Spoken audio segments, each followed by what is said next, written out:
UCH, University College Hospital, that hosted the King of Saudi Arabia in the 60s, he came here for treatment in the 60s, has been in the dark for 82 days. UCH has been in darkness for 82 days, and we have a government. Nobody has declared a state of emergency there. The Minister of Health, we haven't heard him. I haven't heard him say anything. I wonder how you would have a Minister of Health who would superintend that sector with UCH being in darkness for 82 days. And he says that following his inability to meet the Ibadan Electricity Distribution Company's monthly 80 million bill as a Band A customer, so much so for Band A, Band B, because of them that they've been disconnected, and for 82, I didn't even know it was still on.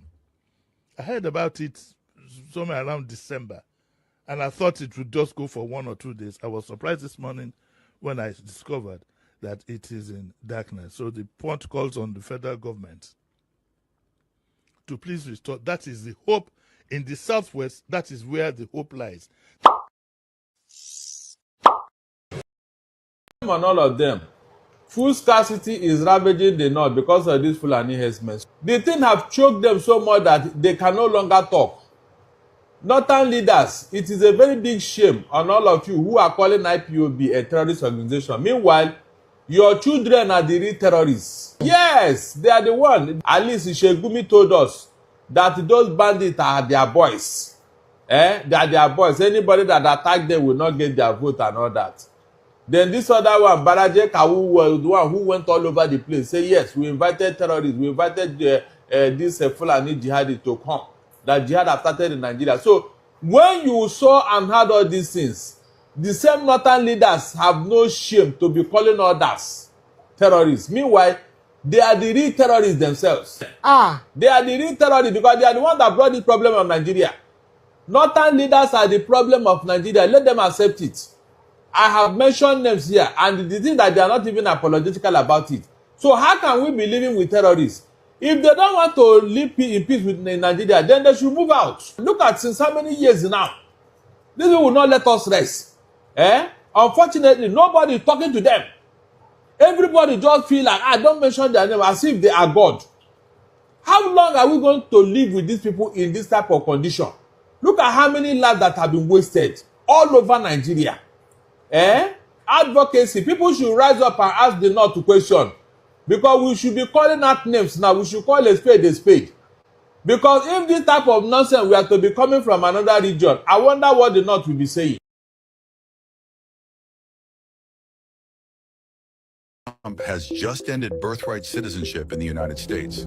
Birthright, that's a big one. After being sworn in on Monday, the 47th president of the United States wasted no time, signing into effect a flurry of executive orders, including one that ended birthright citizenship in America. This is his way to crack down on the migrant crisis in the U.S. Under the new order, the children of undocumented immigrants will not be given American citizenship just because they were born on U.S. soil. For now, this doesn't affect those who are birthright citizens currently, but it does affect the children of millions of undocumented immigrants in the U.S. seeking a better life for their families. Trump claims he is doing this since the U.S. is the only country that offers birthright citizenship. We're the only country in the world that does this with birthright, as you know.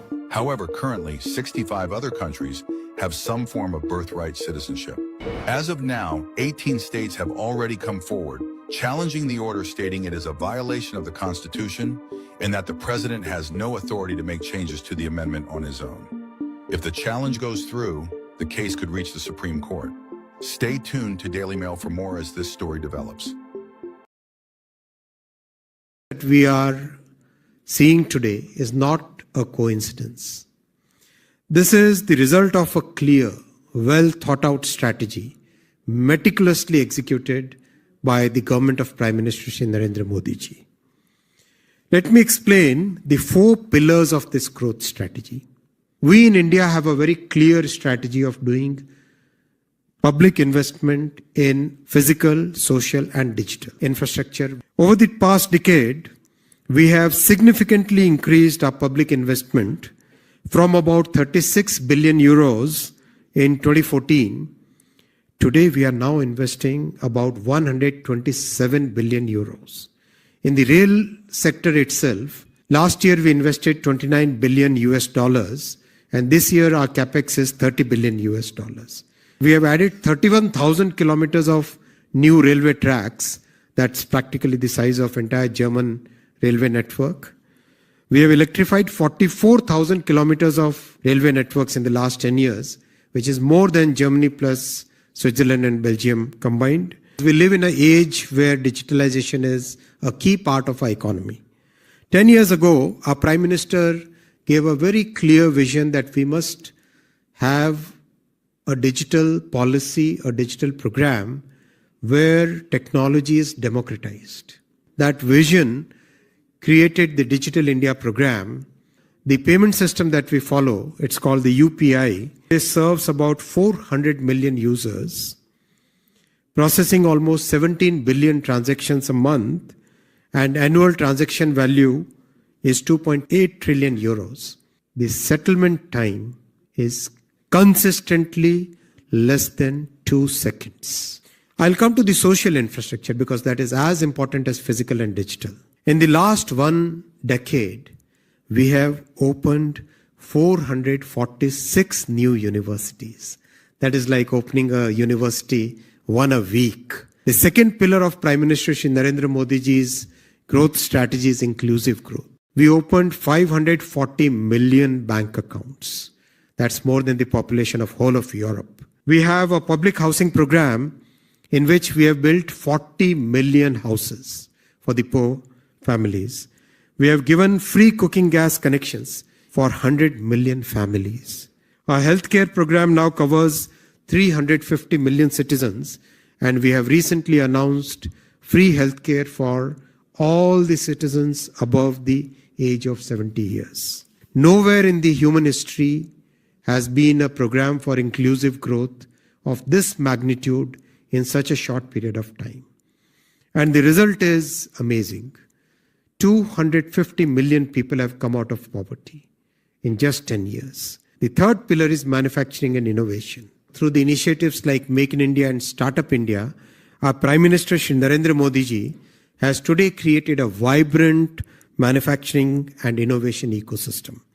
Decade ago, when we talked of startups in India, we couldn't count more than about 300 or 400 startups. Today we have more than 150,000 startups in the country, and more than 100 unicorns, which is more than probably a large continent. Mobile manufacturing grew from 2 billion euros to close to 50 billion euros now. Millions of jobs are created. Now we have started into the manufacturing of semiconductors, and within a short time frame of 2 years, today we have 5 projects on which the construction is going on, and about 70 billion euro investment will be done. Fourth and last pillar of this entire growth strategy is simplification of laws. Our Prime Minister took up a mission called Minimum Government, Maximum Governance, and Freedom from the Colonial Mindset.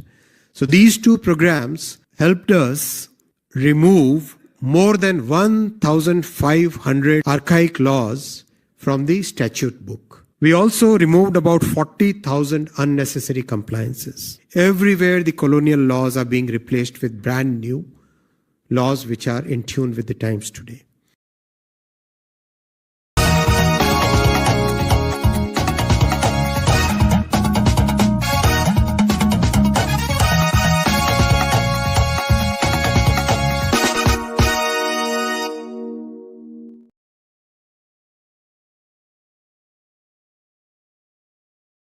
There is nobody on this earth that is perfect.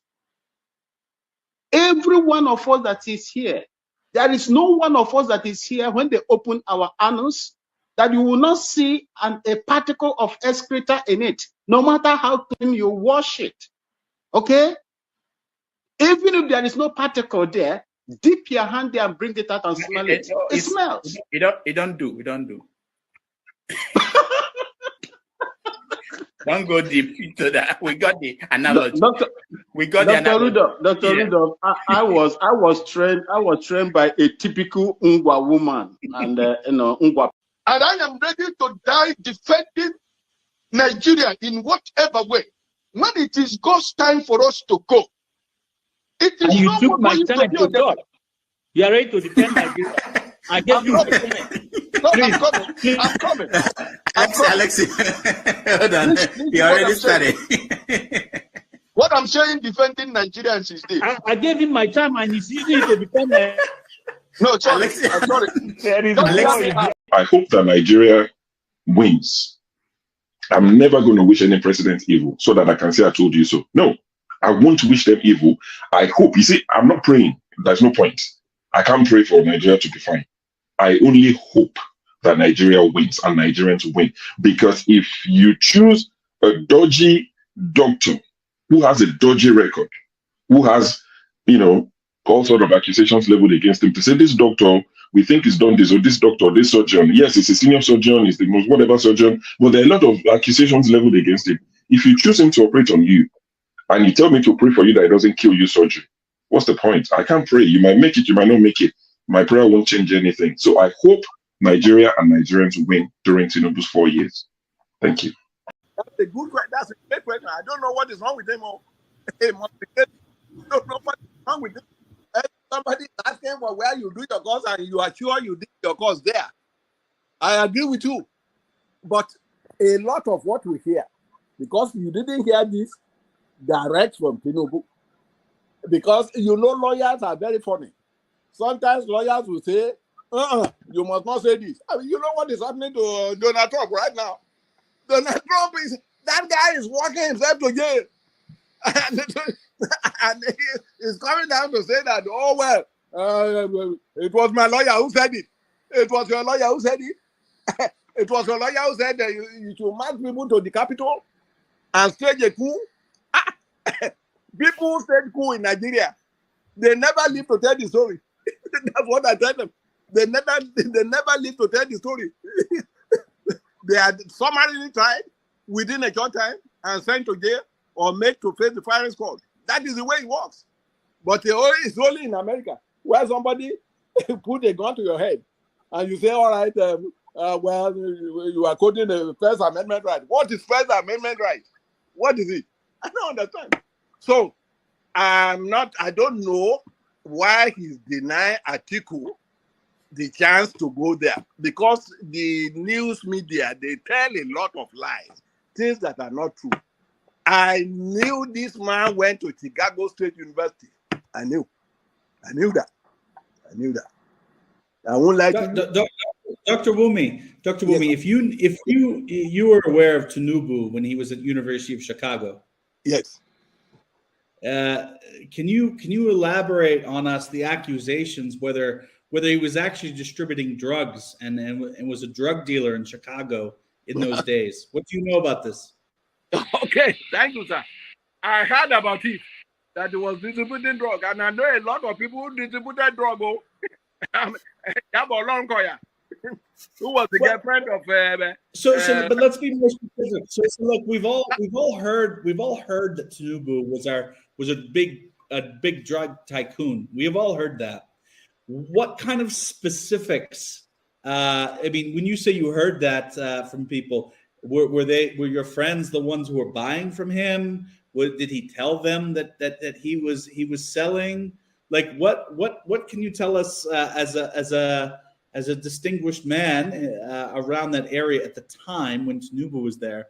What can you tell us that he was really up to?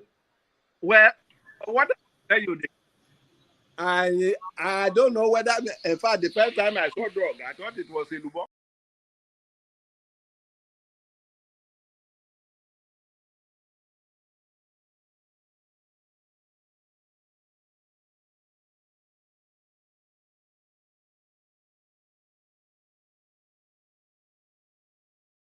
Tinubu is a criminal, yes, of course, a categorical grade 1 criminal. The only person more criminal than Tinubu in Nigeria is probably Babangida. But he's a criminal, and is he fit for purpose? Absolutely not. Should Tinubu be the president of Nigeria? Categorical no. Is there a better option than him? That is subjective. So show me who he is. Don't forget, that state is now an oil producing state.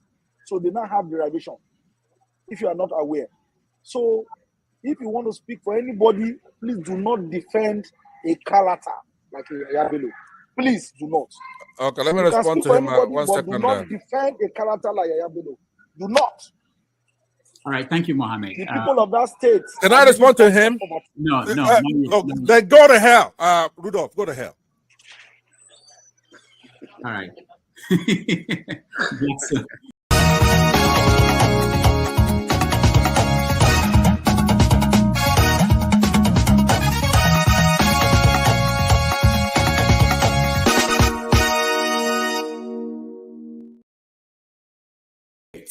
Welcome everybody. Happy Saturday. It's Saturday, January 25th, 2025. Thank you so much for joining us on Have Your Say 247, the show where we give you the chance to have your say on stories in the news today across Nigeria, Africa, and the rest of the world.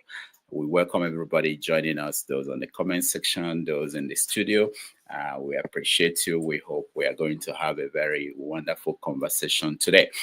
Today in the news, we have so many stories. As always, we start with Tinubu rewards Ganduje, who is currently the chairman of APC, the ruling party in Nigeria, with an appointment to the board of the Nigerian Airport Authority.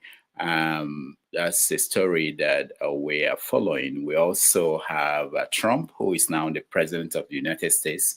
Tomorrow it will be 1 week, and in just 1 week, he has transformed America and the world, and it's just beginning. This is just the beginning. So we're going to talk about some of the things he's done and what it means for the world. One of them is, of course, we know that the immigration thing that they put in place, people are being picked up across America and they are being moved out of the United States. So we're going to talk about his conflict with a bishop who held a service and pleaded with him to have mercy on immigrants and some other groups.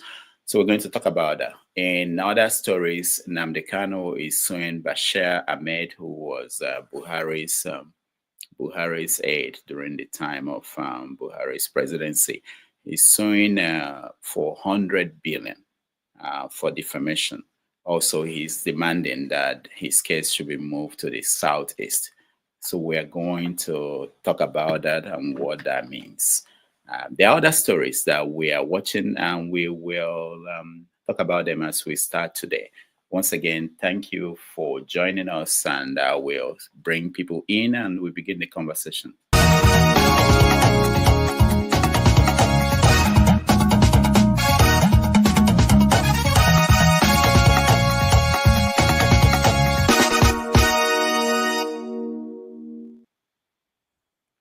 All right. So we have KJ here and we have Paul. These are the early birds, and they're here to begin the conversation. Thank you so much for joining us. KJ, how are you? I'm doing great, Dr. Rudolph. Thank you so much for having me. Thank you to see Paul. I don't know why I'm excited today. Maybe because of my new, I just got this coffee that is made with mushroom. I just took 1 cup. Are you sure it's mushroom that you know? Don't think it's the mushroom in Nigeria. There is another mushroom in America. Oh, really? Oh, that's why you're excited. All right. I don't know that mushroom. Don't worry. Very soon you start dancing on the ceiling. Don't worry. KJ, you don't go sleep for 4 days.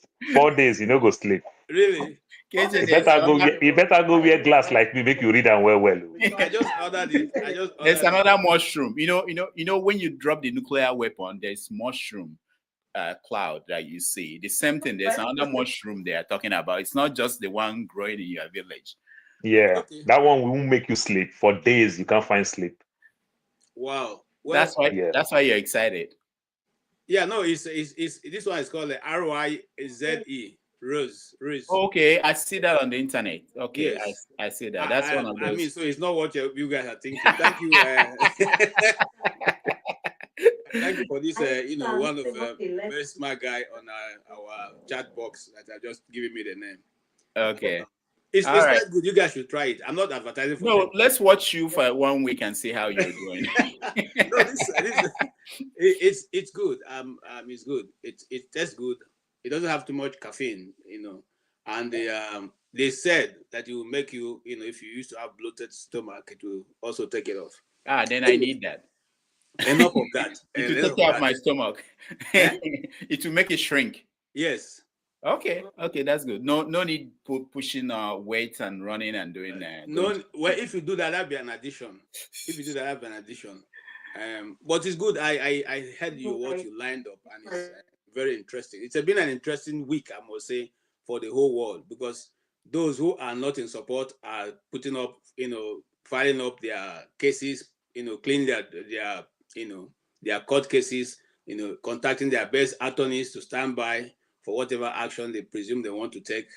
The world itself is moving to a very fast. Those who are in alignment, who like what he's doing, like India has already said, we're willing to work with you based on what you have said. And, for me, it's a win-win situation. And like I said, before, we had a discussion on this panel, and I said, if I were the president of Nigeria, I would look for our best brain. I won't go and sit in a discussion with Donald Trump.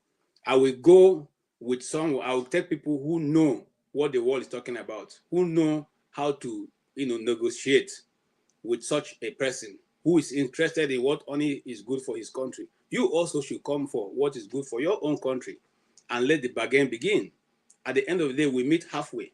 He gets 50, you get 50. If not, he gets 60, you get 40. It's also still a good bargain than to go there and whatever they tell you, you agree and come back and impoverish your people further with nothing to go home with. You can see what the man did, and I'm not taking away what you're going to discuss later.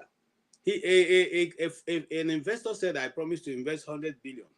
And he comes and I say, no, I think you are too small to invest 100 billion. I need you to give me 200 billion, And that investor right now has, taken that up to something about $1 trillion he wants to invest in America.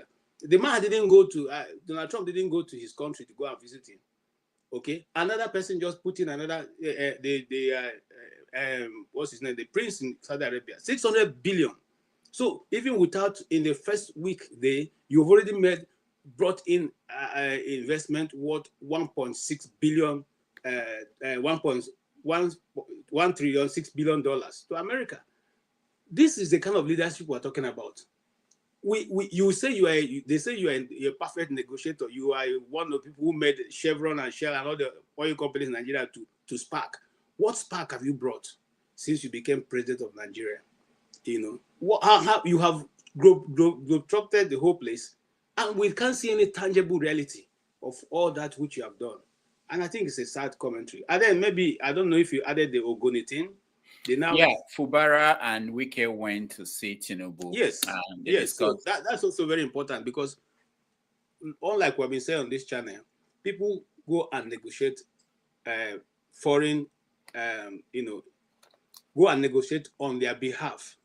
This was something I said about when the Pfizer damaged some children in Kanu. Those government officials didn't negotiate as if they are negotiating for people. If you go to Ogoni, I happen to have gone to Ogoni numerous times to shoot a documentary, and you weep for the people because they just wake up and they're sitting by their domot. All their waterways have been messed up. The land is not there.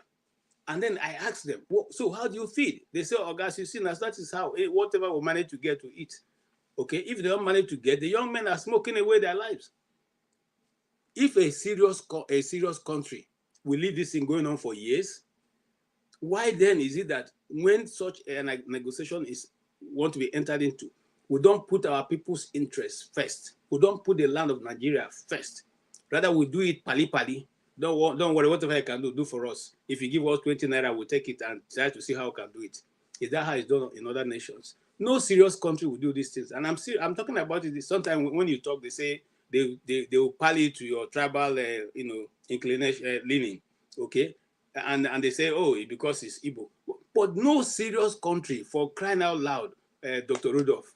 And then I don't know if you captured the dry port that is being established in the southwest. Yeah, in Okay. Ijabode, I think, is it? Yes. Yeah. Because why do you want to do dry port when you have waterways abandoned, that you can use? Anyway, I'll leave Paul to comment. I'll wait for the real juice. All right. Okay, Paul, welcome. Yeah, thank you, and good morning. You see, when I see that Ogoni thing, it kind of make me laugh because I know the government is just not being sincere. I just think Tinubu is just feeling within himself that, okay, this is the right time because of Trump. You understand, if they can explore more with the crude oil. Though we don't even meet our demand, what OPEC give to us, we don't even meet what OPEC give to us. So it's a good advantage for him to do that. But the problem is that an average Nigerian man, Tinubu, an average Nigerian man, we don't really know how to negotiate. Like they always say, Tinubu is the most powerfulest president in the world and every other thing. So who is anybody that will come talk to Tinubu or come negotiate with Tinubu? So which means it won't work. And the thing that they fail to understand, when I see the massive man the other day in Arise when he was granting interview, I just laugh, when he was talking, you understand. He said his father is the only graduate back then when they discovered oil, when they were negotiating. But in Rivers State today, the Ogoni people are very, very educated people. Very, very educated people. So when people come outside, want to negotiate, and they have tools that they can use in negotiating and every other thing, I don't think when they bring out their tools to negotiate, the government will listen. You understand? Doctor, you see very many Nigerians that work in the oil and gas sector in Nigeria that move to the US. If you want to see good percentage of them, you see them in Texas. But if you want to see the one that make good money and easy money, you see them in places like North Dakota. You understand? Where they don't really work much, but they make a lot of money and everything. You see things like that, based on the way they put things in place, even when they don't make much. But for the fact that you are working, the weather, you understand, North Dakota, people, the project that you can do in places like Texas for 6 months, you can do that same project in North Dakota for 3 years. Well, it's not your fault because they have very harsh weather and everything. They factor all those things and they pay people for the service. Do you think an average Nigerian man will get this type of thing? They'll say, no, they are lazy. They'll say, no, they are this, they are that, they this, they that. It's just kind of funny to me, You see Shell, look the way Shell explore, take all those money in Nigeria.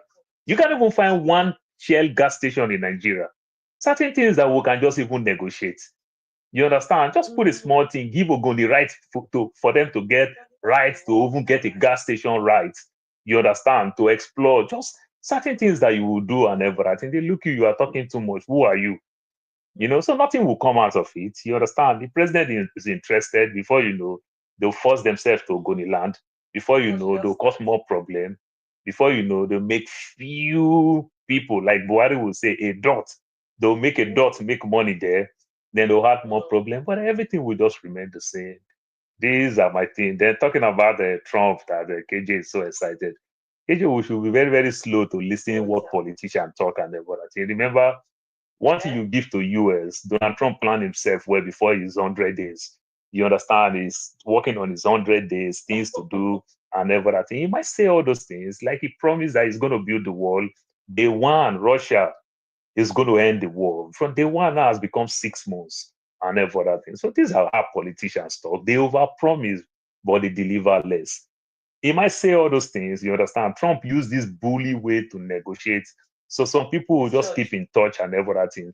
But by the time they start rolling the books and everything, their demands, if you can also meet their demands, they won't roll out all these funds and the likes before you know what's up. It may not be as you think.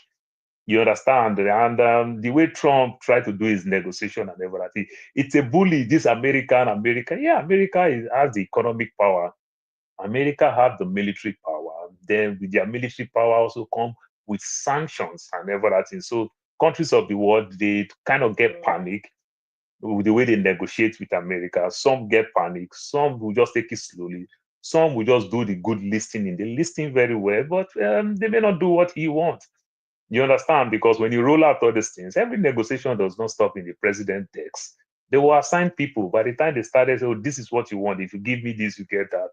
If the America is also not prepared, they won't get some of those things. This tariff thing, it kind of make me laugh because some of us don't really understand what is called tariff. KJ, if you want to ask a Chinese company to bring their investment to America to come and set up a factory in America, it doesn't work when they pay people $2-3 per hour.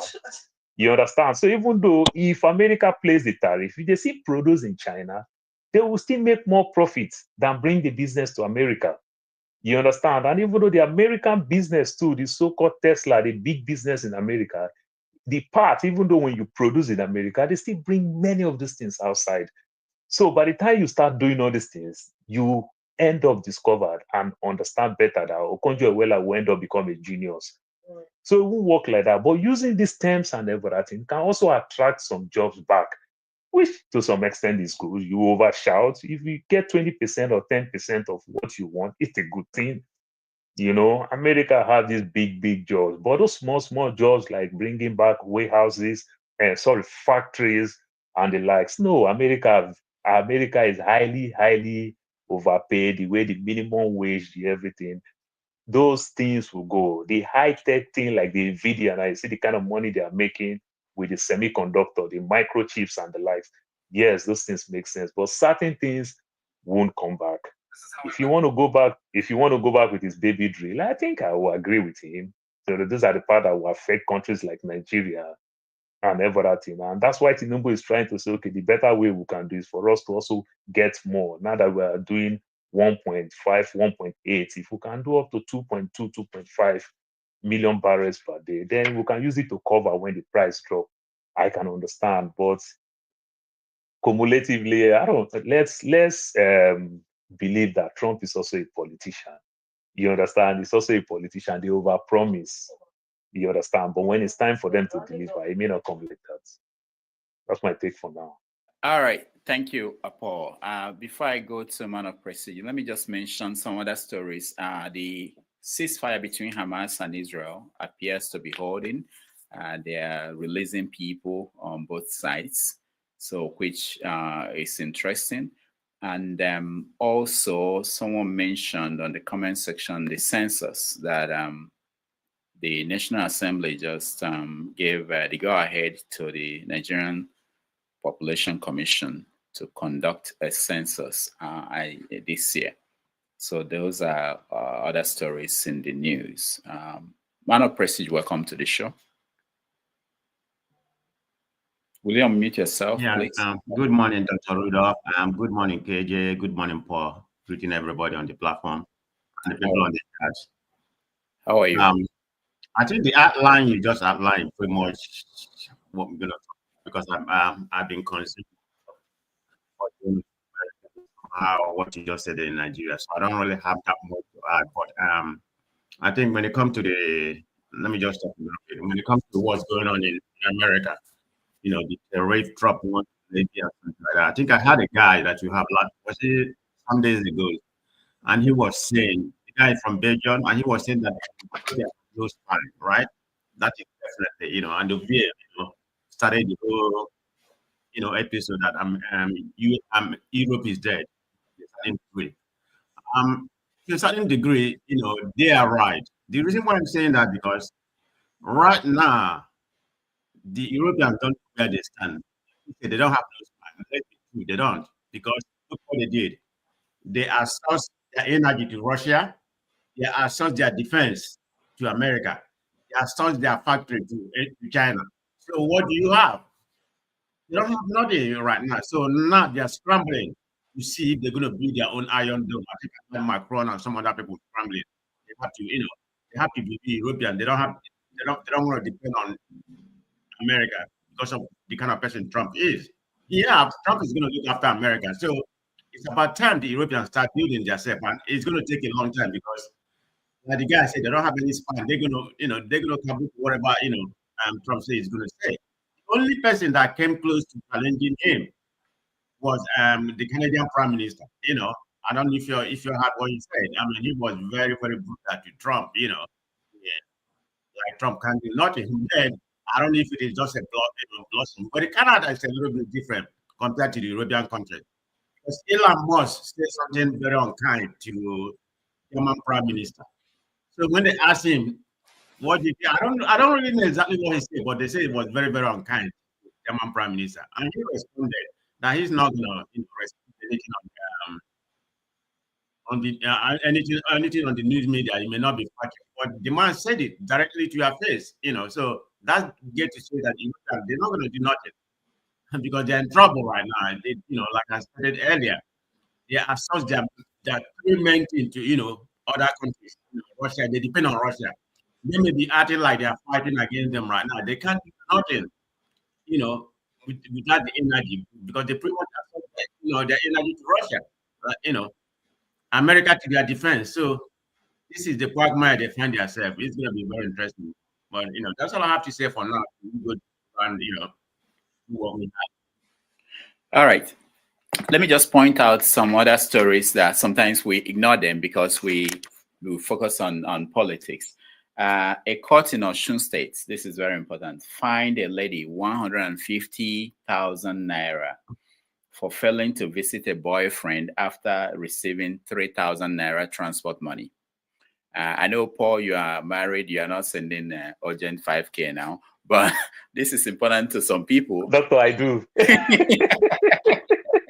This might be important to some people, which is I think some men will agree. Now, something more serious. EFCC operative was killed in Awka, Anambra State, when they went to storm a house. They were looking for Yahoo boys, they said, and the owner of the house, who happened to be a medical doctor, opened fire and killed one of their staff, one of the operatives. It's been a serious issue. People have been talking about it, and putting in the conversation how they operate, the way they storm homes of people, and what it means for best practice. So we can also touch on that if there is time. Babangida has a book coming out next month. He's publishing his autobiography. So that's also something that people are discussing. What do you expect from a book written by Babangida, and what will you want him to explain to our Nigerian people? And if you look at the invitation, we have the invitation card. If any of you want to go, we can give you one. Everybody in the country, all the former presidents, were all invited, expected to be there, which brings up the issue of the role that people like him play in the country, and whether it's possible to actually isolate someone like him, as some people on this platform often wish to see. All right, so those are the stories. I'm sure there are other stories that we're missing. Someone mentioned Elon Musk and the Hitler sign, or whether he did it or not, is being debated on social media. But I think we should start with what Trump has done in the last one. But tomorrow it will be 1 week since he came into office. Why is that important? I think most of us here are in America. We want to start with that, and then we will go down to typical Nigerian subjects, which of course doesn't end. So let's start with that. But to begin that conversation, let me play this. And we'll go from there.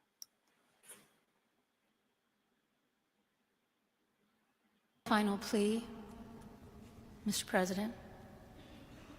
Millions have put their trust in you. And as you told the nation yesterday, you have felt the providential hand of a loving God. In the name of our God, I ask you to have mercy upon the people in our country who are scared now. There are gay, lesbian, and transgender children in Democratic, Republican, and independent families, some who fear for their lives. And the people who pick our crops and clean our office buildings, who labor in poultry farms and meat packing plants, who wash the dishes after we eat in restaurants and work the night shifts in hospitals, they may not be citizens or have the proper documentation. But the vast majority of immigrants are not criminals. They pay taxes and are good neighbors. They are faithful members of our churches and mosques, synagogues, wadara, and temples. I ask you to have mercy, Mr. President, on those in our communities whose children fear that their parents will be taken away, and that you help those who are fleeing war zones and persecution in their own lands to find compassion and welcome here. Our God teaches us that we are to be merciful to the stranger, for we were all once strangers in this land. All right, that's Bishop, what's her name? Bishop, I forgot her name. All right. Bishop Edgar, what's something? Edgar, yeah. All right, so the reaction, Trump's reaction to this, because Trump was stunned when this happened. When he got home, he went on social media and tweeted and said that was boring. That was a radical left pastor. I want to know what you guys think. I haven't had the voice of Jesus before, but I felt that if Jesus were to, I always see, what would Jesus do? Were to be alive today in this country, most likely he would say things like what the woman was saying. All right. Let me hear from you. I know you had a show on that, KJ and electricity. I didn't get a chance to listen in a lot. But what is your take on that? Yeah, we had a show and I was almost assassinated through the screen. By what? By who? The Democrats who are, who are livid about, my responses. And I hope that we can have a peaceful conversation without, having to go personal. But here is what I say, and I've always said this here, Rudolph, on your program, that when I pick, discussions, I discuss and analyze it as any good person will analyze. I don't want to even say journalist, but it's not without my bias sometimes. But when I'm sitting as a moderator, I will allow anybody to say whatever they want, whether I agree with it or not, it's your view. But when I'm here as a panelist, I have the right to have a view about an issue. And it should be respected. That's my view. And I'm not imposing that on you, but that's how I think. And so it shouldn't be something that you say, we don't even believe you can think this way. Why wouldn't you? I'm a human being like you. You have your opinion, which is right to you. I should also be entitled to have my own opinion. Having said that, and as a Christian now, as a strong believer of the Word of God, just when this was going on, I have 25 verses of the scriptures that stands to speak against what the woman is standing for. So as a bishop in the first place, to do that, there are many reasons why Trump should ask for an apology. The reason for that's he asked for an apology. Yes, he did. Oh, okay. I didn't know that. Yes, he asked for an apology. He said the woman, should apologize because for what? For what? Because he used a national event which was not supposed to have anything to do with that to make that appeal. She could have been able to meet with him, but the woman who was now interviewed by CNN or one of the media, I think I've forgotten which one. No, The View, said that Trump has never invited her, and some people were saying, "Who are you that you should be invited? If you have something to say, you could have been able to meet him." But put that aside. What the woman says is what I'm trying to deal with. She made it clear that Trump should have mercy on those who are illegals, who are in America, and who may not have any other place to go to. If she had stopped at that, I'll be very happy with her. If she had said, you know what, why don't you separate the people that you are trying to deport, which Trump is already doing. The Borders Door guy said they are going after people who are criminals, who have committed atrocities against the state, who have raped and maimed people, who have decided to, send people to their to go and meet their heavenly Father without any reason. And those ones who have already done this thing before even finding their way through the southern border. Those are the people they are concerned about for now. And now for now, it's simply that, like I said earlier, I'm not against anybody who decides to go to court on that. If you go to court to say you are against what has been said, it is okay. That is why America is a democracy and is a strong nation. If we are all doing that in our nation, we wouldn't have become the banana republic we are in. Because when our president gets up and says something, we all take it as law. And even every other agency begin to pally to what the president said. For instance, the man got up in the day of inauguration and said, subsidy is gone. And the next day, everybody changed price. And that became law in Nigeria with no due process of that happening. As for the American president, it is what all of them do. When Biden came in, he repealed all what Trump had done, whether the good ones or the bad ones. He repealed everything. And even before when Trump came in from Obama, he repealed everything. So it is a normal way that the American presidents have functioned since I got to know them. Okay, hold on, KJ, sorry. I know you don't like this and nobody likes it, but I'm beginning to do that more often when I'm moderating. You said that Biden repealed everything that Trump did. So I want us to stop talking in absolute because, we know it's not true because the tariff that Trump put in on goods from China, Biden did not. So I want us to stop because last time Ovie came and was I was here when that. So I'm trying to make sure that we don't. He repealed most. That's better. That was not going to work in his favor. Yeah, that's the better. Same thing with every other president. So Biden himself also repealed most of what Trump did. Okay. So it is a process of your governance here. If we are even lucky in Nigeria to have that, maybe we'll have moved forward. But we don't even have that kind of thing because the president just, it's only just word of mouth. If he lies and says Rudolph should change his name, and they say, I want Rudolph to change his name, everybody will start changing your name without even taking permission from you. So that is what we say. Now on this woman, going back to the same church issue, one of the things you are taught, if you bother to go to a missionary school, is that you should not bring a personal issue into when you are taking a sermon. If you are taking a sermon, if the sermon she was preaching was on that issue, it's a different thing. But don't jump from the sermon that you have been given to preach into something. And like I said, even if you wanted to do that, why don't you stand in the path that is justifiable by the Bible? You see, people, of course, we're in the public media, there are certain things I will not say, but people have gone beyond the cross on some of this gender issue thing.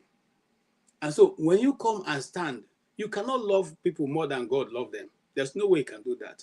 Except, of course, that you have an agenda. For which this woman, we already know, if you go back to trace her history, you find out that she has always been against this man, and she has always supported, the former president. So it is not without bias that she said what she said. Maybe to embarrass him, and that's how Trump felt. Trump felt embarrassed because ordinarily, if he had been told that that's what's going to happen, it would be a different thing. But at this point, he felt a bit embarrassed.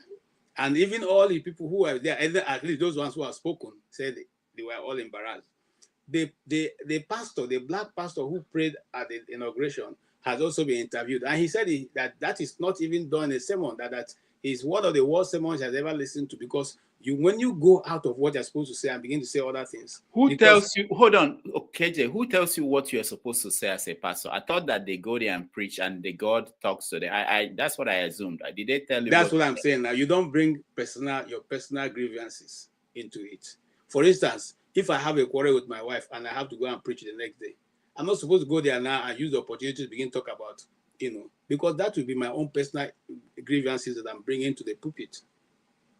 You should devoid yourself of what you feel. And you have direct access, which would have even made more sense if you met him privately and say, look, we feel that this is what is, because, when you give, let me say this thing to you, Rudolph. If somebody gives you honor, there's no way you belittle that person. If somebody gives you the right honor, you will be forced to pay back. So even if you don't get all that you have demanded, the person will listen to some of the things you have said. But when you make it a public advice, just like he has done, you won't get anything. You will get nothing from it. It just like it is now, it's a talking point for the media house. That's all. So I think he went a bit beyond board. You know, I understand their heart as somebody who have been called to win souls. You want every soul to come to Christ. But even the Bible said that certain people you allow them, they have gone beyond the cross. You allow them so that God will take care of them. God will do to help them out of it. Look, and I've said this as somebody who probably have 1 or 2 experience, you know, in this subject. You can only talk to somebody. The conviction of any man's soul is with him and his God, which we call the Holy Spirit. It's not what you say that convinces anybody. Thank you so much.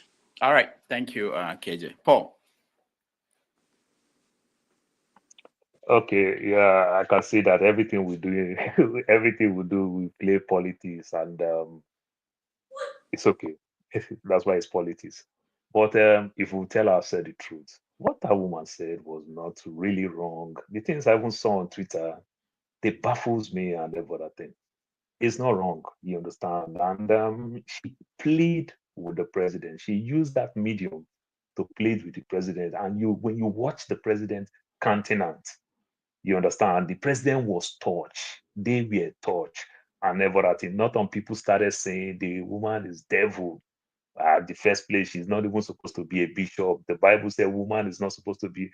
So when those reviews, this thing started coming and everything, then you just see Trump just leap and the likes. I don't see anything wrong. If we want to go back to history, memory lane, Martin Luther King, Senior, Junior, and everything, what are these people? They use their podium, you understand, to preach, to talk to the governments, to do everything. You understand? There's nothing really, really wrong. It is okay for you not to agree with people. That's why we're saying what we're saying. It's okay for the woman to do what she did as a bishop, and it's also okay for the president to stand on his own conviction. You understand? In both sides, I think it's okay. But saying for us to be this strong partisan with everything we do, that if somebody just do wrong, we just agree because of it's my party person, I don't think that can take us well, because it is us that can just imagine if Tinubu's son will challenge Tinubu in certain subjects. You understand? It's good. You understand? It is good. You know, than say, oh, no. You don't question authority. That's why we don't grow as a people. But when you question authority, why do you see the president did what he did with Newark, New Jersey? Why did he do that? Because the Attorney General already stand tall since he won the presidency. You understand? And the same Attorney General partner with 21 states to take him to Seattle to court with a Republican judge. You understand? That's why they go to Seattle. That's why they go to Newark, the first place to move people out. You understand? Just a show of strength, which is still okay.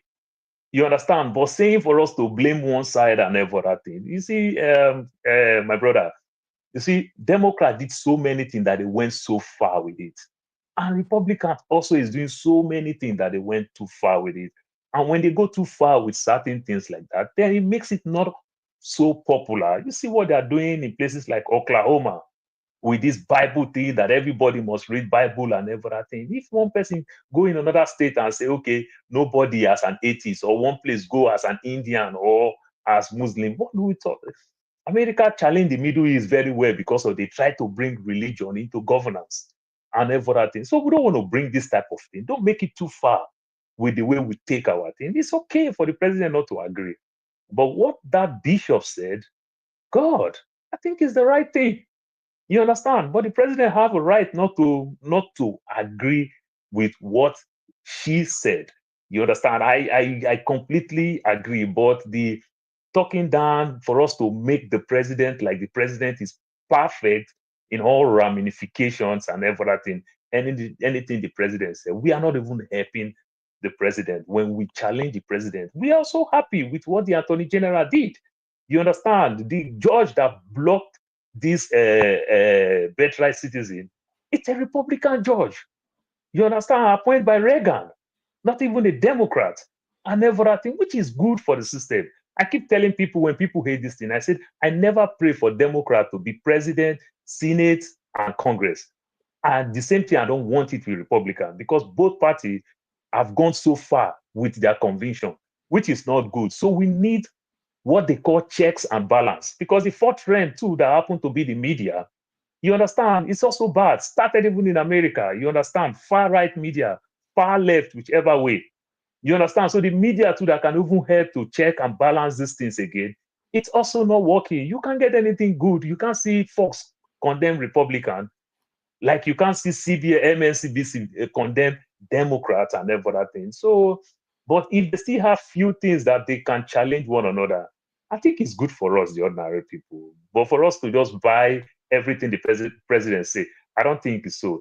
Then KJ, when you make mention of the border Zor guy, Tom, and everything. No, remember the same Tom come out and said, even though if you're a citizen, if your parents are illegal, they will deport you and your parents if you don't want that. You understand? But somewhere along the line, look, like I tell people, I am not smart more than the president. And I don't think the president is smarter than me. But I cannot, in my good conscience, say the president is not smart. The president knows very well. KJ, look at the weather this week. Over 30 million people, students couldn't go to schools. And everything, the weather is harsh. Places like Atlanta, they got snow. Florida, they got snow. Houston, they got snow. My brother, who is packing those snows? Like I said, everybody know California to be the richest state in the world, the sixth richest economy in the world. Look, it is not that Silicon, and it is not that Hollywood. They are also big in farming. Who are the guys working in the farm? It's still these same people that don't have these papers and everything. That's why I said I'm not think I'm smarter than Trump. They know. They won't go touch those people because these are cheap labor. They know all these things. The guys who is working, building all these houses in the old 50 states, these are the guys that don't have paper. They know and everything. But sometimes you want to do politics, you overpromise, you want to make that ignorant man get up and go vote and everything. So Trump will do this bragging and everything. He won't do it like he said. You understand? They oversay these things. But somewhere along the line, now that they've taken power, they are slowing it down. But KJ, don't quick to say, oh, Tom said it is only the people who commit crime. No, he didn't say that. He said an American citizen, if you don't want, they will deport you with your parents. He said so. I can send the link several times, but somewhere along the line, they are slowing down because they take power. Like they said, like Trump said, day one, and when the war, it has become 6 months. And it's still okay. That's how politician does. All we want, I want Trump to deliver. If Trump sell all the oil and the economy is better, my brother, more money go enter my pocket. And that is what I want. I don't like this country. I just want the money. We all know that now. You understand? If there's anybody that likes this country, it may just be my son who eat any small pepper and shout my mouth is on fire. You and I, we won't go chop better food than this mortuary food that we're eating here. Okoroko they freeze at 9 months. Ogbono they freeze at 9 months. Egusi they freeze at 7 months. Not be the kind one we won't chop now. We won't go chop better fresh one for Nigeria. So let's tell ourselves the truth. Let's not to play with this thing. It is okay for the president not to agree. I agree on that part. But for us to make anything that my party person said, we'll find every way within us to make it like the president is right, my party person is right. We are not also helping our party. You understand? Democrats have done that. See where it lands them. You understand? And we also don't want Republicans to do that. And if Republicans also do that, if it affects the economy, I don't think it's good for me. You understand? So let them try to bring this popular opinion, this popular thing that can favor everybody. You understand? Then it's good for the economy. It's my take for now. All right. Thank you, Paul. Before we go to Man of Prestige, I got a reminder that there was another story we didn't touch on, which is what's developing between Showore and the Nigerian police. There was this video of Showore going to the airport and the police trying to stop him. And now the police are looking for him. They want to charge him for some offenses. I don't know what they are, but we will get to that.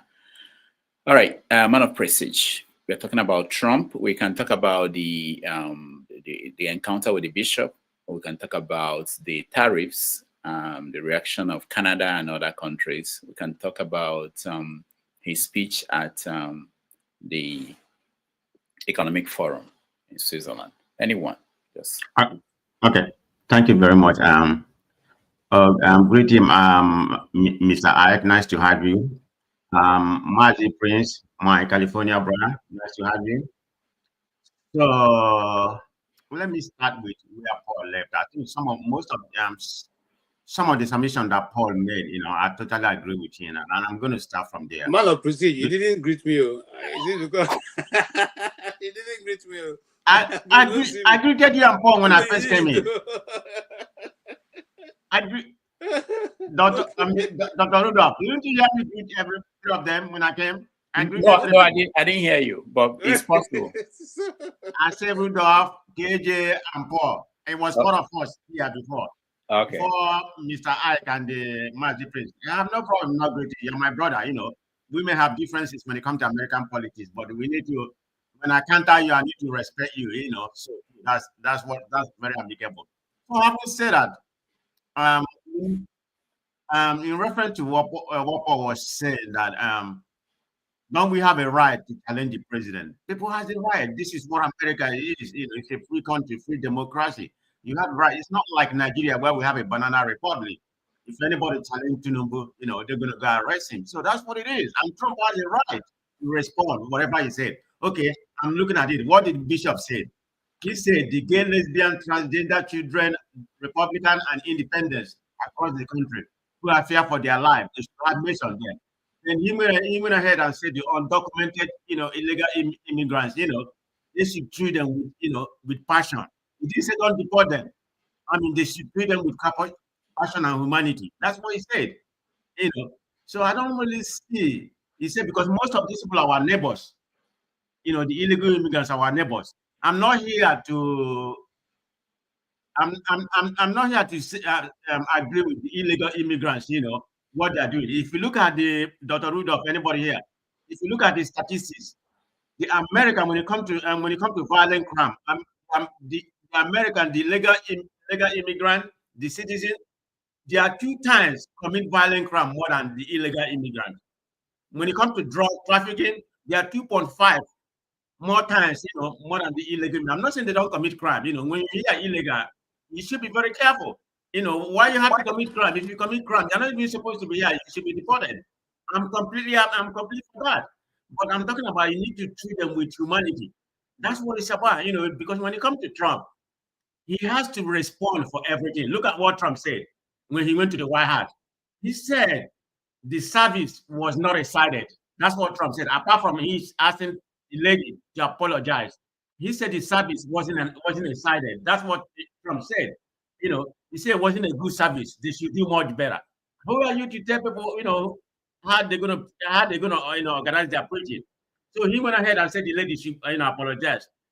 Trump is just this kind of always want to throw that tantrum, he's something like a small baby, that doesn't concern him. So I'm in line with what the lady said. There's nothing really wrong. He didn't go beyond, he didn't go beyond his right. It's not like he was speaking in the forum. He was speaking at the church forum. So that's a different forum. So some people were saying that you can't mix politics with religion. No, that's not what he was doing. He has a right, like you properly said earlier. If Jesus was alive, wouldn't have said exactly what the lady said. In my own opinion, that's exactly what he's going to say. But it's up to Trump to decide what he's going to do. He's the president, and he has the prerogative to decide what is, whatever he's going to do. You have a lot of sycophancies.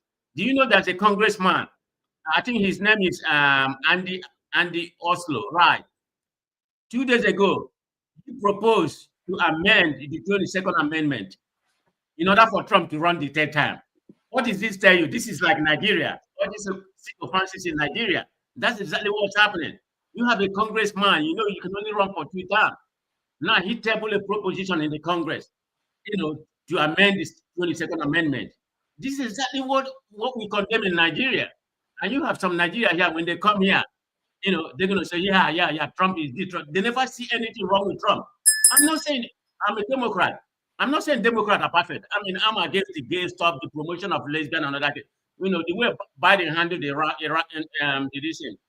war, I'm against it. So Democrats do a lot of wrong stuff. But I can't come here and say everything Democrat, do is right. No, it's not right. I just believe in Democrat. We start in this. There's nothing wrong. Everybody has to believe in it. But sometimes you don't say both sides are wrong. I've never seen, I've never seen any of the mega. I'm not going to say Republican. There are some good Republicans, but when it comes to mega, we have few of the mega here. You will never see anything wrong that Trump did. That's what annoys me. We're all human beings. We make a mistake, but when Trump make a mistake, all he was doing, they will say he's right. That's the problem I have with them. But that's their own opinion, so I respect it. But we need to call them out, and I'm going to call it out whether you like it or not. That's the way I see it. So thank you. All right. Thank you, Man of Prestige. For the record, reports coming from several states saying that the people being arrested, people are being arrested at work, people are being arrested at, even some citizens, residents and citizens are being accidentally taken out of the country. That's what some states are reporting in the news. So, and it's always the case when you have mass deportation. At this point, what the report is saying is that it's not just people who have criminal records that are being taken out of the country. A lot of people who have no records, but they're illegally staying here are taken out of the country. All right. Yeah, Mr. Dr. Damage, what you just said is correct. If you look at what happened in Boston, when they went and arrest somebody that committed a crime, so that's what they call collateral. And the borders have said it. Where they are arresting all these people, if they see you are here illegal, they're going to arrest you whether you have a crime or not. And they arrested about 2 of them. One of them is the one that actually committed the crime. But he's living with somebody who came here illegal. He didn't commit any crime. They arrested him too. So the borders have specifically said, there's going to be collateral. They're not looking for them right now. They're going to look for them later. But within that time, if they find you, they're going to deport you too. So that's part of it. All right. Thank you. Ike, I want to, I don't know what you want to say, but along the way, if you can address the, I really want to hear from people in terms of what the bishop said. Was it out of line when you think about what a proper Christian should be saying in a situation like this? Okay, go ahead. Good afternoon, good morning, good evening, everybody. Happy Saturday to all of us that we're here today. It's a blessing to be alive in the land of the living. I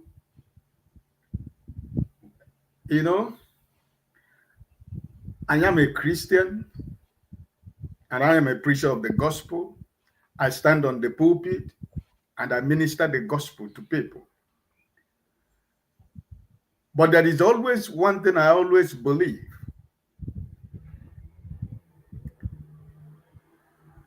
I give the message. It is for Dr. Rudolph to accept the message or to dilute the message and use the message the way he or she understands the message. But as long as I did not go contrary to the word of God. So it is the Holy Spirit that convert people. I can preach the word, but it is you and the Spirit of God that lives in you to convince you to believe what I said. Automatically, what am I driving at?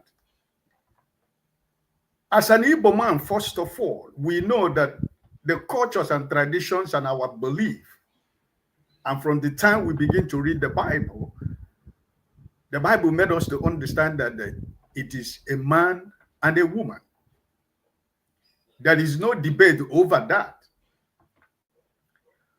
But we're living in a world today where people decide to do what they want.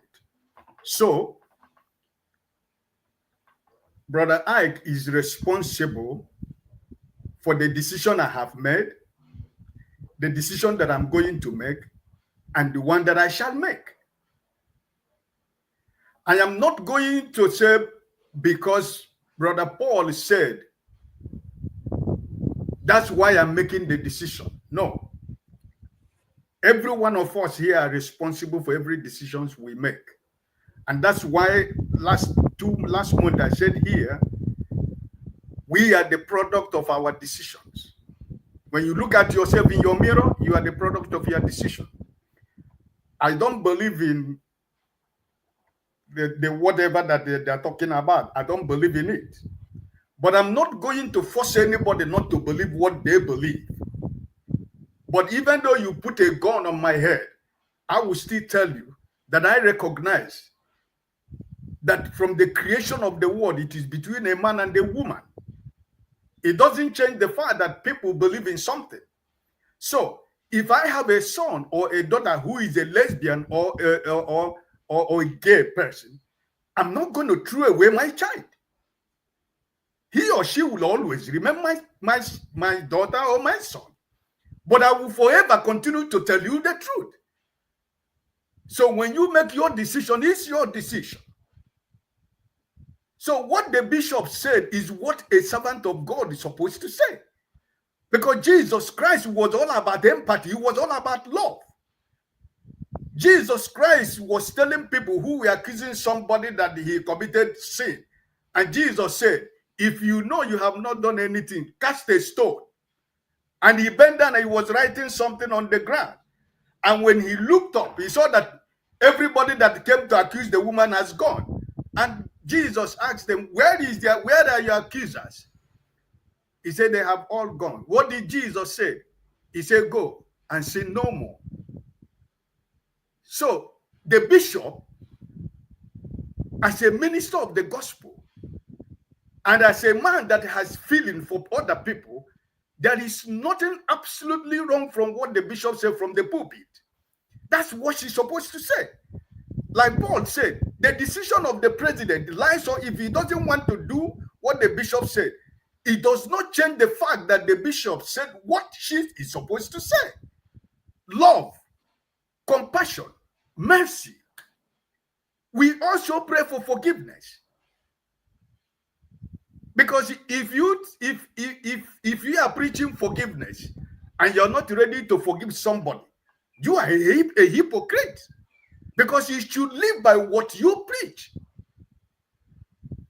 So if Jesus was a compassionate leader that we all of us are following as Christians, he demonstrated love and compassion and mercy to everyone. There was no separation of his love and his compassion and his mercy for anybody. So we that are followers of Christ, we should also remember that we also deserve the same compassion, the same love, and the same mercy. So for Trump to say, or if anybody has a contrary opinion, for me personally, that's your own opinion. Like I said, the Republicans or the Democrats, all of us here sitting down here.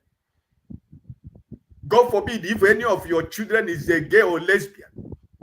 I don't think you're going to throw him or her away. But what is important is for you to continue to preach that truth, which is the truth. What is it? That the relationship is between a man and a woman. But you're going to do it with compassion. You're not, because when you can't force anything on an adult, you cannot force your message on anybody. But you should also preach that gospel so that people will have the heart to receive the word, to be convinced that what you are saying is the truth.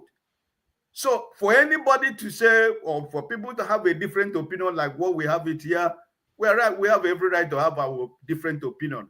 But as Brother if I stand on my pulpit, I don't just say it that it is wrong.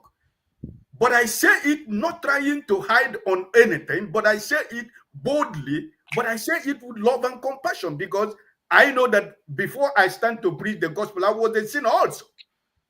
And I was able to receive forgiveness. And I was able to become a child of God. And I was able to let go the things that I do that I wasn't doing anymore. So if I cannot now understand that another person by my side need that kind of compassion, because it takes a long process. I was not just a born again today. It took many years before I was able to believe that it's true. Just like many of us like that. So if I deserve mercy, if I deserve compassion, every other person deserves compassion. But my point is, always tell the truth. If you tell the truth, the Bible says, It is only truth that will set you and me free, who are believers in the word of God. Thank you. All right, thank you, Ike. Before we go to Prince, Master Prince, let me point out. I know, Blessed was joking. I hope, but the point is that I think people know now that they come here to hear from multiple points of view. You know, if you come here to hope that you only hear from your own point of view, then this is not what is. This is not. You are at the wrong place. So you should always expect that there will be people who will oppose certain things. But now let me point, before we go to Master Prince, let me also redirect the question in a little bit, because I want us to narrow something down.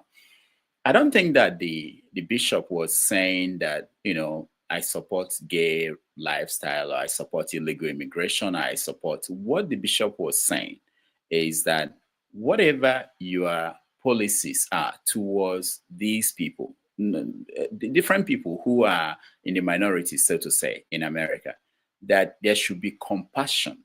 Now, you can say, I think reasonable people can say that they disagree with certain lifestyles, but what they can say is that they want to see them suffer and oppressed in a society. Even the Pope recognized that in the church that he's the leader, that there are people who this is their lifestyles. And he felt that we have to accommodate them in a way that, because we cannot say we are following.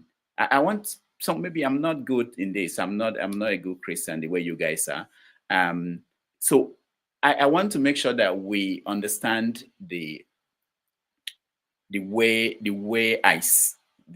some people see it outside, the people who are on the two sides, you know, either the Democratic side or the Republican side. There are people who are looking at this from the, now there's nobody agreeing that something is subjective, from the middle point, which is that when some of the rules and policies put in place was to protect people who are being prosecuted because of their lifestyle. They were not put in place to say, this is what we want everybody to do. They were put in place to say, we want to make sure you don't discriminate against these people. So I want us to look at it. And I think that was what the bishop was trying to point out.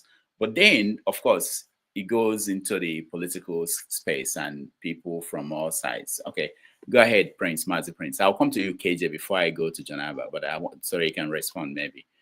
Dr. Damages, good morning from the beautiful state of California. I believe I've not seen you this year, though I've heard your voice, but Happy New Year. KJ, before you accuse me of not calling you KJ, okay? Paul, man of prestige, Mr. Ike, I can see other names, so, but be it as it may, good morning, guys, and welcome to today's Have Your Say. First, before I start anything, I want to give a sincere thanks to Mr. Ike. Mr. Ike, please, I really, really thank you for your submission. It really did hit, to certain points. Okay, KJ, it's surprising that you will come this morning and say that because you talked about certain things yesterday, now that the Democrats wanted to prosecute you. That's a misinformation. What happened yesterday, Dr. Damages, was we were talking about stands, and Adama asked KJ that, where do you stand? And KJ was dabbling. Oh, he doesn't support Trump, that whatever that he knows that whatever that is gonna come is not gonna be good. And in one side, he's also saying, oh, whatever Trump is doing is so good. KJ, take a stand. Please take a stand. It's either you gotta stand with him or you are against him. But not tell us today that you are for him and tomorrow you change it to please our minds. That is wrong.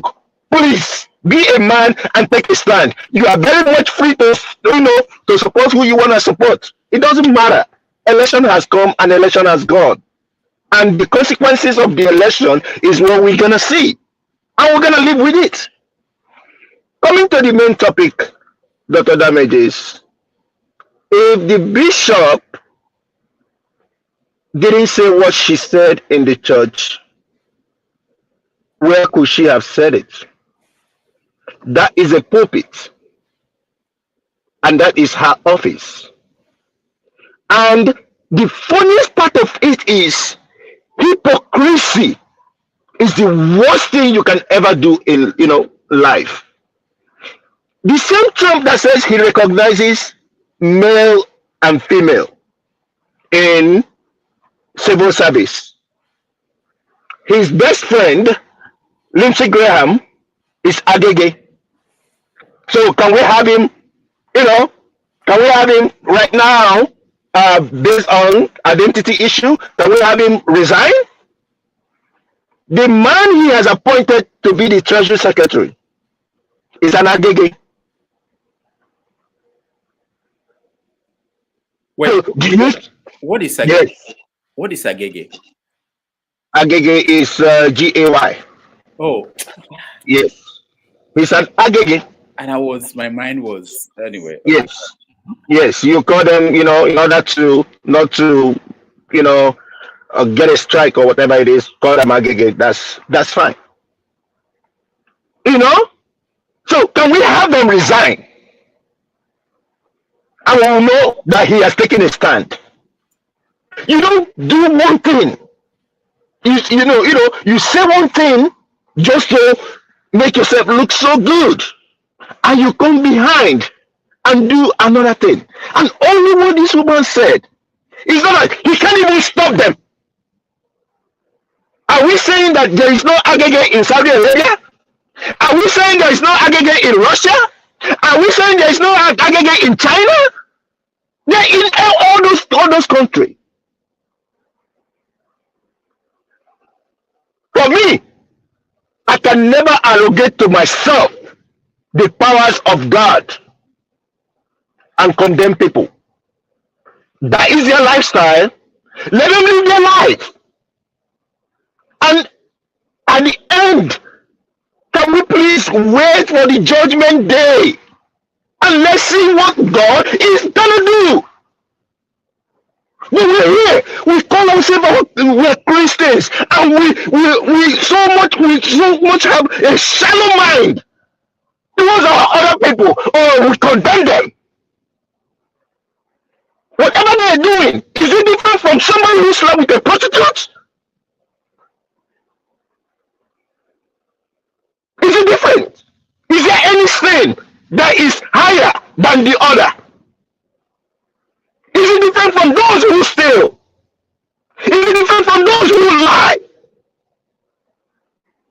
Just like Ike said, if any of us have a child who is agege or whatever it is, lespo, whatever, are we gonna throw them away and say because we are Christians, then we condemn them to hellfire?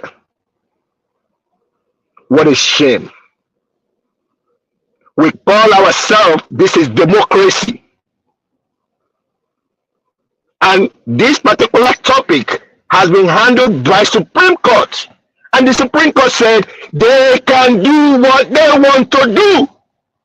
They can marry themselves. And somebody who said he's for law and order is going to come to bring chaos because he cannot change it. What a shame. The same person we are talking about is the same person that wants to arrogate to himself the power of dictatorship and say he wants to change the childbirth rights. I don't care whatever it is. If some people, like this morning, Dr. Damages, please let me debate a little bit. I was really angry with the diaspora, whatever you guys have. On VOP, though it was kind of like distorting, it wasn't going through. And some people were saying, oh, it's because, let me not say some people, Flagship said that because Russia are sending people, then if Russia are sending people, stop them. If possible, make them go through tests. If they go through tests and they're pregnant, don't let them come in. But you cannot, because of what Russia is doing or what China is doing, to stop other people. For Christ's sake, where is our empathy? Where is that empathy? Most of the people that come from Mexico, Guatemala, they are running here because things are going wrong in their countries. And these people suffer. They even pay more than you and I. I know some places that when you go to that place, there are about 10 of them living there. And the landlord will collect so much exorbitant amount from them. But because they are not documented, they cannot say anything. And we still want to you know what? Sometimes when I listen to some Christians, I feel that religion has so much gotten into some of us that we are so deranged. What would Jesus say? Would Jesus tell somebody from Guatemala, oh, since you came in illegally, jump back? Even when they go through the forest and the desert or whatever it is, they go through all these criminals that almost kill them, some extort them, and we cannot have compassion. I'm sorry. That's not my Christianity, and I will never support that. Thank you. All right. Thank you, Master Prince. Before we continue to move on, let me get KJ. He has something to say, I think, and then we go on. KJ, just 2 minutes. I'll be timing people now because we have a lot of people waiting. Honestly, I don't know what to say because you see, when we begin to discuss, let's try and remain focused. Because when you touch a lot of things, you begin to expand the scope of the discussion. At the end of the day, we'll not be able to make a headway. But what we are dealing with, let's come back. What we are dealing with is the speech of the bishop. And in my submission, I never said that the bishop don't have the right to say what she said. I said she could have made more mileage if she had done that as an advice and not use the time that she spoke. For me, it looks more like blackmail. You corner somebody to a point where you think the person cannot refuse what you're saying, and you throw that in. It doesn't. If it's a bold person like myself, I will look at you in the face and say, what you said, I'm not going to do it. It doesn't matter how many people are there. So now, having said that, are we against those, or is he talking about the fact that the people who are here illegally should be all thrown out? No. And I understand every other discussion, every other emotion that's flaring up. I myself am an immigrant. But I'm simply saying that when you come to people's country and you commit crime, heinous crime, that's where I started from. You do not expect that the system will leave you. If I was in Nigeria and I was Nigeria head of state, and that has happened many times before in Nigeria, we remember the Ghana must go times that we make sure that all Ghanaians were sent out of Nigeria. Now, you don't go to people's country and begin to go there, kill their women, rape the women, kill their children,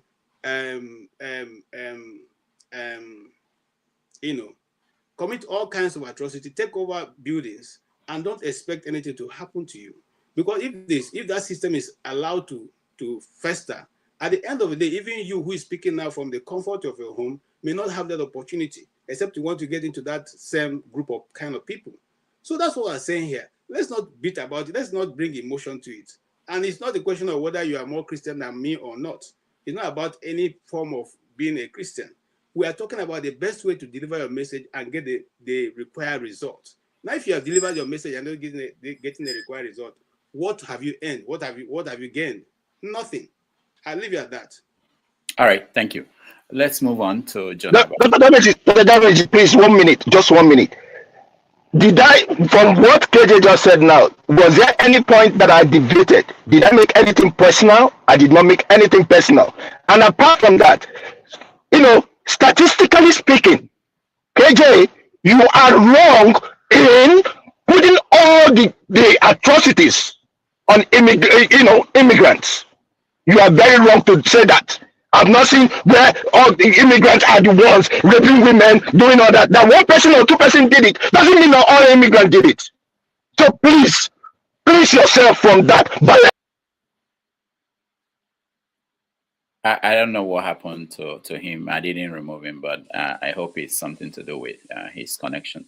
All right, Janaba, you're next. And next time I get to somebody from California, I want to hear from them about what they think about these conditions that Trump is putting on giving aids to California. Things like they have to implement voters register. I've never seen anything like that.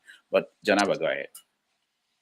Rudy, nice to have you and my fellow panelists and Madam Lopez. Nice to have you. Nice to be here. You have a specific question or you want just me to comment? No, we're talking about Trump's activities and policies in the last 6 days and what you make of them. And you can pick any part of it. Oh, the word is for white people. It's a white word. If you are not here, to God that is coming to save you is white. So whatever is now white is fake. So there's no reason why we, the black people, have a basic human right, whether brown or any other black and all of that, because the honest is that we're all immigrants, including Donald Trump, his wife. The wife is the latest one. The child that they have, they are not different from our own children. But when you live in a white world, they decide where to go. They have mercy on you. Even the priests in the church say, have mercy on us. I don't know why every black people have to, on any other color and any other minority, has to beg white people to have mercy on them. Why can't they have mercy on themselves and have a say on their own self? So the world is it's about being more white and less of people like Rudolph and all of that, even though Rudolph is doing so much. But and then there's a religious thing. My brother from California is talking about he's kind of Christian. Well, we're born again, we are still born again and reborn again. So we are in the different world of all those born again, no born again. So we are just watching from the side and praying for you guys that I hope you come to the level where you know that the world is for interest and the most powerful. And the reality is that most of Trump word. I was saying yesterday he removed the protective of Secret Service from Pompeo and Bolton. Those are personal enemies. He's a very petty man. If I talk too much now, he hear about me, I'll become rich because he will sue me and talk so much. If Rudolph keep making noise, it's going to be an issue. So he's a very petty guy. Though I cannot even be that petty if I'm in that class, but that is his own lifestyle. Um, we are waiting for, we will be pleading for the next 4 years for white people to have mercy on us. Because if we don't plead like that, you're not going to live in a free world.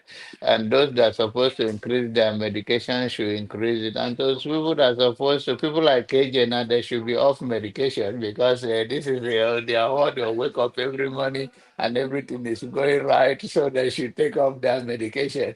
And just like Baba Lola in Nigeria, the guys last weekend said that he thought he was the daily Pharaoh to be.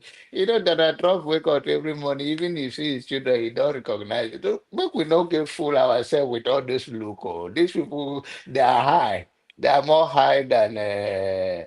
Who can be high here? Oh, brother Ike is high in the Holy Spirit. Who is again is high in another spirit? Oh, Madam Duku can be high on a Biafran woman. But you don't take on woman here, so we respect only one woman that come here. But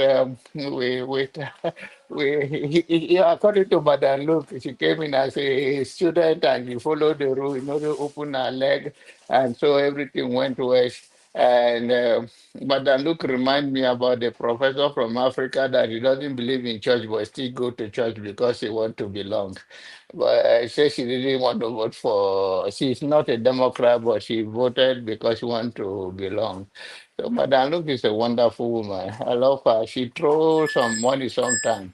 Nice to see you, Madam Luke, and see you at the Trump World in 20 Where? whatever. Hold on, Janab. Where is Madam Luke? You are addressing? And she's watching behind. Okay, I just want to know. Madam Luke, now neighbor now. Oh, My okay. neighbor, I mean to say. She thought she's Madame Luke. She's not No, Madame no, no, Luke. no, no, no, no, no, no. All Madam right. Luke, she was here yesterday. She said she came in as a, she came with a student visa, and everybody else that come here. Do you remember what I'm talking about? So don't worry, I can see. I'm not high that much. I cannot wear glasses like Trump, Paul. Don't worry. If I'm high, it's just 1%. All right. Thank you, Janaba. Let's go to Bibi. You wanted to say, okay, Bibi, go ahead. Welcome to the show.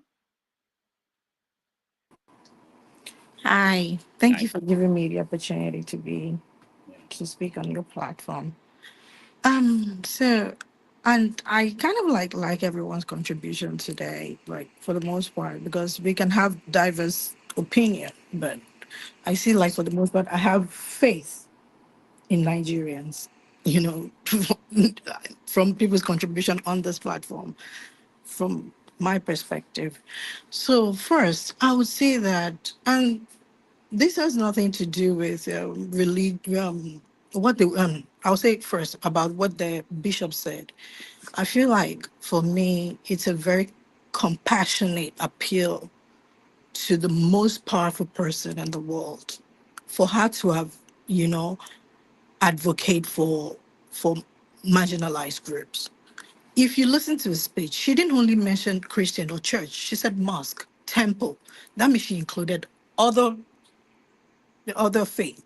So I want to know specifically what part people take to like they have problem with. I just want to understand what part. If someone can just give me the response to that, I'll appreciate that. What part exactly do people have problem with? What part of the speech that you have problem with? So I would like to know.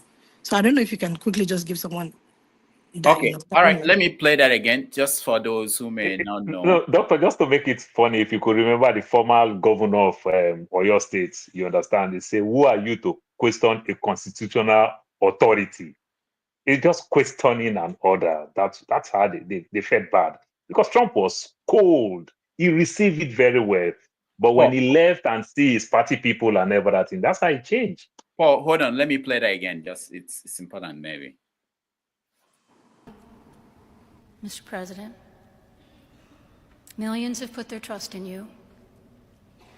And as you told the nation yesterday, you have felt the providential hand of a loving God. In the name of our God, I ask you to have mercy upon the people in our country who are scared now. There are gay, lesbian, and transgender children in Democratic, Republican, and independent families, some who fear for their lives. And the people who pick our crops and clean our office buildings, who labor in poultry farms and meat packing plants, who wash the dishes after we eat in restaurants and work the night shifts in hospitals, they may not be citizens or have the proper documentation, but the vast majority of immigrants are not criminals. They pay taxes and are good neighbors. They are faithful members of our churches and mosques, synagogues, wadara, and temples. I ask you to have mercy, Mr. President, on those in our communities whose children fear that their parents will be taken away, and that you help those who are fleeing war zones and persecution in their own lands to find compassion and welcome here. Our God teaches us that we are to be merciful to the stranger, for we were all once strangers in this land. All right, so that's it. Anybody has an answer for BB? See, Can I say something? Oh, Yeah, go sorry, ahead. she disappeared. Now, here is what I would say. Bibi, listen to me. When you set out to do a thing, you set out to make a public announcement or you set out to achieve a purpose. If you set out to achieve a purpose, which is your underlying intention, then you devise the best way to go about it. You know, at the end of the service, you're going to meet with this man and you probably have a handshake.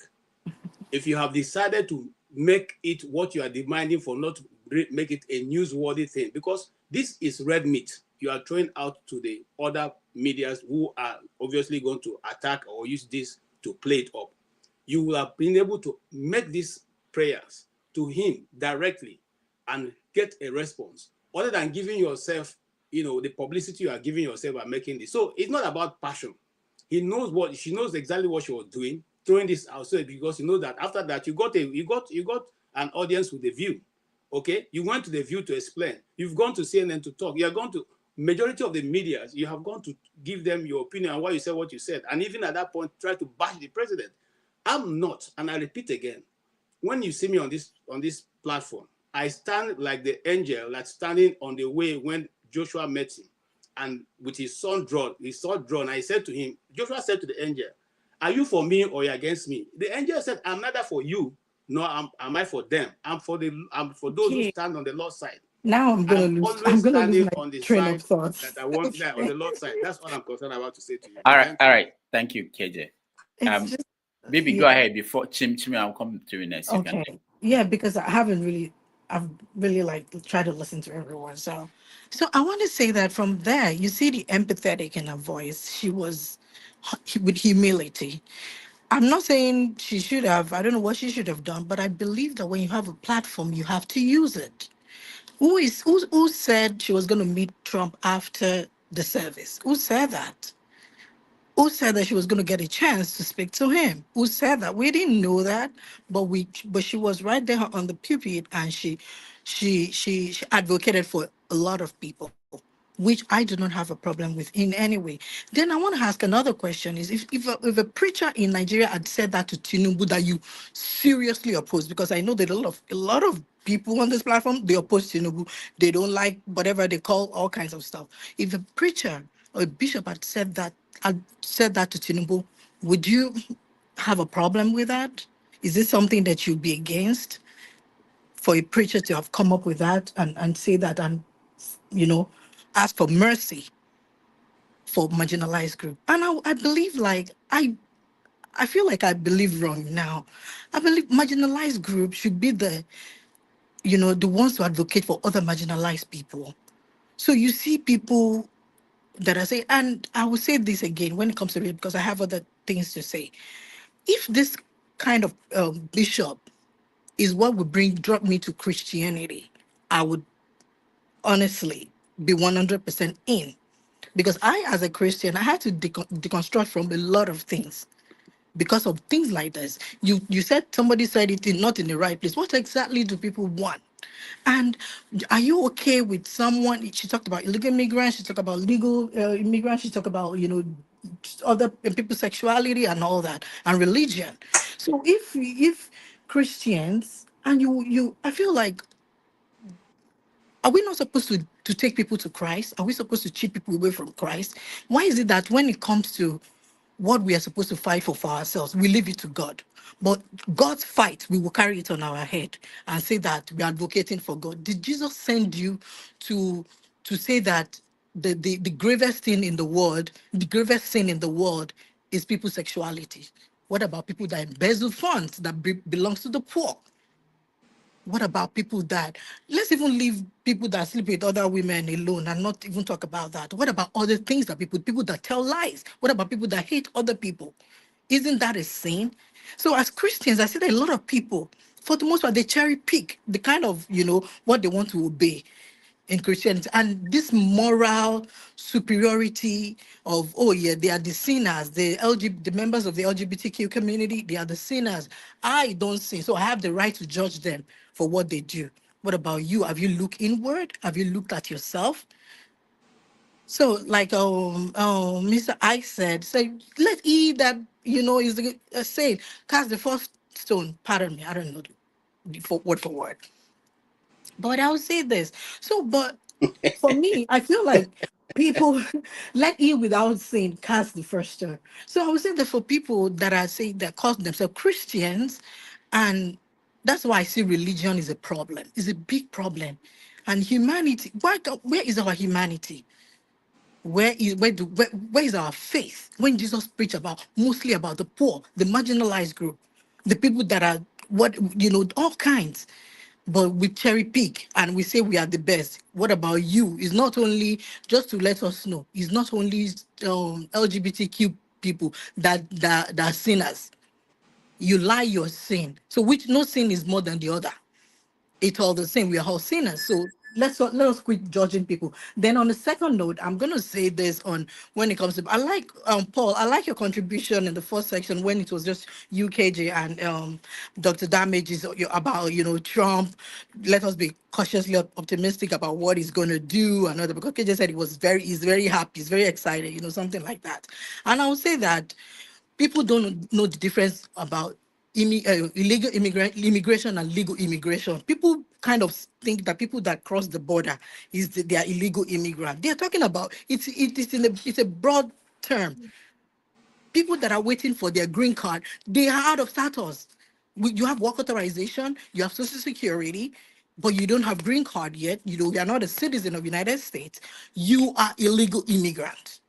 But you're actually waiting on them. So when we talk about this, we should really think about, that's why we should have, sense of discernment to discern information, to do our research, to research, to understand. And I also want to say this, KJ mentioned something the other day, because it's so hard to get word out here, because a lot of misinformation, I'm telling you, and people think they know. And I feel like you don't know. KJ mentioned something that they take over buildings. That was a propaganda.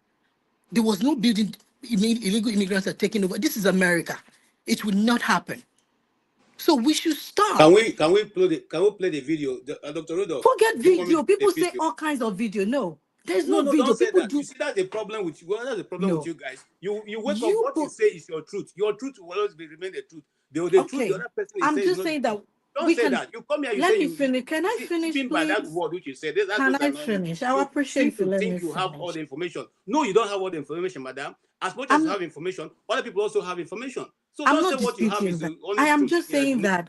But there is I just want to say there is nothing like they're taking over buildings. AJ, can you let the lady finish, please? You can fact check that. Go to factcheck.org. Go to verify. There are people that are basically meant for this fact checking and countering misinformation. No, madam, I wouldn't accept people who you say are meant for fact checking, because all of them are employed by the Democrats, and that is why we are reversing back it's not about Democrats or Republicans. Right. Look, KJ, I am not about Democrats or you can support the Democrat or Republican. That is not my bias.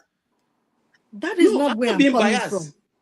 I'm not being biased. Are they not being sacked? Has Facebook not sacked this all the is people? Forget people put videos out. You would think it's true. Do the fact checking? You would think I'm telling you. Go to factcheck.org. People put all kinds of video. Go to verify. It's not about you can do this. You can do the research if you do the work.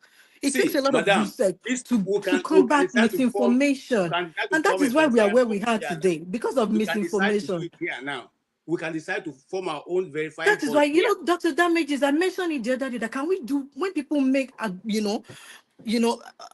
outlandish claims, can we just have fight so that for everyone to know the truth? Because some people will not be able to go back to know the truth. I'm not saying in everything we have to combat every misinformation, because I'm telling you, it's running rampant. People don't know. They don't have sense of discernment to actually filter information that they consume.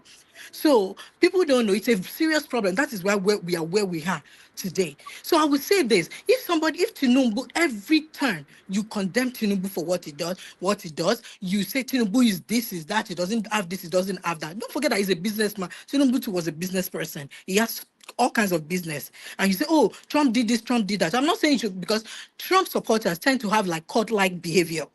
So I'm not saying that you should not be a Republican or be a Democrat. And for me, it's not about being a Democrat and for me, it's about, separating fact from, fiction. We have to be able to discern information. That is what I stand for.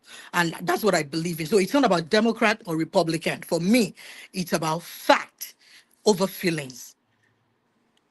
Thank you. All right. Thank you. Okay, sorry, Dr. Lame, can I just respond? You see, my biggest challenge remains that sometimes when we come here, we arrogate to ourselves the authority of knowing everything.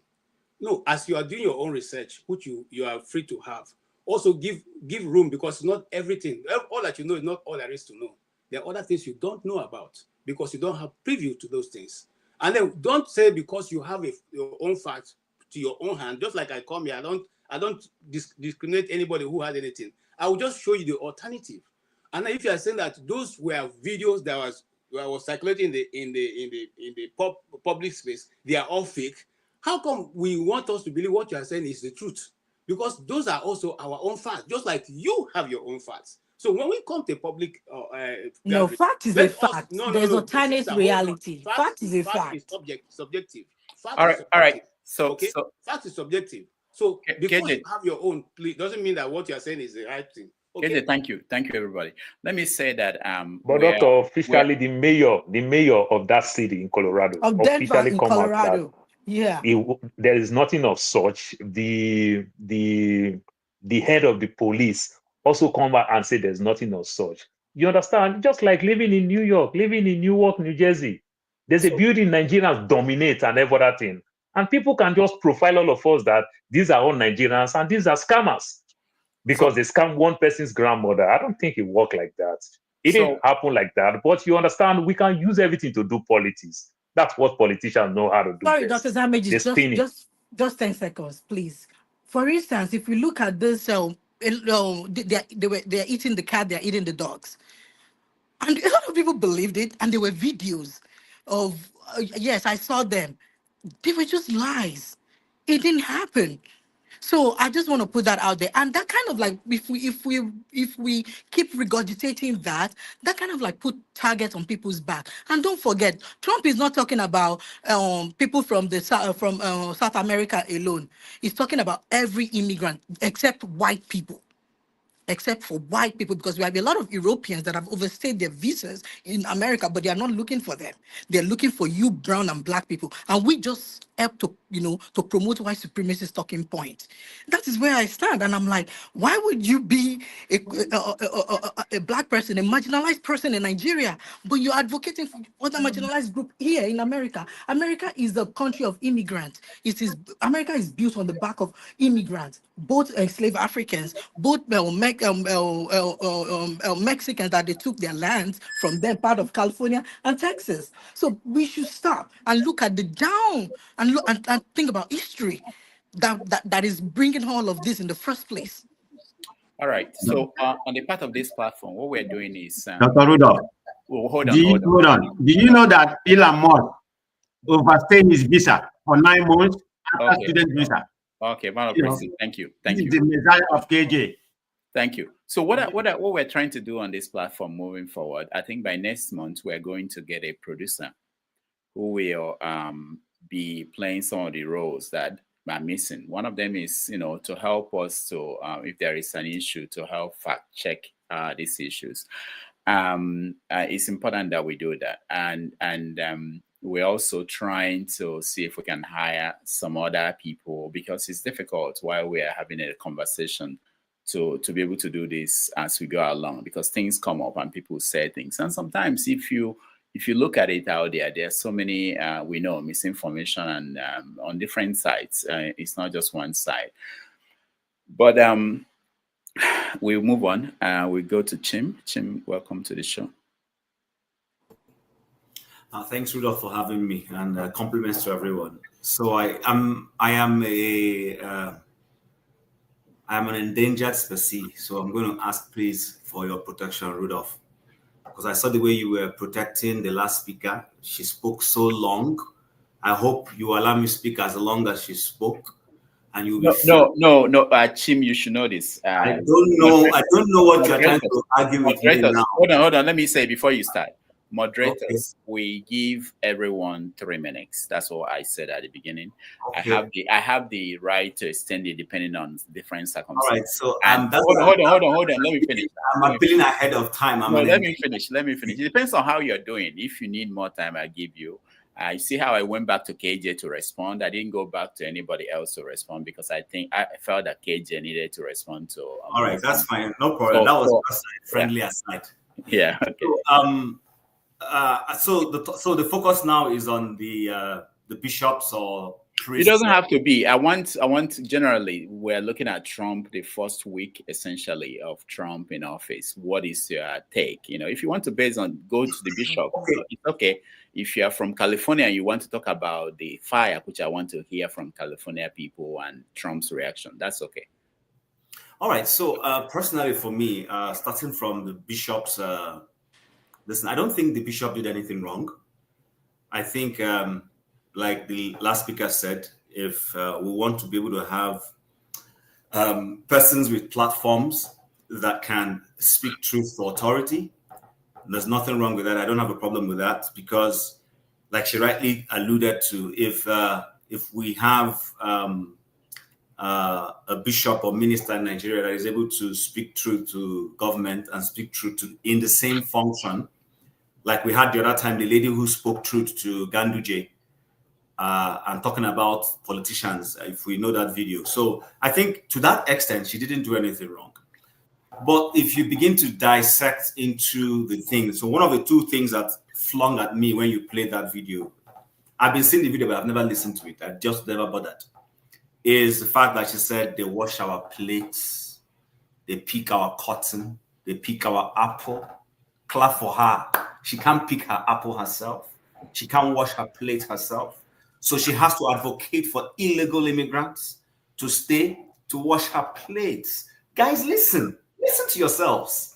That's her angle. So the only good thing for these immigrants that she's fighting for is that they pick her apple. No other white person can pick the apple. No other, when she goes to her dining and dines, she doesn't want to have a lack of hands that will wash her dishes. That's where she's focusing on, but nobody can read that. The only thing is, let their pali, the people who don't have pali, stay. I'm going colloquial now intentionally.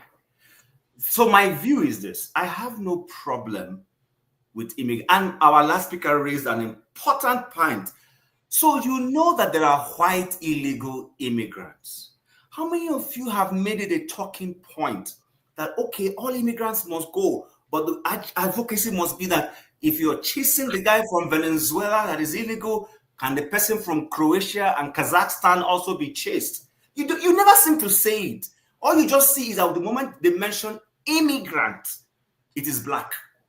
I don't know why we think that way, that once an issue of immigrants, oh, they don't want immigrants, then it has to be black. So, it never occurred to me until the lady said it now, that there are other immigrants from Eastern Europe and even Western Europe who are overstayed. Make it a talking point, because they make your own a talking point. Make it a talking point, and so that way maybe the American government will look at it and say, okay, that's true. So if we're chasing Venezuela, we need to start walking into Colorado and chasing the guys who also have supposedly quote-unquote white skin. Make it that talking point. But back to Trump's first week, I took my time to listen to his speech. Don't take my words for it, because I'm not I don't have a big platform. So, but I went to listen to the former speechwriter of George H.W. Bush and what she had to say about Trump's first week. And the lady was of praises. She said it was very optimistic. It gave hope. Yes, she had her own little one or two sided negatives to pick on, which of course was balanced, but she had a balanced perspective. He gave hope. See, I don't know why we're so, over the top with this whole thing about immigration. Which person has a home will be happy to see somebody just invade your home and come into your family? The answer here is no. We were here for many years crying that the Nigerian government, we even accused the last president of siding with his Fulani kinsmen who were coming from Futajelon. That Fulani people were coming from all the way from outside of Nigeria, invading Nigeria, killing people in different places, those with the farms in Benue, and heading down south. When it happened in Akure, in Falae's place, they killed people. We were all condemning it. But I don't understand why those of us who live in diaspora, The moment immigrant issue comes up and they're saying illegal, are you an illegal immigrant? I always ask people, once you start getting ticked off, I ask you, did you come here illegally? Because it can only be somebody who feels he has done similar thing that will be agitated and angry. There is nowhere in the world, there's no government that says is responsible, that is going to, I know it's because it's Trump. Because Trump is loquacious, because of his, his behaviors. Sometimes even when the man is saying commonsensical things, nobody listens. And I blame him. His conduct has made that even when he's saying what is right, people can't even pick it. There is nobody here that is going to be made the president of any country. And you're responsible for lives, and you're going to be watching your border invaded. Nobody here, if you say, you raise your hand and say that you'll be president, and you allow your brother to be around, then you're not worth being the leader of that country. It doesn't happen anywhere. Nigerians and some people went to Ireland and abused going to give birth to Ireland. It did not happen. Didn't the Irish government stop that thing? Why are we always hypocritical? Why are we always this way? It seems to me that we like it when things, we've destroyed Nigeria, and we are happy to go to other places and destroy those places. And I'm not saying that Nigerians are the illegal immigrants, don't get me wrong. But I'm saying the way I see most Nigerians carry this migrant issue, legal or illegal matter, sometimes I hush and I ask, where's your education actually? You didn't come up with the word legal or illegal. There is a word for illegal. There's a reason why something is called illegal. If it doesn't go through the proper channel, then it is illegal.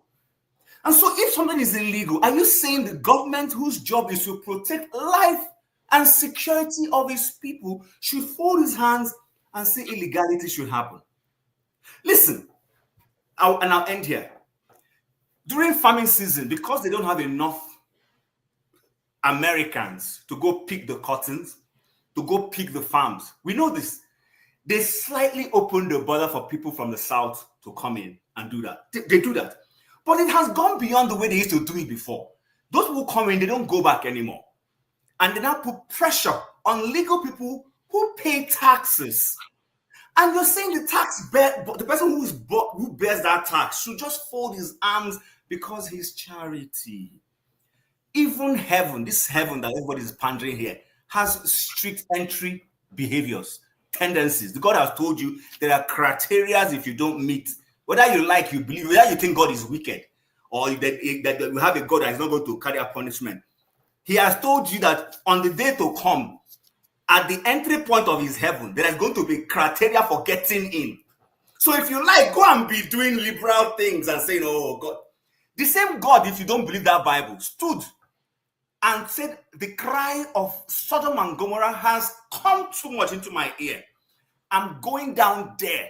The last I checked, Sodom and Gomorrah was sexuality, LGBTQ, and all these things. That today now somebody is telling me, where's my compassion? No one says kill them. No one says they shouldn't live their lives. Where the problem started was when they began to use their influence in government to push for this agenda, to insert things into books. That's when people started saying, we've had enough of you. If these guys were simply marrying who they want to marry peacefully, staying in their lane, nobody will bother about them. America has for long been an open society to migrants, an open society where they allow you to do what you want to do.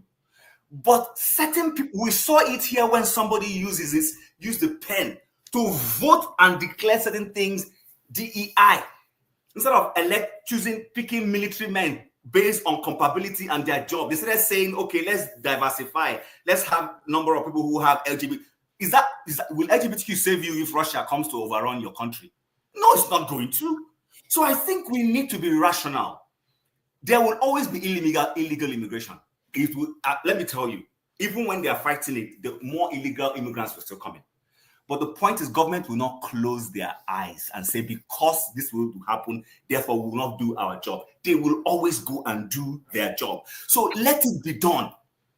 If you don't have anything to fear, you shouldn't worry yourself about legal. I'm here in Canada. I'm not an illegal immigrant. And there was no reason for me to leave Nigeria and start running around and jumping fences to get into it. I wouldn't do it. I applied. I got it. I moved in. If you don't qualify and you haven't had the time to regularize your paper, unfortunately, the law is what it is. It will catch up with you. So I don't think coming here to say it's not a Trump thing. Fact, statistics shows that previous governments before Trump have even deported immigrants more than him. Like I said, it is his loquaciousness, his tendencies that often make that even when he is saying what is right, nobody seems to be listening. And I blame him for it. Thanks. All right. Thank you, Chim. You spent over 11 minutes. It's nice play compared to what you did earlier, but that's fine. I hope you're happy because you won't remember this when you complain next time. The flagship, go ahead. Thank you, Rudolph. Let me start off with this. My voice is a little bit out, just getting over a cold. So pardon me if you don't hear me very well. Good afternoon to every member of the panel and also those that are watching and in the comment section. Every other protocol duly observed. Chim. You spoke my mind. Thank you and hats off to you. That was very, very great. I'm not going to take too much time, but I'll just add these tidbits to it to piggyback on what you said. You know, it's easy to start to quote stuff and point Bible and Christianity and stuff when we really don't understand what is being done and said. The reason why I am here in America is because my country is messed up. And the reason why it is, and the same goes for every one of you there looking at me. The reason why you are here today is because your country decided not to do what is right for you and for me. That's why we are here today. Now, in Nigeria, we used to, back in the day, many years ago, we used to, when this oil exploration started, we used to have these British folks that come in there and we call them expatriates. And come to find out, these guys really don't have any formal education. And over here in the West, we call them illegal immigrants. Over there, they pay them more than our best graduates. Over here, they pay them below minimum wages. And for some reason, we think it is good. The beauty of American democracy is what we're looking at today with Trump in office and everybody else that is standing up to oppose him for everything that he seems to stand for. I like Trump. Let me say it out loud. I like him. And here's why I like him. He does what he says he will do. Or at least he tries to do it, even though the law will not allow him. I like him. I'm not going to deny it. You see, the bishop that spoke has every right to speak as a citizen. And she has every right to put up that good show that she put in a very fine, subtle voice that makes it look very, very impressionable. And mention all the class and group and category of people that she mentioned. And Chin, thank you so much for making it clear to me even, because I didn't see it from that perspective. But when I heard you speak, I thought about it. So what they are good for is to wash our dishes and do all the jobs that we refuse to do. And on top of that, we pay them minimum wage. How derogatory is that?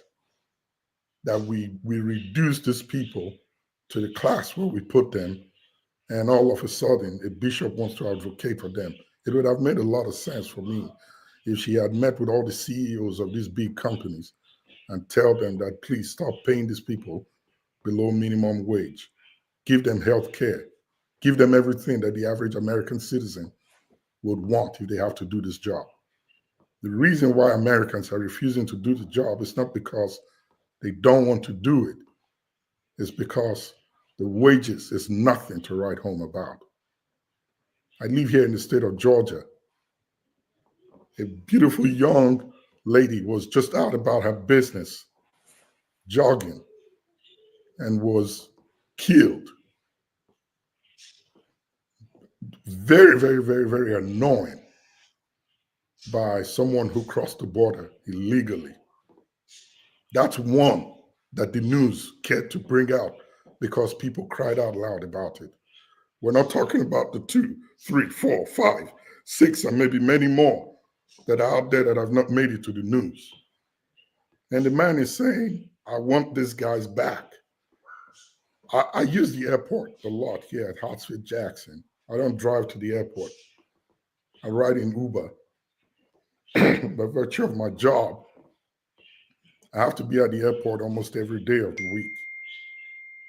And when I order an Uber, it's hard to get where I live, you know? But lately, it's been very, very prevalent. When I say lately, I'm talking within the last 12 to 16 months. You order it, normally it would take about 40 minutes to get one if you find one, but now you order it in 10, 15 minutes or less, it gets to you. And here's what my findings have been. Yeah, the majority of them, the majority, not all, the majority of them are from Venezuela. I talk to them. They don't speak English. The app will tell you, I don't speak English before you get there. So you know how to communicate with your driver when he gets to you. And for those who understand English, I ask them, when did you come to America? For many of them, it's less than a year ago. How did you get to drive? And they laugh and smile.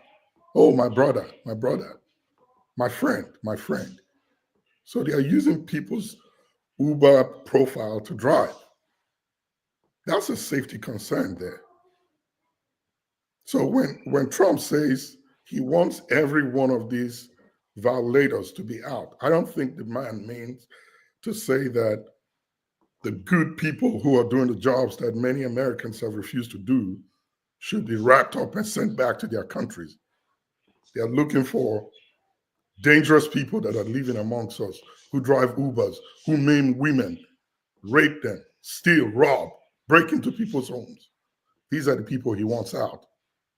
And unfortunately, a group of people may be caught up in the mix of that really do not do that when they get them. I agree and I support that they should be sent back. My community has to be safe. I can't run away from one 8,000 miles away and come here and watch this one go bad on me. I have children that I'm raising. Where else do I want to go from here at my age? I'm over 50. Now, when he talked about LGBTQ, I don't think Trump is saying he hates them. Yeah, who mentioned it here? Was it Mazi Prince that said one of his picks for office is a gay member? Yes. But does that not tell you that the man really doesn't mean what you're saying he means? What Trump is saying is by policy, the US government is not going to front this confusion in identity crisis that we have, that it is shoved down the throats of our children in school. And we are made to do what we do not agree to or agree with when this lifestyle has been forced on us. If I'm a pastor and I don't believe in marrying two males or females, I must not be forced to do it because the law says so. That's what he's trying to say. So America is not going to front that legally and by policy. They'll force it upon you and me. So when the bishop, who I applaud in a way, it's good that she said that. That's freedom of speech here in America. That's what a true democracy is, or at least American democracy. That's what it means. If you say something and they don't like it, they can challenge it in court and legally. Trump speak for defense secretary, barely made it yesterday. For those of you who think that Trump is here, he's just going to change everything at the snap of a finger and has all the power to do it. I wonder if you really know about this country. There are systems and checks that will stop him on his track. Trump cannot do what the law does not allow or support. People will oppose him. People will check him. Yes, he may say it, but he cannot and will not do it. His pick for defense secretary barely made it because the vice president casted his vote. But he has both the House and the Senate. They didn't support it. So don't think that Trump is here and will just flip America over do what he likes, run for a third term, becomes a totalitarian regime or administration here in America. It's not going to be that way. And let me end this way. Two responses. If Tinubu says tomorrow that, or excuse me, if a bishop in Nigeria or one of the GOs there tomorrow comes to say, Tinubu, allow these bandits, terrorists, Boko Haram, whatever they call them, have mercy and compassion on them and let them come integrate within us in our society. Yes, I would have a problem with that. I will call that bishop's name out. I will scream out loud. And lastly,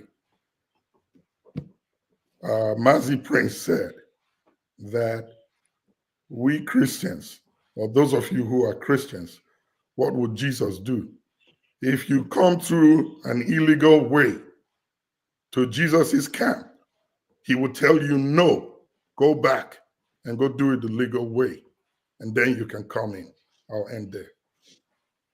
All right. Thank you, the flagship. Richards, you're next. Yeah, good evening from here, from Germany.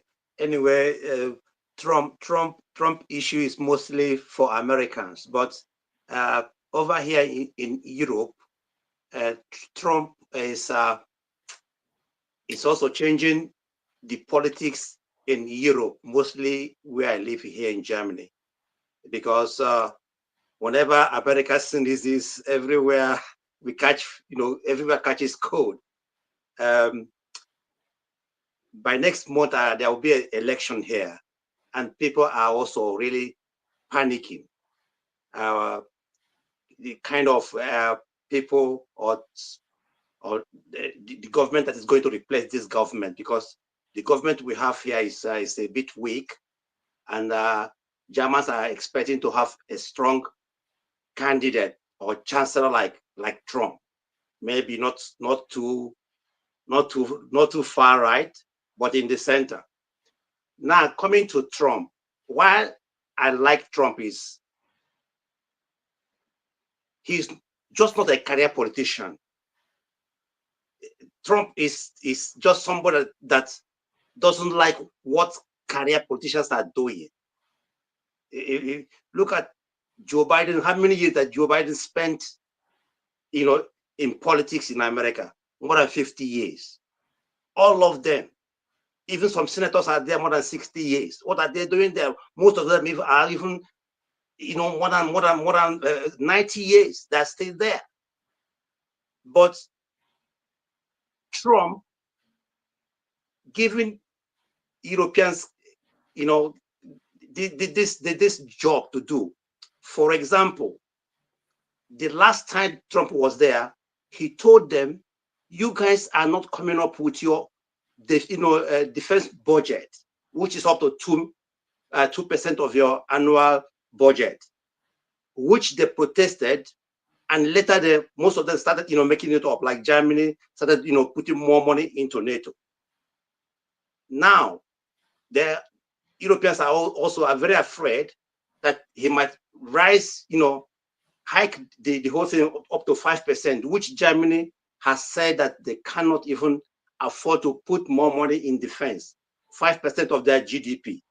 So if you look at Trump's, politics, making America great again, I can understand him, but he's also trying to weaken Europe, because if Europeans can, like Germany, where I live here, the economy is not strong anymore. People are struggling to pay their gas and other things, and because Germany has no gas, has no petrol, or crude oil.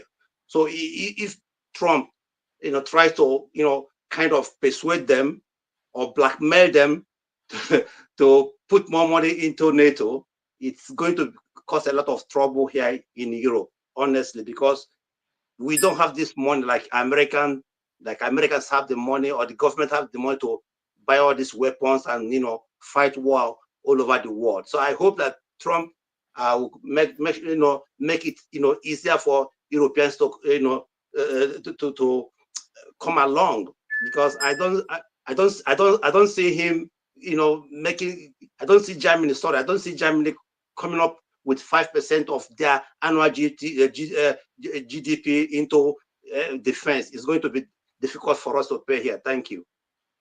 Thank you, Richard. I didn't want to draw us back, but I wanted to say, Germany, you guys enjoy free education. You have free healthcare. And maybe you have to get some of those money and put it in defense, just like we are doing here. Because if we take that money, I'm speaking for Trump now, if we take the money we put in defense, we can give everybody here free healthcare, free education like you have. So you can find the money if you want to. I just cut some of these things you enjoy. We don't enjoy them here. All right, stay humble. You're next.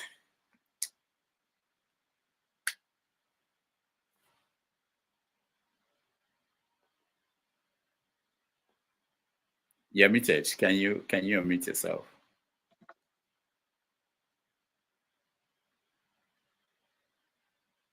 I'm sorry, I had something playing in the background, so I had to stop it. Thank you very much for the opportunity.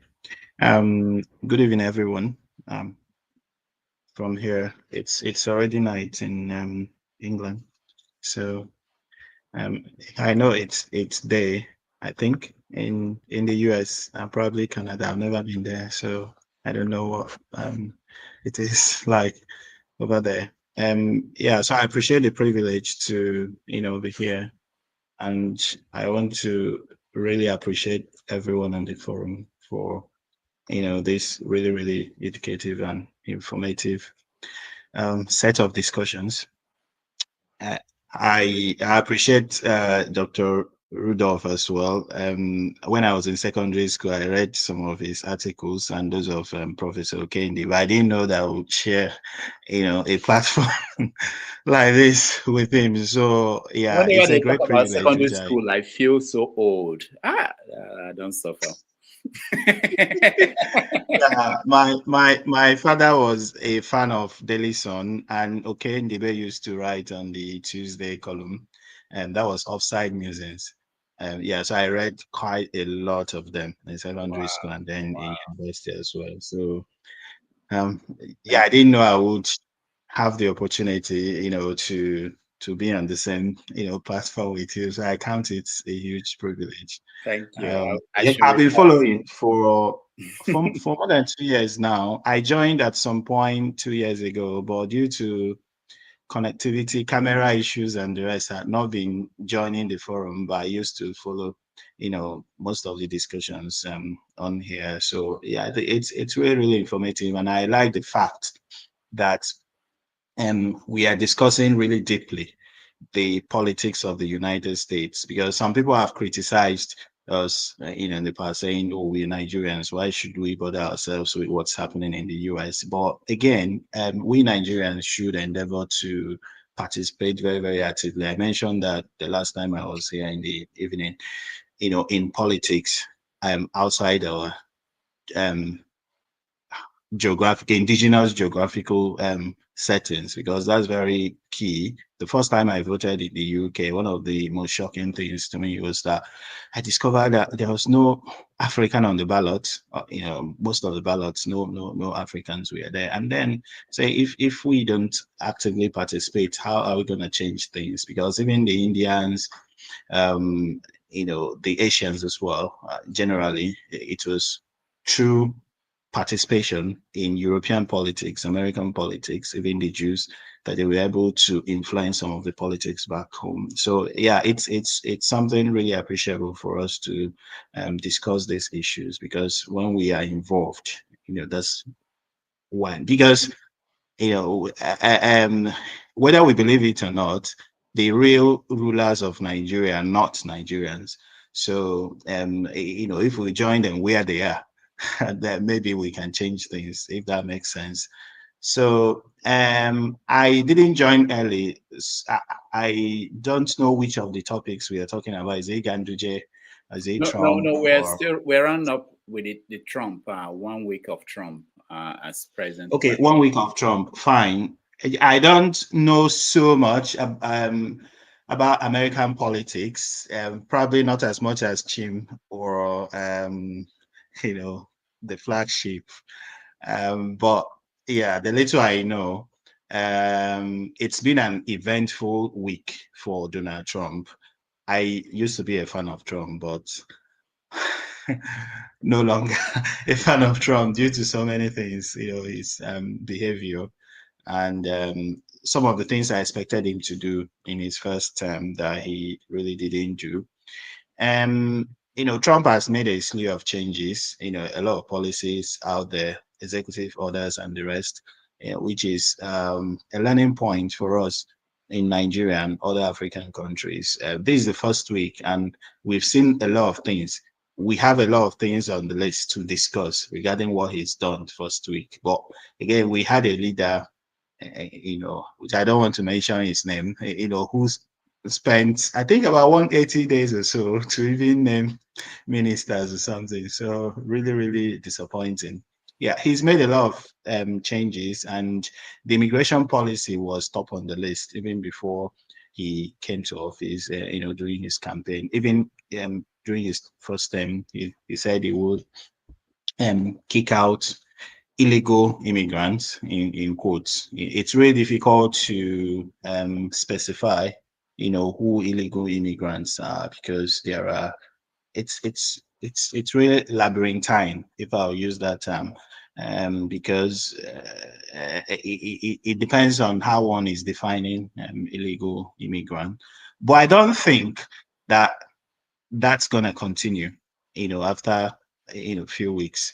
Really, I think it's something we call initial gragra in Warri. Just to make you understand that, look, we are in charge here.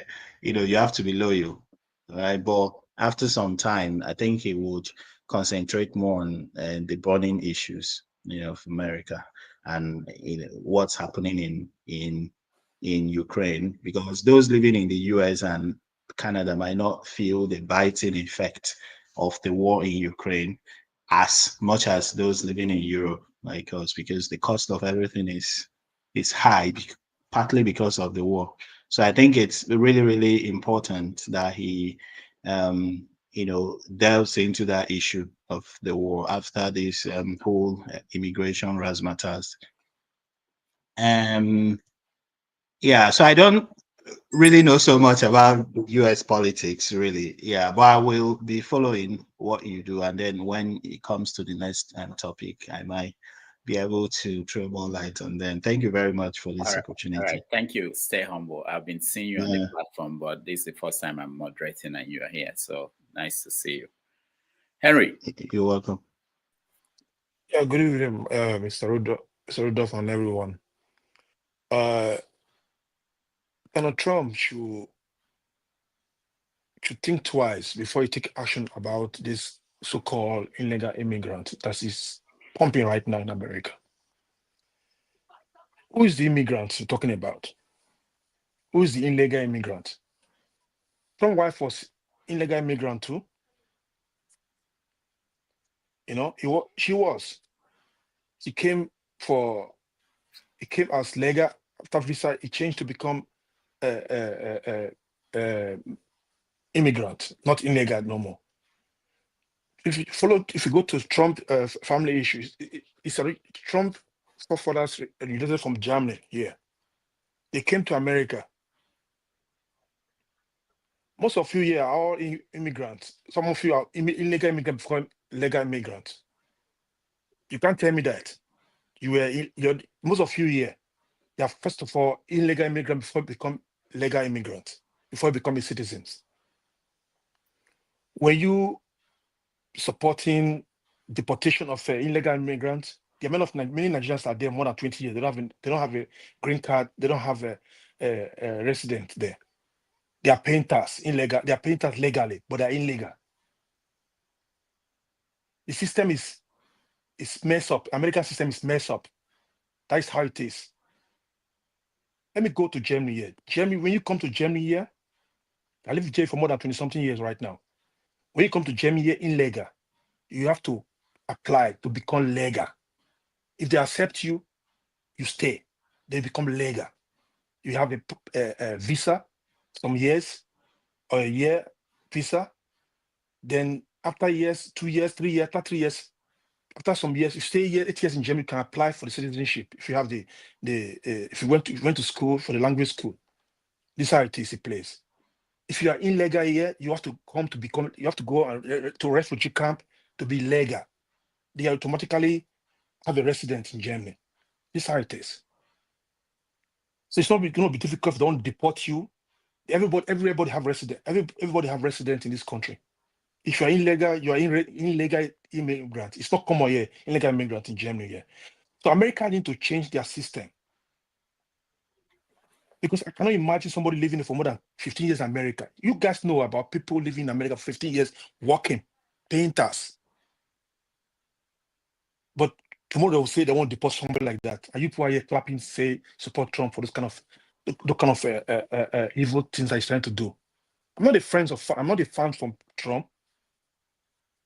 But I mean, let's call it spade a spade. You guys are immigrants before you become citizens in that country. People are lining up to come to this America you people dream of. Why are you in America? Why are you in Canada? Why not move back to your country and build your country? If you don't want other people to come in, like you came in there.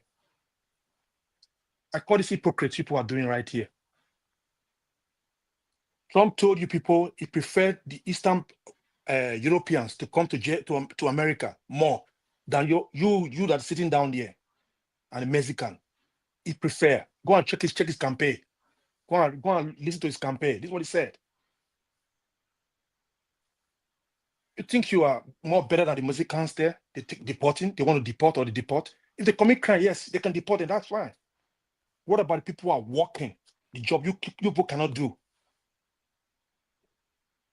Man, I'm just ashamed looking at you that's immigrants before you become a citizen of that country, supporting to deport people. We're going to do all the job there. We're going to do all the job there. The hard job people don't want to do. Or the so-called Americans don't want to do. Who are the Americans? Who are the Americans? The Mexicans are the Americans. We don't know. Go and check the history. You guys should be ashamed of yourself talking things like this. You're all immigrants. Forget about the kind of passport you're holding. The one who lives in Germany said he support Trump, this. How did you come to Germany? How did you come to Germany? I know how I came to Germany. I get a visa, I came to Germany, then I had to apply to be a refugee here with my passport. This is what I did 20-something years ago. So when you support things like this, I'm ashamed. You are in Germany. Germany belongs to the white people, Europeans. America belongs to the Mexicans. So why we have to support things like this? We all move to our country. We belong to Nigeria, Africa. Let's go there. Let's go there. This kind of hypocrisy, I don't support it. There are many Nigerians there. Sorry, give me 30 seconds. There are many Nigerians there living in America. I've been to America, New York. I've been to New Jersey, been to Boston. I've been to California. I've traveled around New York, America, I mean. I've been there. I cannot live there anyway. I always go there for holidays. People are suffering there too. People are living there 15 years. They don't have a passport. They don't have a resident permit. They don't have it. They don't have green card. They are there, but they will deport them. Nigerians, they will deport them. They're sitting here supporting church thing. Shame on you guys. Thank you. Thank you, Henry. Tony, you're the last person on this topic. My brother in Germany said the truth.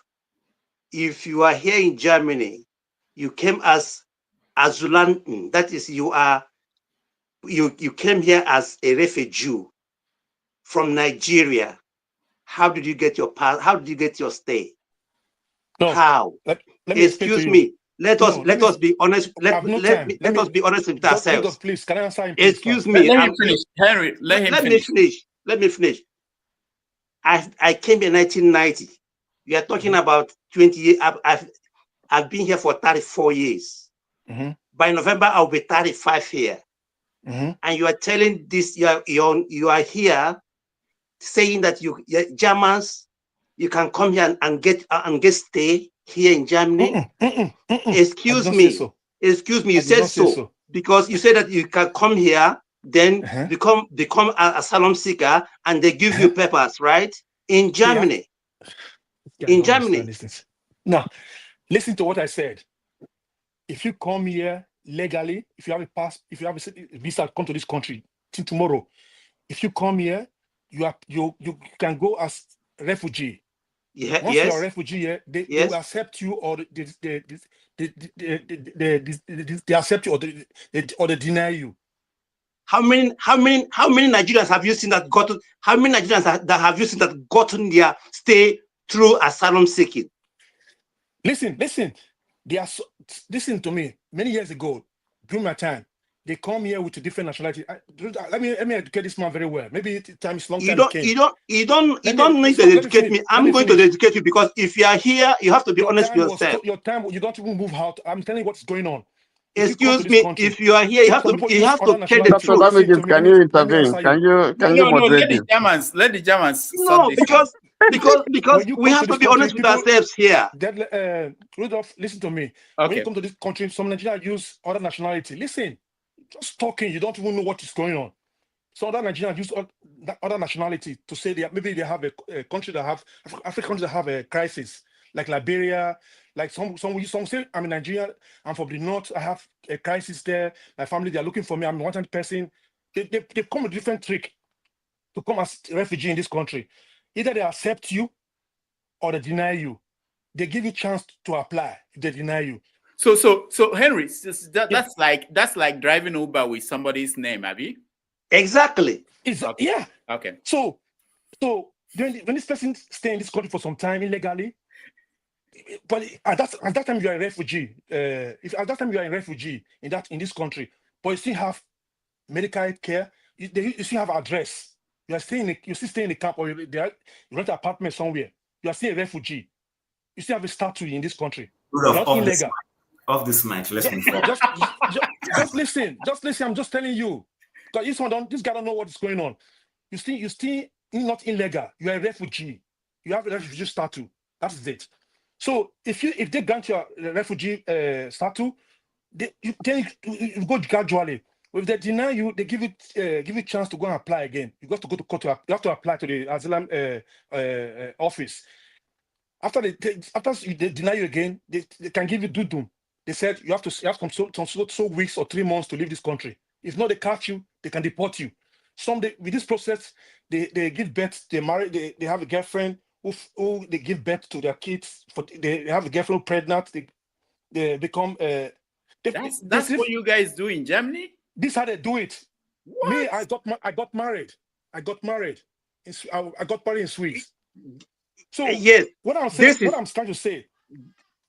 This is exactly because, for example, my brother Henry, if you didn't marry here, there's no way you can be allowed to stay here if you didn't marry here.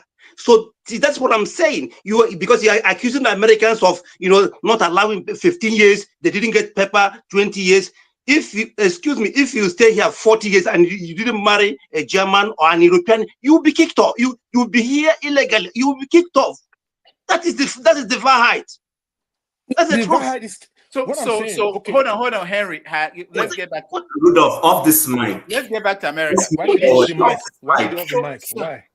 So don't hear the truth. So the problem with the people coming from Latin America is that they refuse to marry Americans. Is that the problem? No, it's different. You know why? No. It's not a joke.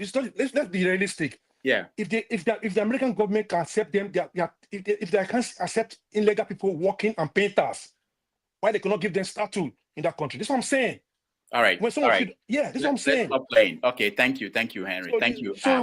One day we'll talk about immigration and what people really go through and what's going on for Africans. Because you're paying tax illegally, you're working illegally, paying tax. They don't want to deport you. Does it make sense? You cannot stay in Germany without getting married to a German or an European.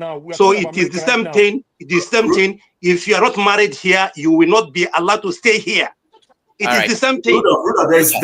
There is a misconception flying around. I just want us to correct before we move on. Okay, go ahead. Tony, don't be offended, please. While we appreciate and we understand there are people who leave Nigeria or anywhere, there is no war going on in Nigeria, maybe between 1990 and 80, and you say you are claiming asylum and you get papers, that's fine. It is not all of us who left Nigeria running to go and claim asylum. I got my PR right inside Lagos. Exactly. I got my PR. So don't come and be telling me I have become American or Canadian and I'm trying to block the door. I am not trying to do any of that. Canadian, excuse me, brother, please, can you calm down? It's not all about GB all the time. Listen. No, can you please try to cover up something? I beg you. Henry, hold on. Henry, let him finish. Yeah, go ahead, Jim. The Canadian system has a permanent residence application that you can stay wherever you are in the world and apply. If you apply and you meet all the criteria, they issue you the visa. Upon landing, they give you 1 year to land. When you land, then you get your PR. You don't get your refugee. I don't want to mention names so that it doesn't look like I'm demeaning any country. You apply. They're looking for what they call, skilled labor. If you meet those criteria, you apply, you get your permanent residence, and then you have a time frame to land. A lot of Nigerians, that's the way they came to Canada. Yeah, I know. So it is not everybody that landed in Canada or Germany or wherever. How many people do that? How many? No, excuse me. Rudolph, they are eating my time. All right. Thank you. I wanted to correct the impression, please. Tim, thank you. We are going to make this a topic one day. Tony, you have the last word on this topic. Yes. Greetings, everybody. And those who are listening, I've been listening, because I was on motion, so I've been listening, and I just I came in when I got home. I particularly would like to associate myself with a lot of what Chim said, but I have a few issues too with some of the things he said. First of all, like Chim, I came in here in America with an immigrant visa. I had to wait for 13 years. Even though it was supposed to take me 10 years.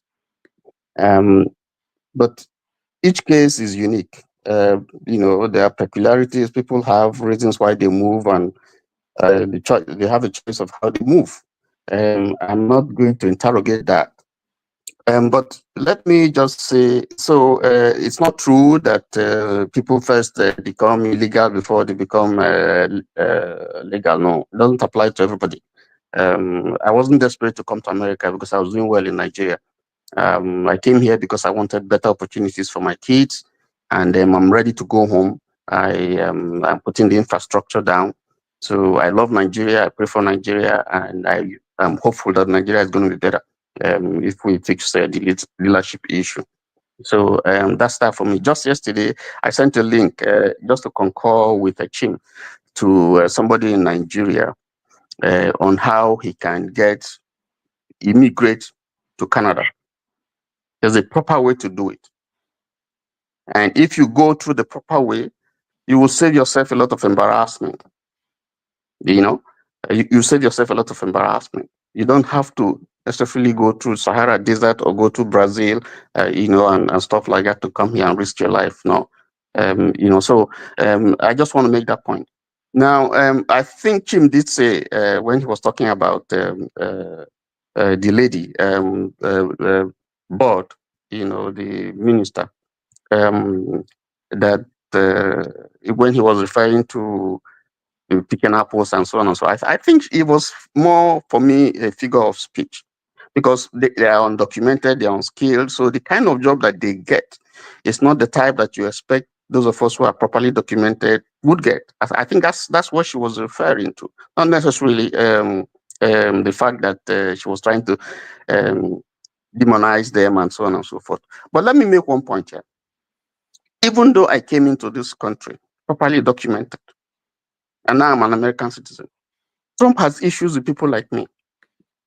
He has issues with people from Asia, he has issues from people from Latin America.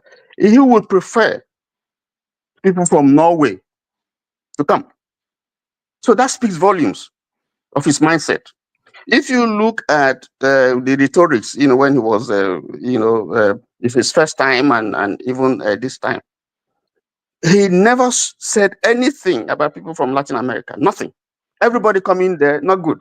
They are prisoners, they're carrying disease, they're carrying smallpox, none of them is good. Nobody coming from shithole country is good. everybody is bad. But if you come from Norway, you're acceptable. That's a mindset. That's a stereotype. So you can immediately read, even before he became president, what he's trying to achieve. We are poisoning the blood of their country. So this is red meat that is given. And you know what he's talking about. Because the population of immigrants is increasing and is a challenge, both politically, economically, and so on. So there is a kite that is flying, and the people, he knows the people, the constituency that he's talking to, and they are buying it. Now, the challenge for us is those of us who are lucky, who are privileged to be here, whether you came in through whatever means, is for us to stay here, get what we want, go back to our country and develop our country with the knowledge that we have acquired and all the things that we have acquired. If you know what you are, the reason why you are here, you get it. And then how do you leverage all those things and competencies that you have got to help your country? I think for me, that's the critical thing. Now, having said that, I also want to talk about what the lady said, mercy. What is the meaning of mercy? If you interrogate that word properly, mercy means that some wrong has been done. That's if you read in between the lines. She's saying, yes, some wrong has been done.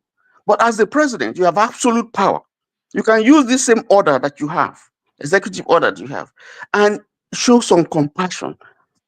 Now, you can't make a sweeping generalization, because what the problem is here is, one, Trump's rhetoric and the process, because he's not the first to deport people. It's the process that he has embarked upon. It's the process. And if you look at the process, it's very unfair. And we must say the truth. What the woman is saying, the church is the pillar of truth. What the woman is saying is, listen, as someone who has been saved by God, and Trump did say that, and you have these people who have these various situations, is there a way you can look at each person? Every individual is unique. Can you look at them? Those of them that have committed crimes, of course, throw them back, send them back. But you cannot generalize and just make a sweeping and sweep everybody out. That is wrong. That's why it's having all these myriads of challenges all over, from left to right and center. You know, so for me, it's very clear. He has a mindset. And I'm not going to look at his personality, because, I mean, nobody is a saint. I don't want to talk about his personality. But if you look at his personality, it's terrible. Okay?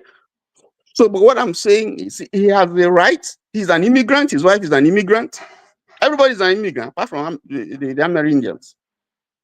So, if you want to fix America, choose. Why not sit down? I mean, he hadn't had all his cabinets, set up.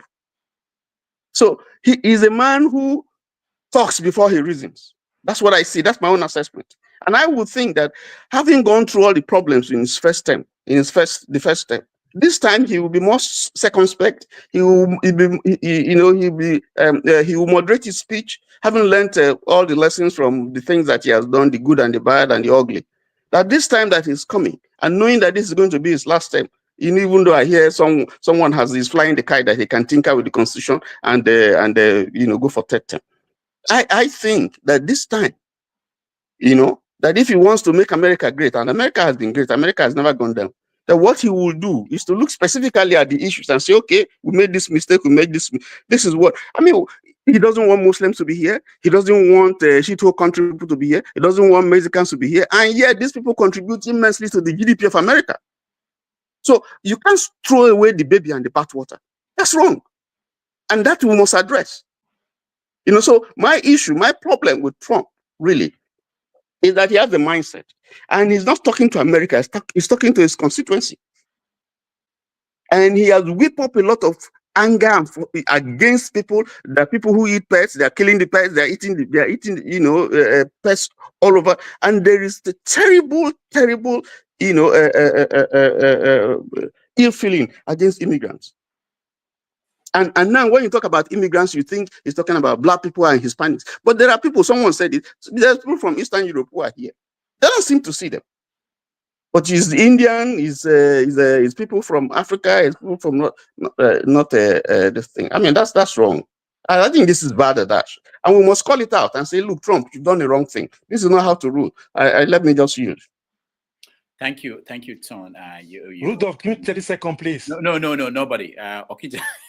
This guy spoke my mind. We have been on one topic for 3 hours. Okija, 2 minutes. Okay. What's his name? Oh, who spoke last? I forgot his name. Tony spoke. Tony, last. thank you very much. Tony said a whole lot of things. I mean, like it's never good. It's never good to have a porous border, to have people to open into a country. Nigeria is, the way it is now because people entered into our border.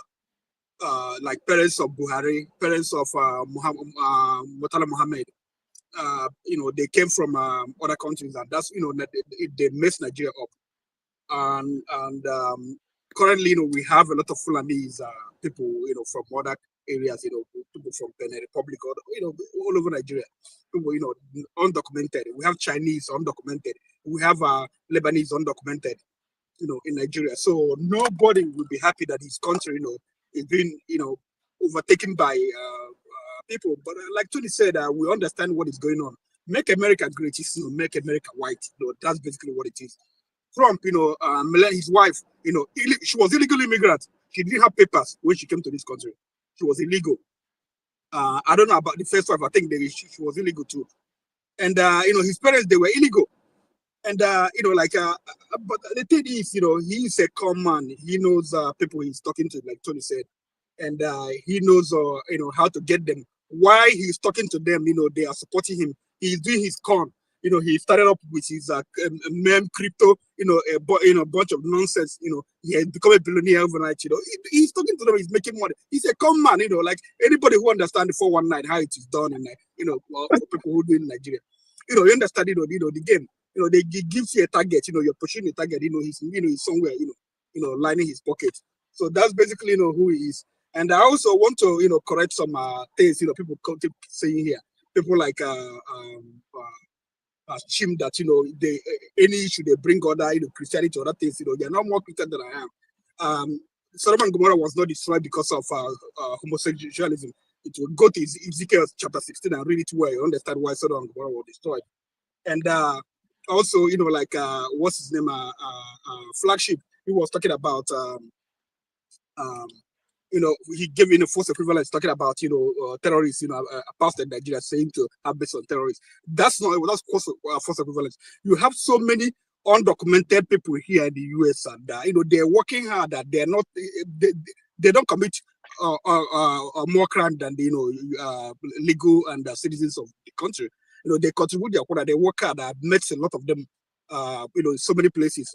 And also, what I want to do, if America they really want to do it, let them just do it. Deport every illegal immigrant so that we will know the cost of things in the US, so that you will know the cost of water, you will know the cost of how much businessmen, Trump, even his whatever all his businesses, how much he be paying workers to do the job in the US. They don't understand what they're talking about. Because deport how many millions? Do you know how much it's gonna cost you to deport them? Professor Damages, please explain to them, because I think I've you've written something on that. How much it will cost to deport one person? How much it will cost to deport about 10,000 people? And then what it does to the economy. Let me please tell them. Thank you. Let's just end it here. Let me just point out a few things. I had all of you, and it was quite interesting. I'm not trying to take the microphone from you, but you see, Okija just threw a red meat now. And no. Wait. Let me. He called Buhari's parents illegal. He called Moitala's parents illegal, and it is perfectly okay. That's not a Trump kind of talk. What he just did is not a Trump type of talk. It's the talk of good people. I just want to raise that matter for you, so that all of us who are listening. He called Buhari. He said the problem we have is because Nigeria opened the border. And Buhari's father. Yeah, I don't support illegal immigration. I don't support it. That's why I said it. I said it. No, Okija, no. I said it. Perfectly okay. You're right. Okija, I'm in alignment with you. Please move on. All right. Sometimes we lose this context before we move on. May I let Okija know also that is equivalent to a false equivalence. See why I said we should move on. So let me just put a few things out there so we can move on to another topic. Thank you, everybody. I was touched when Chim and the flagship, I think they were talking about washing plates and picking apples. And I've never had what they did there. I've never had anybody do it before, which is like, you know, try to make it look like they actually care about these people, that the effort should be to help them. In fact, there's a video, I think we shared it on our platform, moderators. Somebody shared it where somebody was arguing, a white guy, that because you broke into my house and you are washing my place doesn't mean that I should not take you, you know, punish you for breaking into my house. You know, making the argument about the fact that they pick our apples. But what Chim and Flagship did was something unique, you know, saying that we should actually advocate for them to get paid well, that, you know, they shouldn't just be picking apple. That, I mean, some of them are doctors. There are actually cases where Haitians who came here because of language problems, some of them were professors, were doctors, were engineers, but they are doing those jobs because that's all they could do. They cannot even communicate. So, and I would think that Chim and Flagship, they actually mean what they are saying in terms of, you know, helping these people out. But again, they actually want them to be thrown out, but they're presenting a unique picture. Like, we should care about these people more. And then Chim talked about taxpayers, or maybe Flagship, that taxpayers, American taxpayers, should worry their taxes are being used. That argument has been put out there. You can actually Google it and see how much immigrants, and those we call illegal immigrants without papers, how much they contribute to this society and how much they take. They actually contribute more. Okija said something important in terms of, I actually want this to be done if Trump is really bold. Take out 20 million people, you know, 20 million, we are estimating between 13 and 20 million people who are here without the papers. Take them out of this society and see what will happen, and see how much it will cost the country to actually do it. Do you remember some countries are rejecting? There are countries already saying you can't fly these people to our country. We don't know what you're talking about. We need to see who they are, see their passports, like these Germans, Nigerians in Germany going. Anyway, but it's more complicated than we are making it look. Both as a human issue, you know, as people who left their countries, and there might be criminals, there might be people who are living because, you know, economic issues, but there are many issues. It's not as easy as we are presenting it here, as, you know, basically let them. And one last thing, I want to round up. One last thing. So Tony said, we're here to get what we want and go back. And that made me laugh.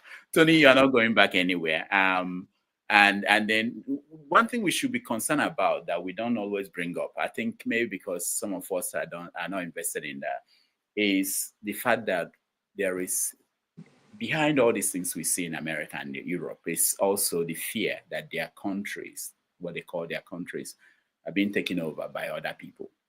Okay? Now, our time is limited here. I mean, we are going to die 50 years, 60 years, 100 years from now.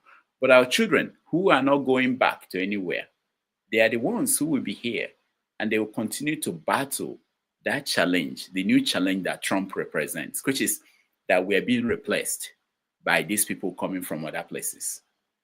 And we have to do something to stop that replacement. That's what our children will deal with, not us. It may not be prominent. I mean, America is still 70% white. People don't even know that. Europe, most of Europe is still 70% white. But in the next 20 years, it will drop to 50%. And this is what is behind most of the things you're saying. And our children, the people we are born, we are giving birth to here, that we are not taking to wherever we think we are going, because you can decide to retire home. I know some people might do that if they don't kidnap you if you go back. But you might decide to retire, but your children are not going back with you. For most of us, it's what will happen. So the point I'm making is this. There are many ways to look at these things. And I think that there's the human, look at it with human, what did Dovas call it? Milk of human Kindness. Kindness, yes. Thank you very much. Yeah, there has to be that. And that's what I saw from the lady, the bishop, when she was speaking. And I didn't see that a lot from most of our people who are talking here. All right. Let's take a break. When we come back to Nigeria. There are many issues. Doctor, the bishop lives in a multi-million-dollar mansion. Don't forget that. What's wrong with that? It's a capitalist society. What's wrong with that? If you work for it, what's wrong with it? Richard, let me tell you, Richard, you know the people who are actually supporting immigration? They are these billionaires you saw behind Trump when he was speaking. The rich people in this country. It's not the poor people. They are the people who need them, so that the same reason. Anyway, we don't want to go. This topic will not end. The same reason is complicated. Go ahead, Rudolph. I want you to go ahead. The same reason why tariff. Trump is talking about tariffs and trying to get people without telling the ordinary people that you are the one that will pay for this. It's not the companies that will pay for it. It's not China. It's not Canada that will pay for it. It's you, the buyer. And when he will pull back, when he sees the prices of things going up. The same thing will happen with immigration. If we move 15 million people out of America today, houses will be empty. They're already complaining.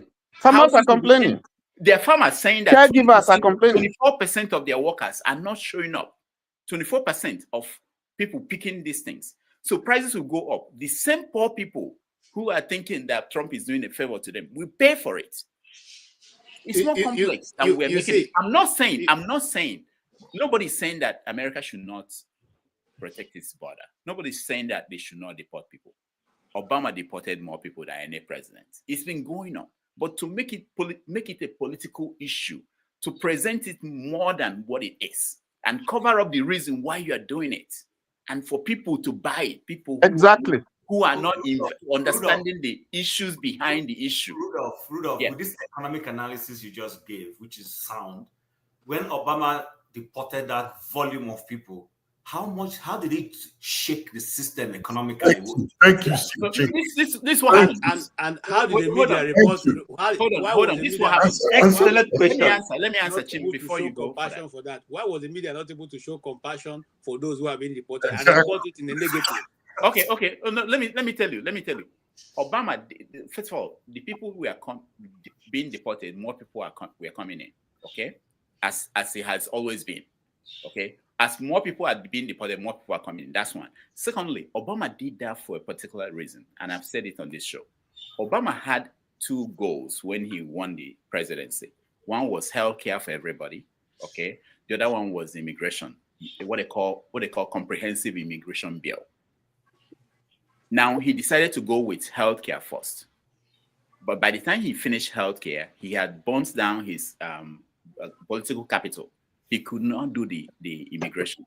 But what he thought was that maybe during the second term, by deporting people, showing that we are moving away from this country, people who are criminals, everybody accepts that, all parties. No, Rudolph, he did that deportation in his first term, not the second. He did it throughout. Even the majority of the deportation he did was in his first term. Yeah. Okay. But I'm saying that he did it throughout his time. And he did not. His deportation was not a mass deportation. It was not a mass deportation. It was not a raid deportation. Yeah. My brother, what these people are talking about raiding and mass deportation. Obama did normal deportation, but at a higher rate. All right. So let me explain it in a few minutes, please. Okay. 1 second. 1 minute. Right.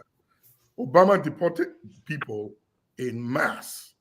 There were planes, not cargo planes, but planes that were chartered, and people were deported, and there are cases of many who landed in countries that were not theirs. I have a guy that I know here in Georgia that ended up in Ghana.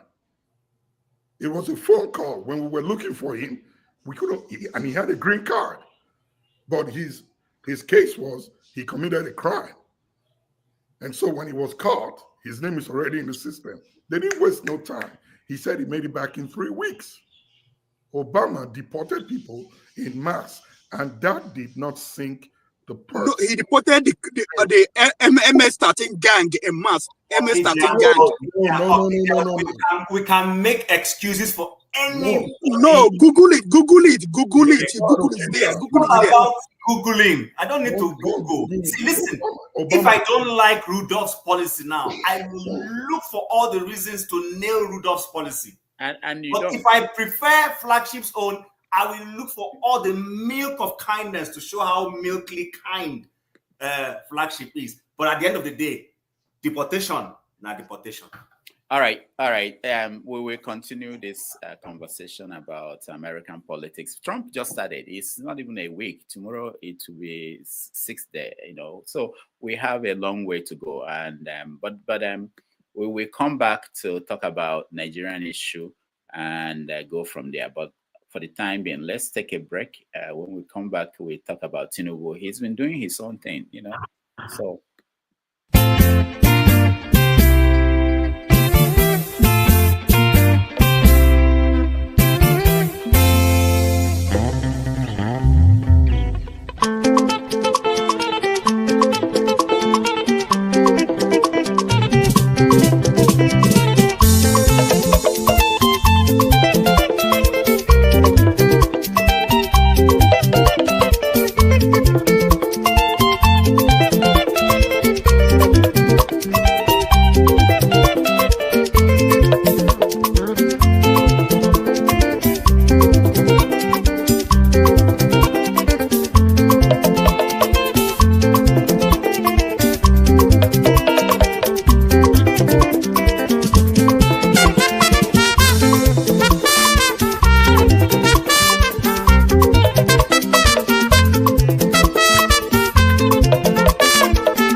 All right, welcome back, everybody, and thank you for hanging in with us.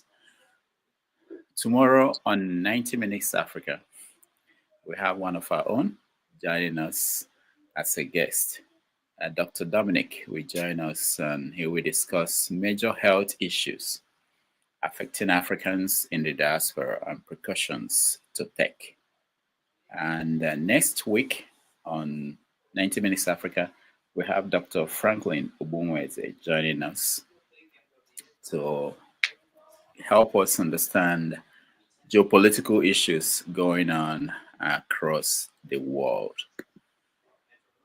But right now, we want to go back to Nigeria and talk on the issues. There are several issues going on in Nigeria. And I want us to start with Tinubu, what Tinubu has been up to this week. I think he's in France. Do we know where he is? Or I think he's in Nigeria. I'm not back. He's back in Nigeria. Oh, back in Nigeria. Okay. All right. So let's start with this video.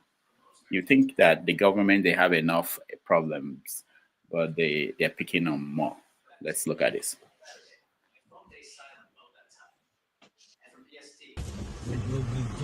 Hello, hello. How are you? Which one? I want to cause traffic for this place again. Not be airport road be this, huh? Wanna come up for roads? Wanna come up for roads? You know, to wind this place down. Why not? We are not parking. We are not supposed to be causing traffic to the airport. We are not parking. Wanna calm down? Wanna calm down? Wanna calm down? We know the park. We know the park. Go and bring your car. I know the park. Now they cause traffic for roads. We don't need this traffic. This is the airport. This is the airport road. I know the park. I know the park. Come on for roads. Come on for road. I know the park. Go bring your commissioner. I know the park. I know the park. I know the park. When I come up for roads, God punish you too.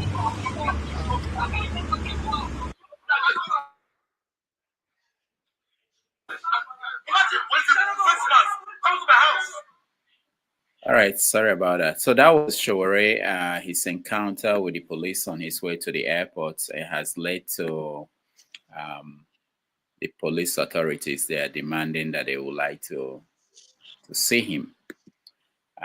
Considering everything going on in the country, this is what the Nigerian police is after. We discussed that. I want to know what went wrong there. Also, you have the EFCC. According to them, they went to arrest some Yahoo boys somewhere in Awka, Anambra State, and they were able to. They encountered resistance from one of the people who live in the building, a medical doctor who opened fire on them and killed one of their officers. That led to a lot of people weighing in on the way they act when they go to do their job. And there have been so many videos out there. I will play some of them later on about encounters, how people have experienced the EFCC in line of duty. So we want to discuss that. So let me start with you, KJ. Okay, thank you so much, sir.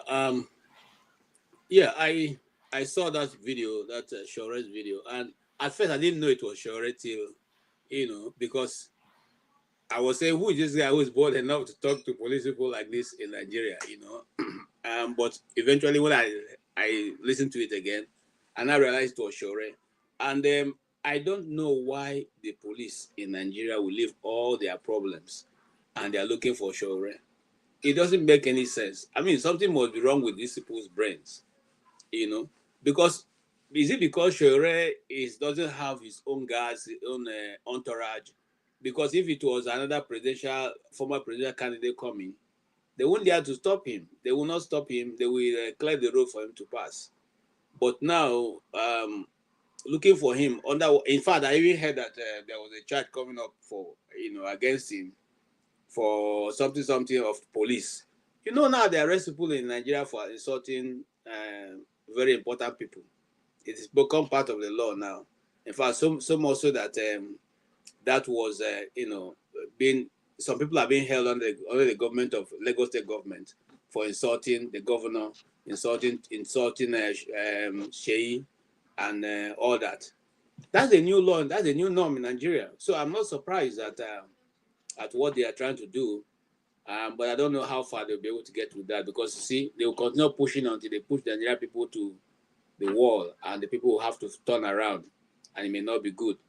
The case of the Yahoo arrest, it was said that this guy was suspected to be a Yahoo boy, and because he was suspected to be a Yahoo boy, they needed to raid his house, and they went at 2 a.m.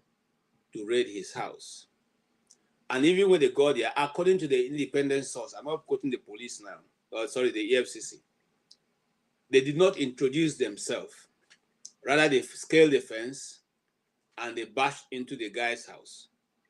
And because he has a licensed arm, he used it, because he was afraid that they were armed robbers. And according to his own story, previously, that same house had been robbed. The people have been robbed before in this same style. So because of that, he was also believing, it could be a lie, this is their source, I don't know.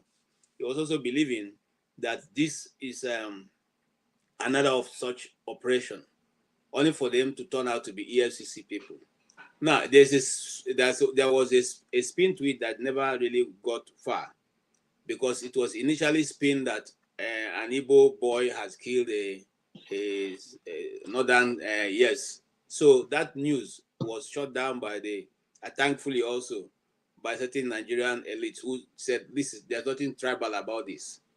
This could have happened any other place. So what am I trying to say in essence? The way that they've been operating in recent time calls for a lot of concern.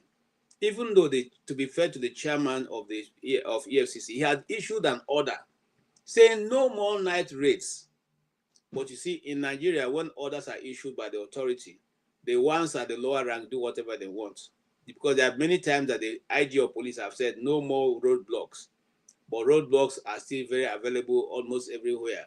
You can find it. So in this instance, the guy had been arrested, put in prison, and they are coming up with all kinds of reasons why they went to his house. But nobody is saying that they went to his house because they suspect. They say that it's a proven case that he's a Yahoo boy. The Nigerian Medical Association has come out to say the guy is not their member. How true that is, I don't know. Because see, my challenge, Rudolph, with the Nigerian media is that they like to spin news to suit the narrative that the government is taking. Even if they see something contrary, they don't want to. Majority of them don't want to, report on that. And the Nigerian Association said that he's not a medical doctor they are aware of. They don't know him as a medical doctor. The guy himself has not been given enough space to be able to say his own part of the view, since it's now a media trial. But so far, the EFCC have dominated the media by telling their own story the way they want to tell it, and saying they're going to use him as an example so that people who may want to behave like him will not have the opportunity to do that. The question is, why are you not going after those people who have stolen millions? You see the way Yahaya Bello was treated. Yahaya Bello went to his community, his village, and said, if you want to arrest me, come to my village. EFCC couldn't go to his village to arrest him. They waited for him. The man stayed in his village until he was satisfied of staying in his village, and he came back to town and even came to their office. They still didn't arrest him. He came back, walked majestically into his bulletproof vehicle and moved away. He only came by himself. They met in court. Now, my question is, when the people who have stolen Nigeria dry are given such an honor, if an ordinary Nigerian who you suspect to be a Yahoo boy, is it only by going to his house at 2 a.m. for you to be able to arrest him? The guy leaves his house, not as if the house is a fortified place where he has everything. He goes out, he goes to the market, he goes to the supermarket, he goes to the club, he goes to other places. Why not wait and wole him in those places than going to his house at 2 a.m.? I think they're also putting their own life in danger, in harm's way. And I don't think that is a nice way to operate. Even here, the example they give, they say in America, yes, police break into your house. Yes, police break into your house when they have a sting operation. But even at that, they go with enough equipment to show you that this is a police operation. They go with lights, they go with helicopter, they go with dogs, they go with guns, and they announce to you that this is police. Open the door. You ask, do you have warrant of arrest? They say, yes, we have warrant of arrest. Show me. You put it under the door. They receive it, read it, they open the door. That is how people do things. It's only when people want to resist that they may go ahead to use the required force. But even at that, they still do it in a nice way. That's where I leave it for now. Thank you, sir. Thank you, KJ. Let's go to Chimp. Oh, thank you, Rudolph. First of all, KJ, I don't think there's any time Nigerians will be pushed to the wall by any group of people and they would suddenly, because the wall is now to their back, and respond. Nigerians have born holes inside the wall itself, so they're moving further inside that wall. So I don't know where this wall you're thinking is going to happen. But anyway, I digress. You see, somebody is here asking us if Showere is above the law. And when I saw this video first and I was having a conversation, I've been stopped by the police in Calgary twice in 8 years. And in those two occasions, I was guilty. I was speeding beyond the speed limit of that portion of the road and I didn't realize it. Really? Yes, I was doing on an 80 kilometer road. I was doing 100. I was absent-minded. I didn't know I was doing 100. And the guy came peacefully and said, "Hello, sir. Did you know you were speeding beyond the speed limit?" I said, I just suddenly realized it. And my excuse was that I was climbing a hill. He said, "Okay, well, you checked my particulars, everything was okay," and just wrote me my ticket and walked into his car, drove off, and I drove off twice. So nobody stops you. You see the police officers sometimes on the portion of the road parked quietly. Their radar has been set. If you speed past it, the radar will just pick it up and tell them that this guy is doing 70 on a 50 or whatever is supposed to be the speed limit. They don't just jump into the road and start. You don't see anybody mounting a road block and then policemen standing on the road. Nobody does that. And the only time you see them do that is there's a manhunt. They are hunting someone and they want to closely have a look into every vehicle passing just to be sure that person is not, escaping, hiding in any vehicle. And sometimes if they suspect you, they will ask you to open your boot, check the vehicle. Once there's nothing, you get into your vehicle and you move off. Nobody disturbs you. So for someone to be asking us here if Showere is above the law, and the person asking it lives somewhere in the UK where the police doesn't stop him. The person who asked this question lives somewhere in the British Isles and is telling those who live in Nigeria that they deserve less, that the police should just be standing on the road nilly-willy, stopping every vehicle, creating nuisance on the road, causing havoc, causing traffic lines where there should be none. There should be a seamless flow of traffic and people should go about their businesses. Someone, a Nigerian in the 21st century who's enjoyed first-class life somewhere is one asking if Showere is against the law, is above the law. Tell me why people should not be driving peacefully across on the road and the police should just permanently stand somewhere and be blocking people and tell you, clear here, clear here. What kind of mindset is that? And I thought about it and I just realized that the colonial mindset, Nigerian police, where they used to stop your grandfather and grandmother and ask them the ticket for their goat meat and the this thing from their farm. That's what is still operational in Nigeria. We've only just taken it a top notch in modern times, because the average Nigerian doesn't believe he deserves a good life. Because if he believes he deserves a good life, nobody will be asking if Showere is above the law. What did he break that he's driving on the road with the driver? Is that it? And so you just only see a Sienna vehicle, and now every Sienna, it becomes a hotspot for you to stop and check. Why? Why do we keep doing those kinds of? So the police has no other job to do. Because in the last time I checked, the police here is busy making sure that there's no traffic. He's busy making sure that there are no accidents on the road. That's why they are there. He's busy making sure that nobody's molesting people walking freely. That same police in that place will see somebody being molested. They won't go and attend to it. They'll enter their vehicle immediately and drive off because they don't want to get involved.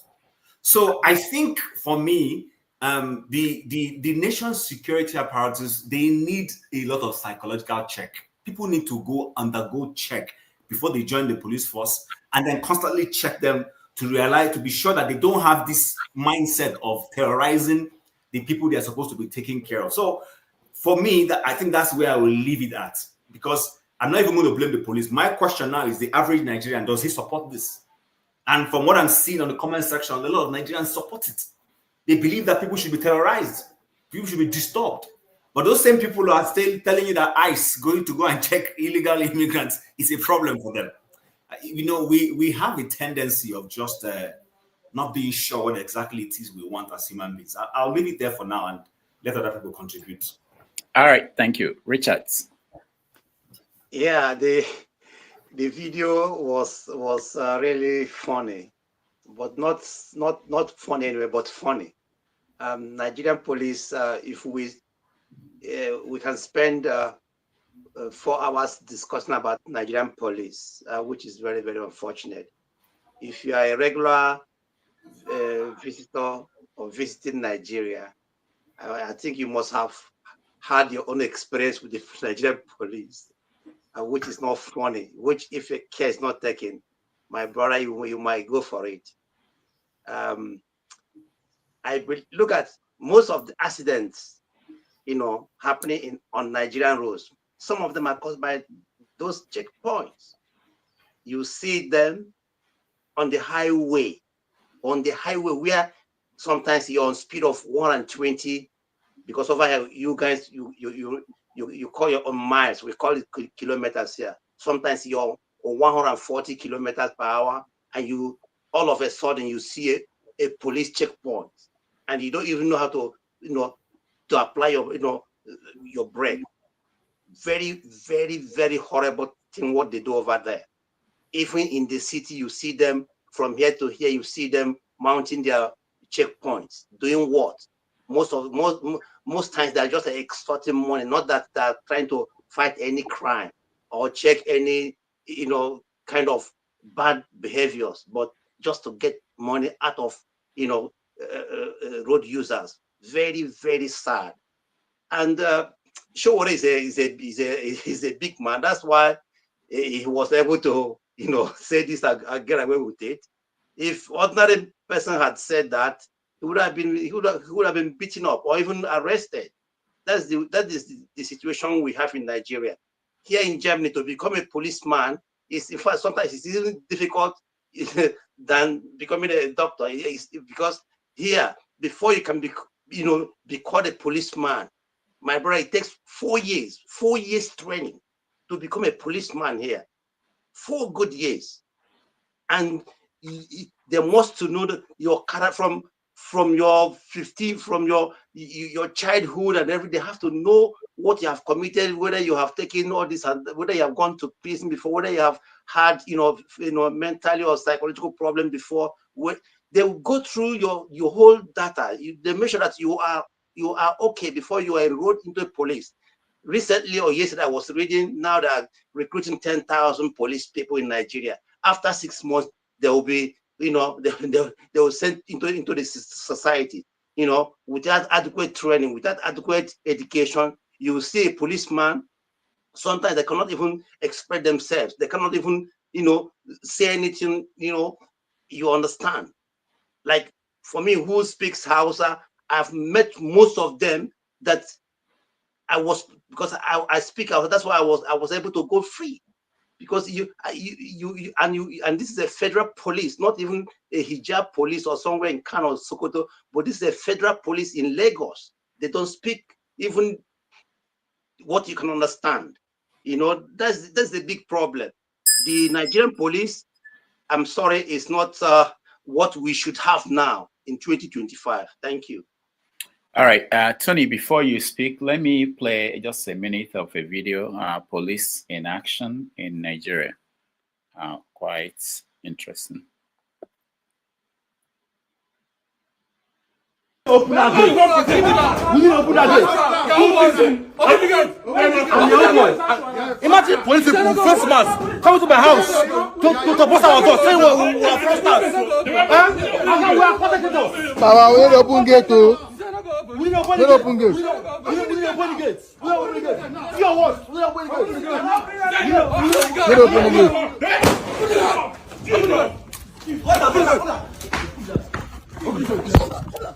Jesus Christ. Get down. Get down. Get down. Get down. Get down. Get down. Get down. Get down first, bro. Go inside. Go inside. Go inside. Jesus Christ. Wait. Jesus Christ.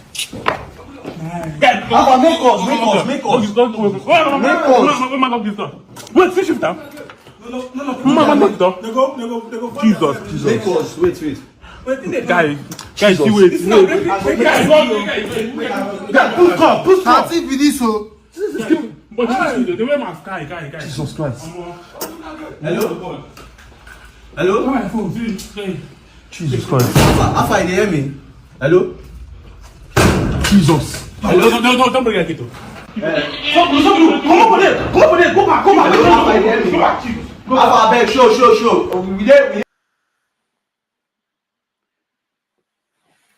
So our government structure, we borrowed from the British. How come we didn't borrow the policing the British they had? How did we get the American police structure? Tony, you're next. Are you asking me that question? Where in any way you like. Okay. Well, that's a very, very gory sight that you. But let me. I like to address the two issues: that of Showore and the doctor, the EFCC matter. First of all, we don't have all the information. We just saw the video. I've been trying to see exactly what part of Airport Hotel that is, because I'm familiar with the Airport Hotel in Lagos. Is it on the way to the international airport? If it's on the way to the international airport, that's a very, very busy spot. Is there an information? Is the police looking out for something? We don't know. Is there a security report? I don't know. But if the police ask you to stop, and it's not in the middle of the night, it's in a busy place, you should stop.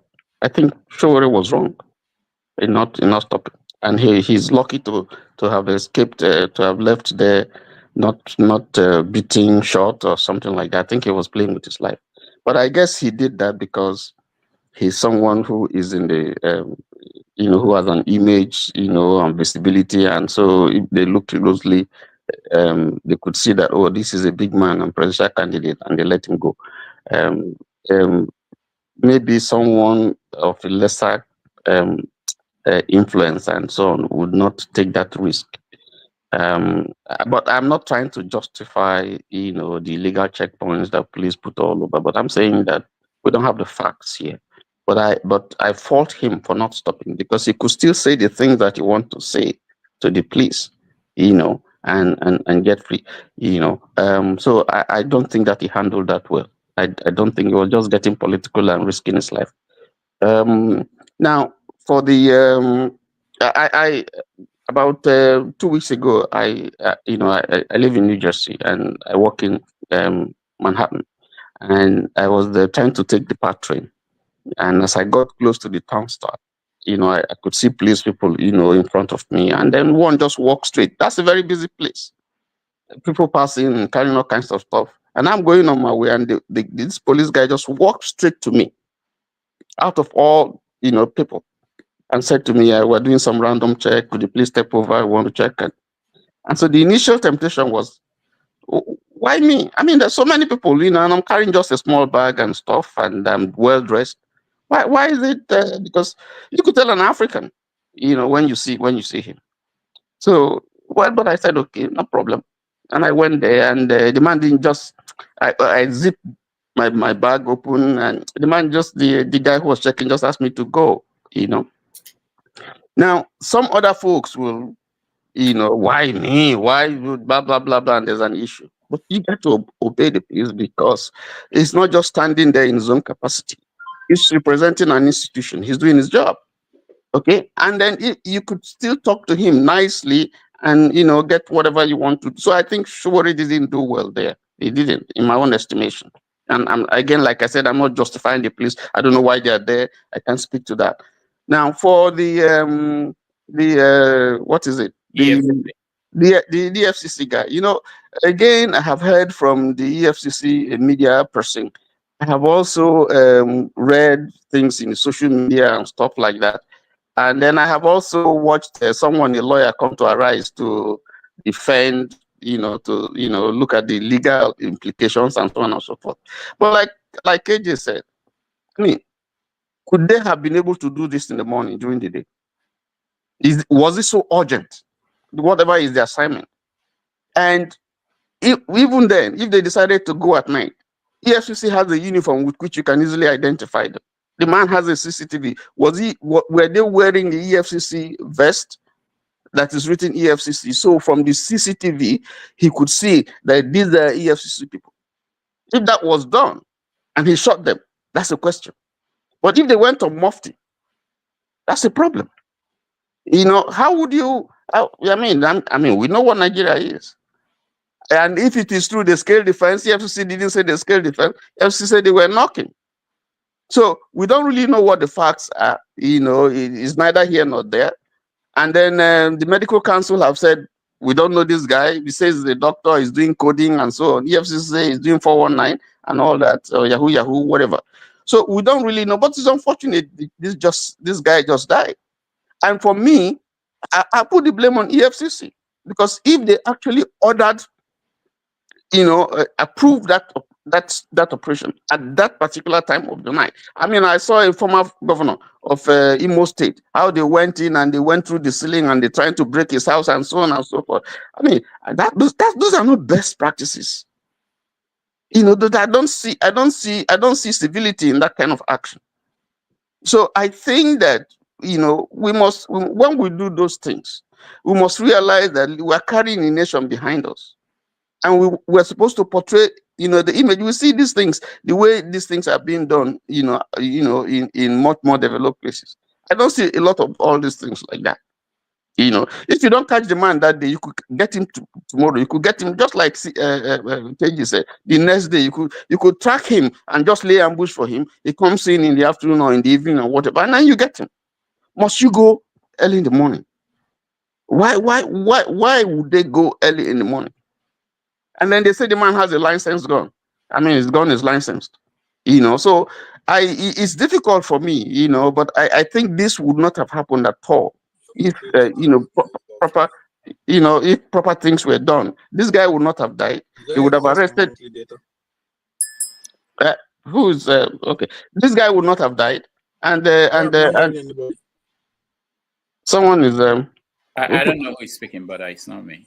Yeah, so this would not have happened. The young man would not have died, and they would have still apprehended the guy. So I don't know what the truth is, whether it's Yahoo, or whether it's a medical doctor, or whether it's just a sting operation, or whatever it is. I just can't make out the truth. Unfortunately, sometimes until we begin, people who is doing this, sometimes until we begin to get videos and true pictures that reflect the real situation. We saw the legislator, say who had the problem with a boot person until the fast started coming. Before we, so it's difficult sometimes when you deal with these institutions and so, but it shows the decay, the level of decay that we have in our institutions, and I think we need to fix it. All right, thank you, Tony. Janaba. Dr. Rudy,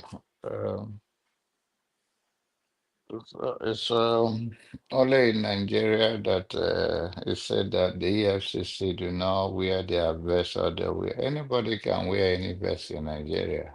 You go to the market, they show it for you. You are bold enough, you stay on the road, you harass anybody you want to harass. So it's a broken system. So how do you know it's a genuine EFCC? It's not genuine. Even the police on the road that was trying to stop. So the fact that they have Nigerian police on their uniform does not make them genuine. It's a broken system. Anybody can dress up like that and stay on the way, broad daylight, and rob you and go. So it is a broken system. And also, EFCC was formed by Obasanjo. That time, Yahoo have not even been an issue in Nigeria. So the criminals are free to walk around in Nigeria, and those that those that don't even have the complainant can be go after. So I always advocate that all Nigerians should be carrying gun anyway. If I have any opportunity, all Nigerians should carry gun and protect themselves. Because when you call the police, if something is happening in the left, they are going to the right. Right. So you should defend yourself. Make sure you hold your head up and protect your family and all that. So what happened in Anambra is fortunate that somebody, anytime life is lost, it's a very painful thing that you go out in the morning and you never return. But that's Nigeria for you. Mosquito can kill you overnight. So it's unfortunate, but that's what happened in Nigerian space.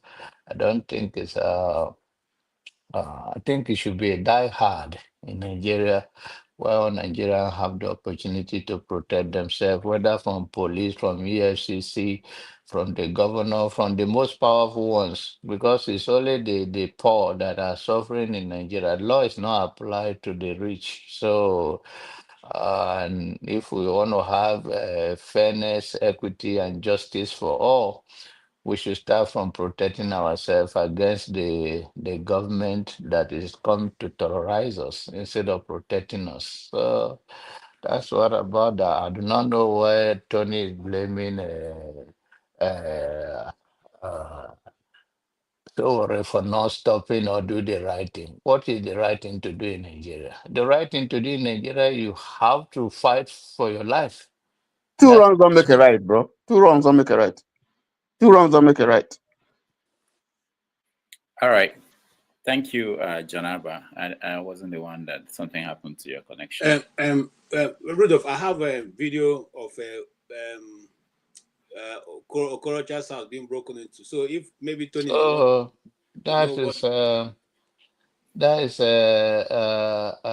he risks his life. He always risks his life. He's too. I mean, he's a humble guy. I would not go like that in Nigeria in the first place. He's not gonna. He stay inside. But more indication, the little I know about car, that was a Camry that was inside. Maybe it's one Uber or friend taking him to the airport. I would not even give that opportunity to any Nigerian police to stop me in the first place because I don't even know whether they are police or not. So what are they looking for? Delay people on the road to the airport, they miss their flight. Are they going to take any responsibility? What are they losing? These are also criminal harassing innocent Nigerians. They should know how to do their job. There's a best way to collect information if you are looking for something. So that is what it is. Thank you. Thank you, Janaba. Before you finish up at KJ, I want to mention something I noticed. Most of us abroad, they don't say this openly, but you get the hints. Like Jonava just dropped a hint. When they go home, they travel in armored vehicles with. I travel like Shore. I stay in front of the car, somebody's car, and taking me to the airport. But I think I need to travel with you, Jonava, and see how they how many convoy of cars you go with. And anyway, all right. Oh yes, what I was trying to say. I mean, Jonava is very correct. If you switch at Jonava, when you go, please don't travel in a Camry. Go in a armored car, because you don't know. Life is one. There's no two life. It's just one. So protect the one you know you have. Don't wait for a pastor to come and pray to wake you up before you because it may not succeed. It may go the other way, and that you can't exchange it. But I have the video. That's what I want to tell you. If you wanted me to, I can. Well, we will put. Let's. I think most people have seen it, maybe, but let's get 2 more people to weigh in. Then you can put the video. Okay, no, I'm just saying if you want it. I'm not. Yeah. No, it's good. It's good to play. It's just a reminder. Yeah. I think the next person is Henry. Henry, go ahead. Yeah, thank you. Let me go for Showore. If I were to be in Showore position, it was in a public place like that.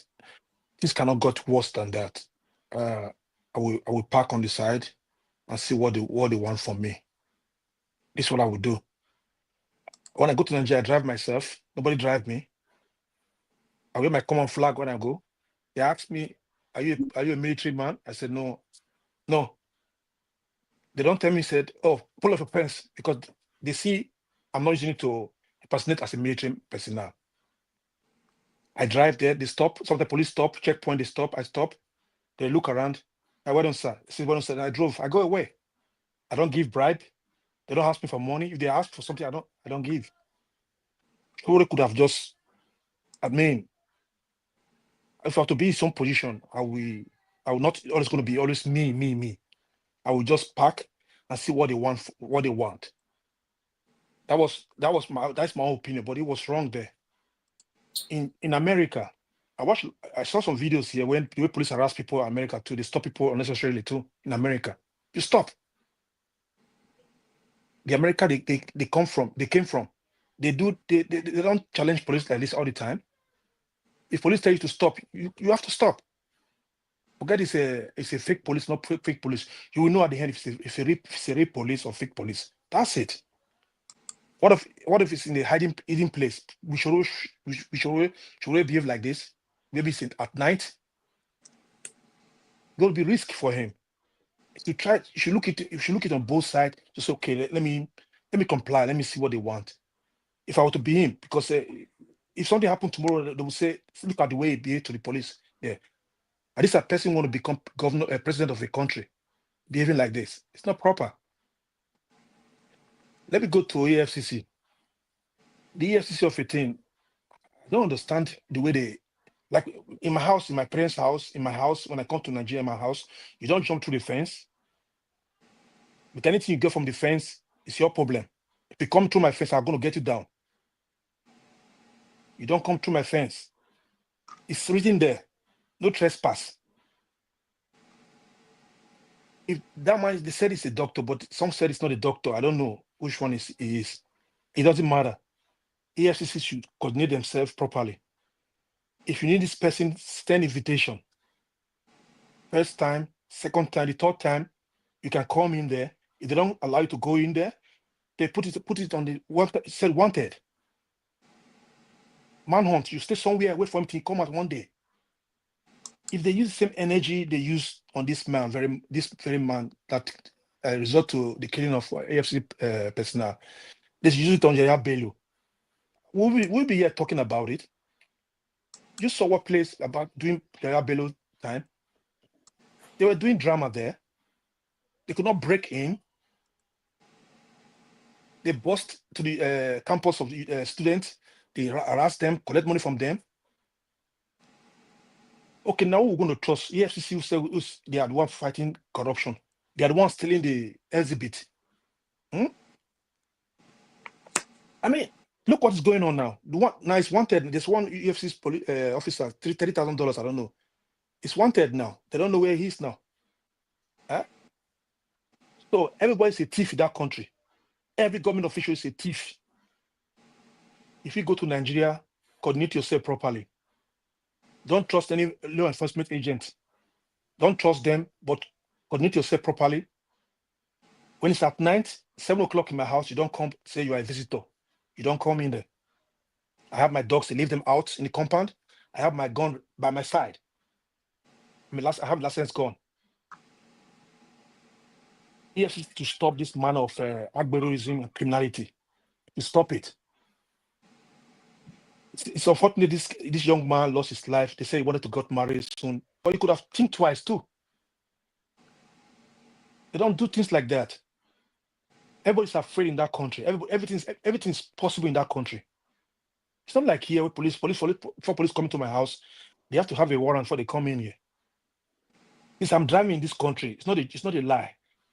Police don't want to stop me for particulars. Never.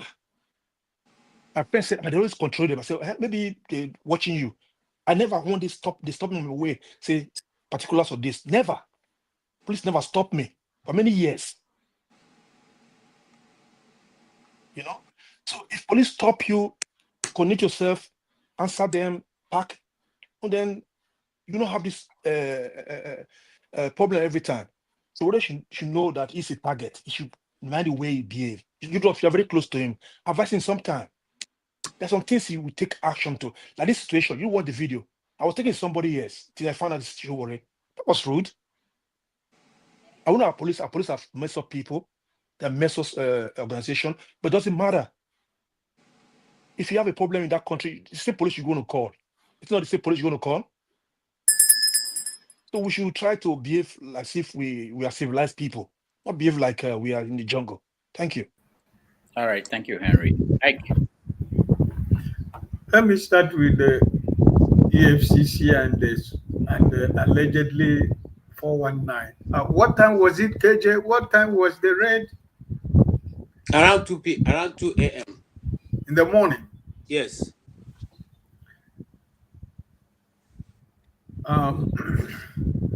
Just the last video Rudolph showed now, what a policeman is climbing someone's face. What is different between that policeman and the criminal? Because we live in Nigeria where there is lawlessness, you don't know who is a policeman. It's a fact in Nigeria. You don't know who is a policeman. You don't know who is EFCC. You don't know who is anybody. Immigration, you don't know who is a custom officer. Because uniform is abound everywhere. If you go to Abba, they show you uniform, put the name they want. That is a uniform everywhere in Nigeria. So some of us who live outside, when we go to Nigeria, brother, you need to be very careful because this is a lawless country. Listen, if Nigeria has not happened to you, you know, let's cast our mind back while we are in Nigeria. Have you ever experienced when you call police when there is a robbery in your street and you call police, tell them that there is a robbery in your street. Once you tell them that there is a robbery in your street, they will tell you that they have a flat tire. If they don't tell you that they don't have a flat tire, they tell you they don't have money to fuel the car. They don't have money to put petrol on their vehicle. You know, why are they telling you that? Because they know that what they have cannot match what the armed robbers have. So after the call you finish, after about 2, 3, 4 hours, you see them drive. Hey, where them? Because they know the armed robbers has already gone. That's Nigeria for you. If anybody who live in Nigeria tell me you have not experienced this in Nigeria, you're not trying to be honest to yourself. You call police that there is a robbery somewhere, they will tell you that they have a flat tire. They don't have fuel in their car. That's Nigerian police for you. So for somebody who goes to somebody's house by 2 a.m. to arrest somebody, and he ended up in the way it ended up, I used to tell you the country we have found ourselves. What is the difference between the corrupt politicians that are stealing our commonwealth? What is different between the person that we are not sure it is allegedly 419? Nobody knows. Somebody said, yeah, it's a doctor. The Nigerian Medical Association said, no, it's not a medical doctor. So we don't know actually who he is. But whatever it is, what is different between the man and Yaya Bello? What is different between that man and the Ababio? What is different between that man and Ganduje? And all the whole corrupt politicians who have stolen our commonwealth? Which 419 is bigger and greater than the 419 somebody is doing? In as much as we are not encouraging crime, but what is different? That most of us are outside Nigeria today. Some Nigerians have died on their route to Libya in the desert because they want to run away from a country that have no system, they don't have a future. So I don't really understand. When I was watching this video Dr. Dameji just showed now, I am just imagining in my head a police officer that is trained by the Nigerian police should find himself climbing someone's face like an armed robber. My brother, I don't know how we could defending, this lawlessness you have in our country, so-called Nigeria. So it's a pity somebody lost his life, but EFCC has become more armed robber than armed robbers. So their own crime is so much because they use the power they have and they commit so much criminality. So I have no sympathy for these people who are doing the wrong thing. Like Henry was saying here, there should be a system of arrest, or you're trying to invite somebody to the police. It shouldn't end up you climbing someone's face in the night. Because there is crime everywhere in Nigeria. And like Henry said, if I have a gun in my hand, I'm going to kill you. Because I don't know who you are. If that house, that policeman I saw that was climbing that fence and is my house, and I have a legal I will kill you. Because there is supposed to be a process where you want to arrest somebody or you want to invite somebody. Yahaya Bello, why didn't they do that? When he told them to come to his village, who went to his village to arrest him? So, which means there are laws for the politicians, the people that are stealing my and your own commonwealth, and me as a common man in the street who has nobody to speak for me. We have two laws in Nigeria that operate, right? So, I think that it is time that we should be able to call a spade a spade. The system is rotten. The system, every security apparatus in Nigeria is rotten. So they cannot win the trust of Nigerians. It doesn't matter what they are trying to do. If they like, they can spend so much money in the public, in the TV, trying to launder their image. They cannot clean it up because what they do in front of people every day. The police, the so-called police, the crime they commit every day. So, for what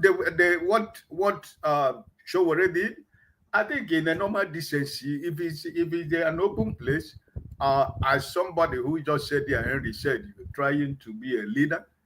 For me personally, I know that there are so many risks involved in Nigeria, but I think for a person of his caliber that his face is known, I think he should have packed, to show a sign of, decency and respect.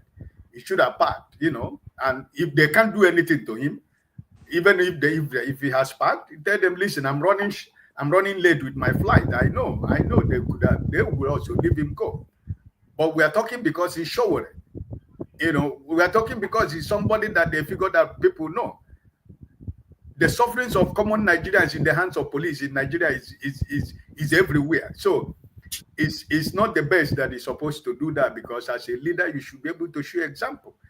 Peter Obi showed the example in the Makodi Benue Road so many 3-4 months ago, when the police and the tankers were having a problem. He came down from his car. He doesn't have an entourage. He came down from his car and he went there and he spoke to the police. And the man that the police people punctured his trailer tire. And the police, when he talked to them, they left the road. And he gave the man some money to buy a new tire. That's what leaders do, right? You have to live by example. You have to show why you want to lead people. You have to be able to defend. When people see you do certain things, they will know, yes, you are really for us, right? So I think he supposed he didn't do well. I think so. Whatever the way I know him, I think he's supposed to have packed, because he's like Tony said if it is way to the airport, is a busy road, you know. I mean, it's not in the night. I think probably it's in the morning or in the afternoon. So maybe he could have parked and, you know, let speak to them 1 or 2 minutes.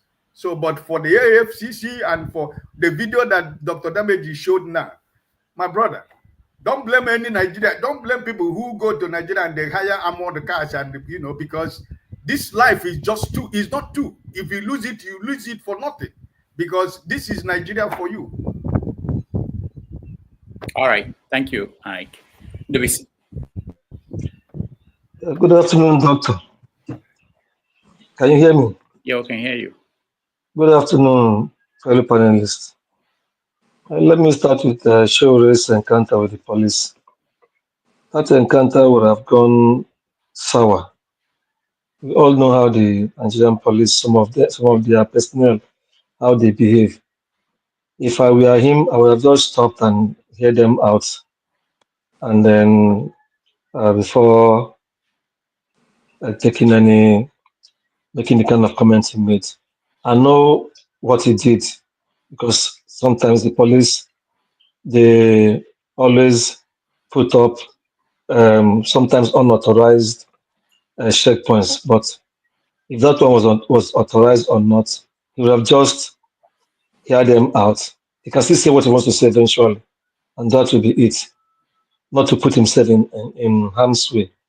Besides, he's an enemy of the present regime, so to speak, and they will be looking for any opportunity to rein him in, just like they are doing to others. So that is not to say he should be afraid of speaking out. He has never been a man to be afraid of speaking out. But you see how the thing has generated so much controversy and comments. If we were to be a member of the establishment, they will even just that one will just go that way. Nobody will even talk about it. So I believe next time he should be more circumspect because the Nigerian police, some of their personnel, not all, they do their own stuff outside the rule of outside the rules. So you should just be careful next time.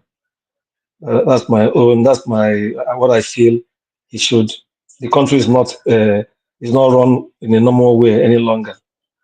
So the rules are implemented differently for different individuals or groups. Then for the EFCC, it boils down to the same thing. It appears that some of our security personnel, it didn't start today anyway. Many of them have been going outside the rule of their work to carry out extra duties. I don't know if the EFCC rule says that you can invade somebody's house at the dead of night. Then even if you have to do that, you go and introduce yourself properly. If they had gone to that particular area and made yourself know that this is who they are, and that would have been different. But trying to go in the way they did, and we know now people wear camouflages of different security agencies and attack people, invade people's private homes. So the man felt what came to his mind was what he did. So I don't. It's sad that an officer lost his life. So I think they should reassess the way they operate. All these security agencies, they should really reassess the way they operate and ensure that their officers, no matter what corner of the country they operate from or they operate in, they follow the rules of engagement. This way of ambushing people, or like we hear every time they say the police or some security agencies stop some boys.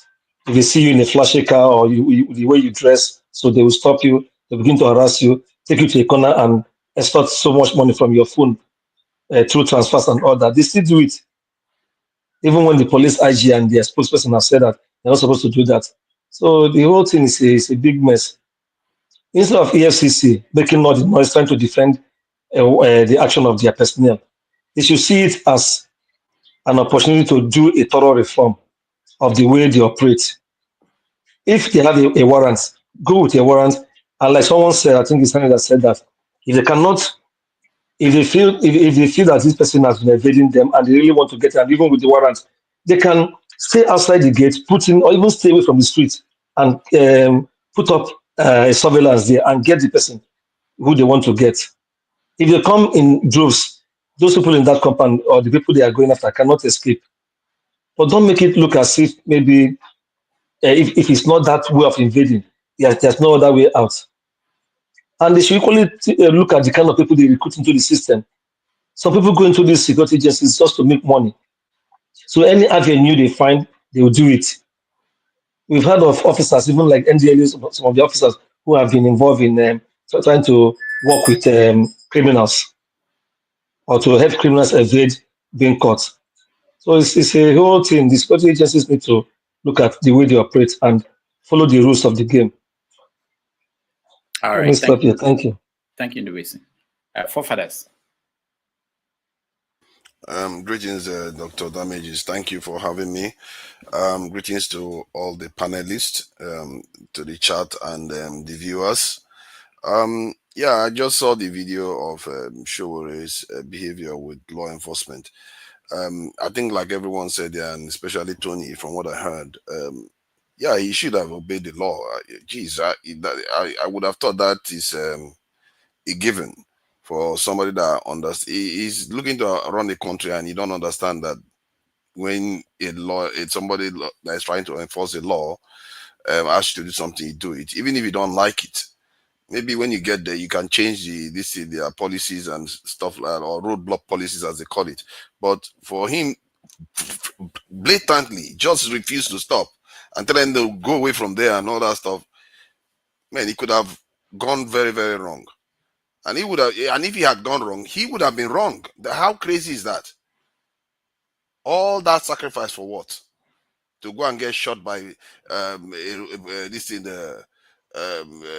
roadblock police officer because he just refused to follow the rules. What? I don't know why people just feel like they can do whatever they like in Nigeria sometimes. You can't do that overseas.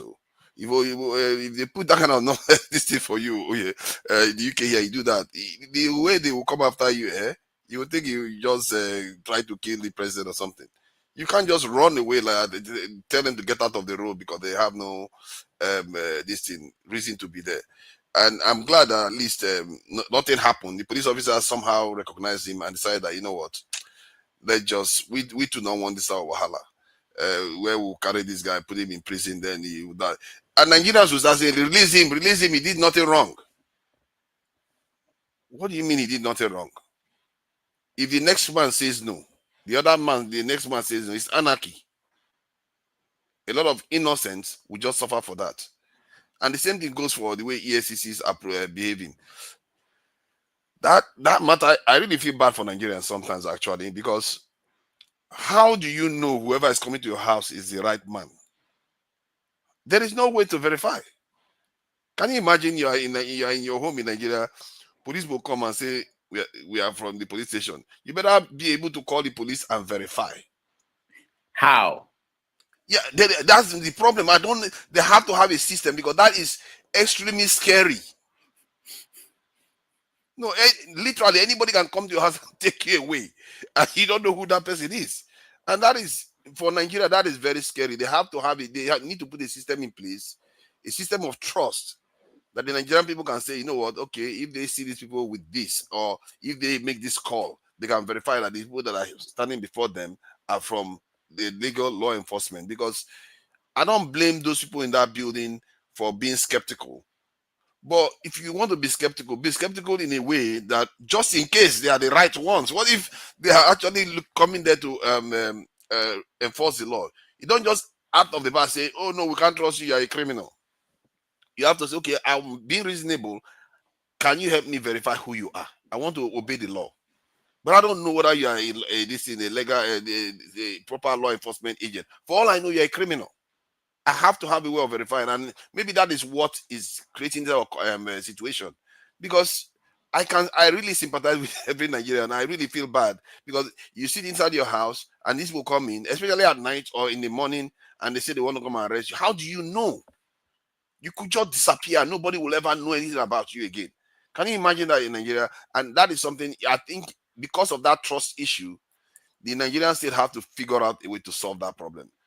As I sit here, I don't know how you can do that. Maybe there is a way you can call them and say, okay, I'm in this house, so your officers are here in front of me, and are you from the, do you guys authorize them to show up here? Then they will flag it and say yes. If they do that, then you can carry on, and it should be a very, very quick and one line that you can call, very quick. You give them a number. At 2 a.m. Forefathers, at 2 a.m. you call an office. You better do. You better. No, 2 a.m. You shouldn't come to somebody's house 2 a.m. There's no reason why you should be at somebody's house at 2 a.m. I don't see any reason why. You can wait. You can wait outside till around 6 a.m. or something, and you could call. And I think maybe you can have a kind of number verification system whereby if they say, okay, we are here to arrest you, and they give you a certain number, you call that number nationally, and they will verify that you are the person. Something like that. They need to come up with something that increases trust, because anything else, I really feel bad for Nigerians when officers come to their house because they don't have any way of verifying whether those people are genuine, other than the fact that a lot of people are not necessarily doing that. If every day we go about hearing that people are disappearing because they didn't see, they didn't know who came and picked them up, then that system, people will even ask more, for something to be put in place. But for so far, it hasn't been demanded. And I think it should be, because in cases like this, you can see why. And even if I'm in Nigeria, I'll be scared. If somebody comes to my house and say they want to carry me, it's my trust now. I just have to trust those officers, even if they are wearing uniform, that they are the right people. Otherwise, I don't have any way of verifying. And I think in the case, in this space, in the Nigerian space, you need a way to verify. And I really think they need to put something like that in place. Thank you. All right. Thank you. The flagship.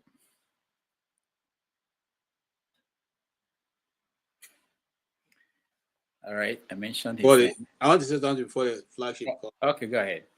Okay, now, forefather, you are saying that because I think you must have left Nigeria for so long, because I don't know which phone number are you going to call for that verification to come through? Which one? 999. The one that the police gave you, or the one you just figured out? Oh no! It has to be a general number that you can call. 911 work in Nigeria. Yeah, but that's why I'm saying they should put it in place. So what you are simply saying is not there. That's what I'm trying to draw attention I agree. That's why I'm sympathizing with Nigerians. And when these guys come, you don't even look. You have two split seconds to either determine how you want to go. It's either you want to be arrested, or you and whoever they are, you go and face the consequence, or you decide at that spot to disobey. And most times your disobedience kind of gives you some resistance, so they're not even sure of who you are, and so they want to take their time. My brother, look, just like somebody has said here, you don't know. Everybody, they sew uniform, everybody wear uniform. You don't know which uniform is which uniform. And when they come, they sometimes gauging you, trying to speak to you. They want to know what you are worth and how they can proceed from there. People has transferred money from their accounts to policemen's account, and those monies were never recovered. Even after you have gone to the office and say, this officer, this is his number, they caught me on the road and they made me transfer money to their account. They have not been able to recover their money. My brother, I'm saying we are, just somebody said here, I think it's Ike. The life is one. You are trying to first of all protect yourself before you think of whether you're breaking the law or not. And that's what happens. Every day you wake up, you pray, as I'm going, let me be able to, God help me to know when to run and when to stop. That's how it is. Let's not deceive ourselves. That is the country we are having right now. That's how it's operating. Now, if it is the reason this is even happening is because the guy, and I want to say this, I don't mind if anybody says I'm pandering to tribe, but if he was not an Igbo man, it won't happen this way. Okay, go and check the record. They don't do these things, except when they see they can do it and get away with it. All right. If I was Showray and I speak that to the police, we think my face will be like this. They will first, make sure that they batter me very well. Okay, but Showray himself have shown that he's a defiant. He's I don't want to use the word deviant, but he defies the status quo. So sometimes you can do that and get away with it because of your position and what you have established with the people. But if it was a drunk police people, like the police people who are between Lokoja and Abuja, that checkpoint, you can't mess up, they will shoot you. and they've shot many people there, and nothing happened. My brother, I don't know, Shao. Let me leave it there. No, I agree with your last point. I think I just thought I should highlight that your last point, that the justice in Nigeria seems to be tilted against certain groups of people, especially if you are not from some of the biggest groups. You see a pattern of, but maybe that is how it is everywhere. Maybe we shouldn't say it's only Nigeria, because even in Western society, some parts of the country have certain privileges. I'm just highlighting that you see that pattern in Nigeria as a fact. The question, what do you do about it? There is a report. I don't know how true it is. There's a report that the guy actually called the police, and the police came much later. You know, at the time they came, you know, he had shot, he had fired. So we don't know. There's so much. There's so much information here and there. You don't really. That's the tragedy of the Nigerian situation. You don't really know what is true and so on. It's unfortunate. All right, thank you. Let's hear the flagship now. Oh, thank you, Rudolph. With reference to Showore, I think it's called a very, very low point with his action this time. If for anything, this would put another dent to his image in his bid for the first office in the land. I think what he should have done at that point was just comply.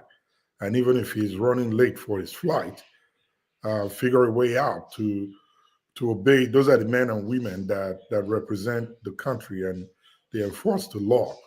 I know Showore knows that if he was on his way to Newark Airport in Jersey and he's pulled over by the police, he won't do what he did now, because he will land in jail and never make that flight. So, in my opinion, I think he should respond to their call to be seen and just issue an apology. And that should take care of that and move on.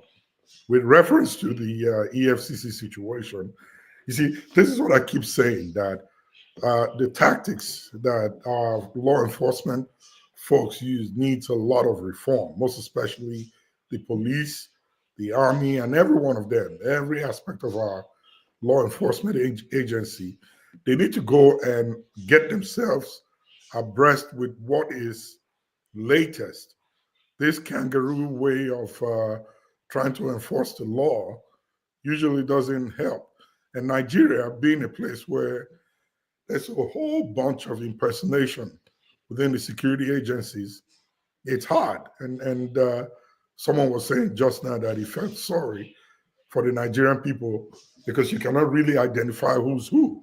I mean, there was a report of yesterday, it came out on the news, of a man who was impersonating. Actually, he was retired from the police force, but the man has been mounting a steady roadblock and collecting money from transporters on the road in Nigeria every day until he got caught this week. So it's a hard, excuse me, it's a hard thing to do. But I think one way out would be for them to properly identify themselves. And a way to do that is to try to figure out a way to brand their cars, whatever vehicle they use for arrest. It will make no sense you don't have time to pick up the phone and dial the central number to say, there are some guys in front of my door. Are they real or not? They don't know who they are.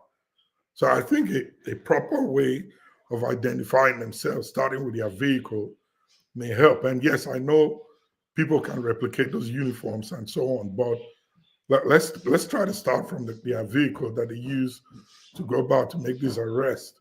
Hopefully they'll be able to avoid cases of this nature from happening again. Thanks. All right. Thank you so much. We still have so many topics that we haven't touched. One of them is Tinubu, President Bola Tinubu, rewarding Ganduje with an appointment to a board of Nigerian Airports Authority. So that is out there for us to discuss. Nnamdi Kanu sues Bashir Ahmad for 100 billion naira for defamation. He also is requesting that his case be moved to the southeast. Other stories in the news, I'm seeing this one is something that some of you might be interested in. Osun court in Osun State just fined a lady 150,000 naira for failing to visit the boyfriend after receiving 3,000 naira transport money. Why are you laughing? You look at it. Should be all the guys here should be happy. You know, things are going in the right direction. Rudolph, you really decided to do that. I know. It's in the news. I didn't make it up. And then, you know, I was going to say that Osun State got on the news for some very odd reasons this week. This one you just mentioned, and remember the other guy that was sentenced to death and spent 14 years in jail in Osun State. Oh, is it the one that what happened? Remind me, I don't know. Oh, well, apparently he got caught again in burglary. Oh, the same guy that was pardon. The same guy in Osun State. I saw that story. I didn't know the same guy. The same guy. Unbelievable. All right, that tells you that our correctional facilities are not correcting anything. All right. So that's we have to switch over to the next stream, and hopefully you can touch on those ones. There's also a story in Ogun State, a woman that was accused of turning into a bird from a bird to a human being. And the mobs lynched her. I don't know if she survived. But this is the kind of thing that I'm thinking, you know, we may dismiss it. We are abroad. We don't see these kind of things happening at home where we are. But we need to actually talk about some of these things sometimes. Maybe some of our people will begin to, because I would think if that happened in front of me, I want that person, or if it's a goat now or a human being, to take the person to the lab. We need to really study the person, not to kill the person. Well, I don't know why people want to kill somebody who has a science that we need to learn what is going on. You know, I don't know.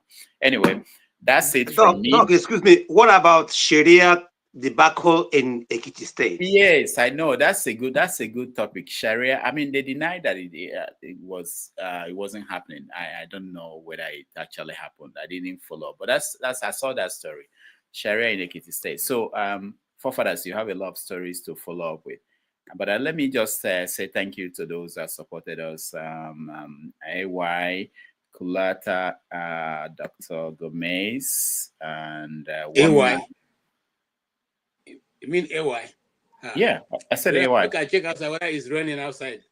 AY for real. Kulata, Alexander Gomez, Woman, and Ebi. Yeah, thank you all. And of course, tomorrow, like I said, we are coming back tomorrow on 90 Minutes Africa with one of our own, which will be interesting. I think we don't do this enough, which is to bring up topics that maybe we can benefit from. So tomorrow we have Dr. Dominic joining us. He will talk about health concerns that we Africans in the diaspora that impact us a lot, and what we could do to guard against that and prevent that.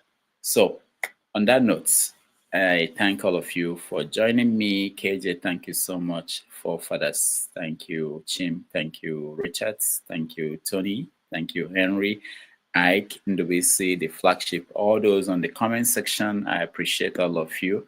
Next Sunday, not tomorrow, the next one, we have Dr. Franklin Obunweze joining us to talk to us about his take on all the issues in the international space. So on that note, before you go, can you publish the next stream on the open forum? I did. Okay. So that people, please go ahead and go on to the other one. Don't waste time. Just switch and go. Don't wait for us to switch and we can go so that Dr. Rudolph can round up. Thank you so much, everyone. Yeah, thank you. So everybody, yeah, if you can, I shared it out, but if you don't have it, I'll do it again.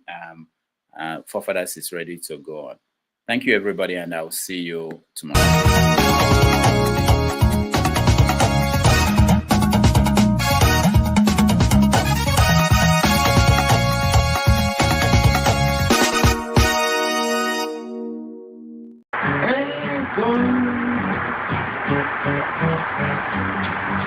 Woke up,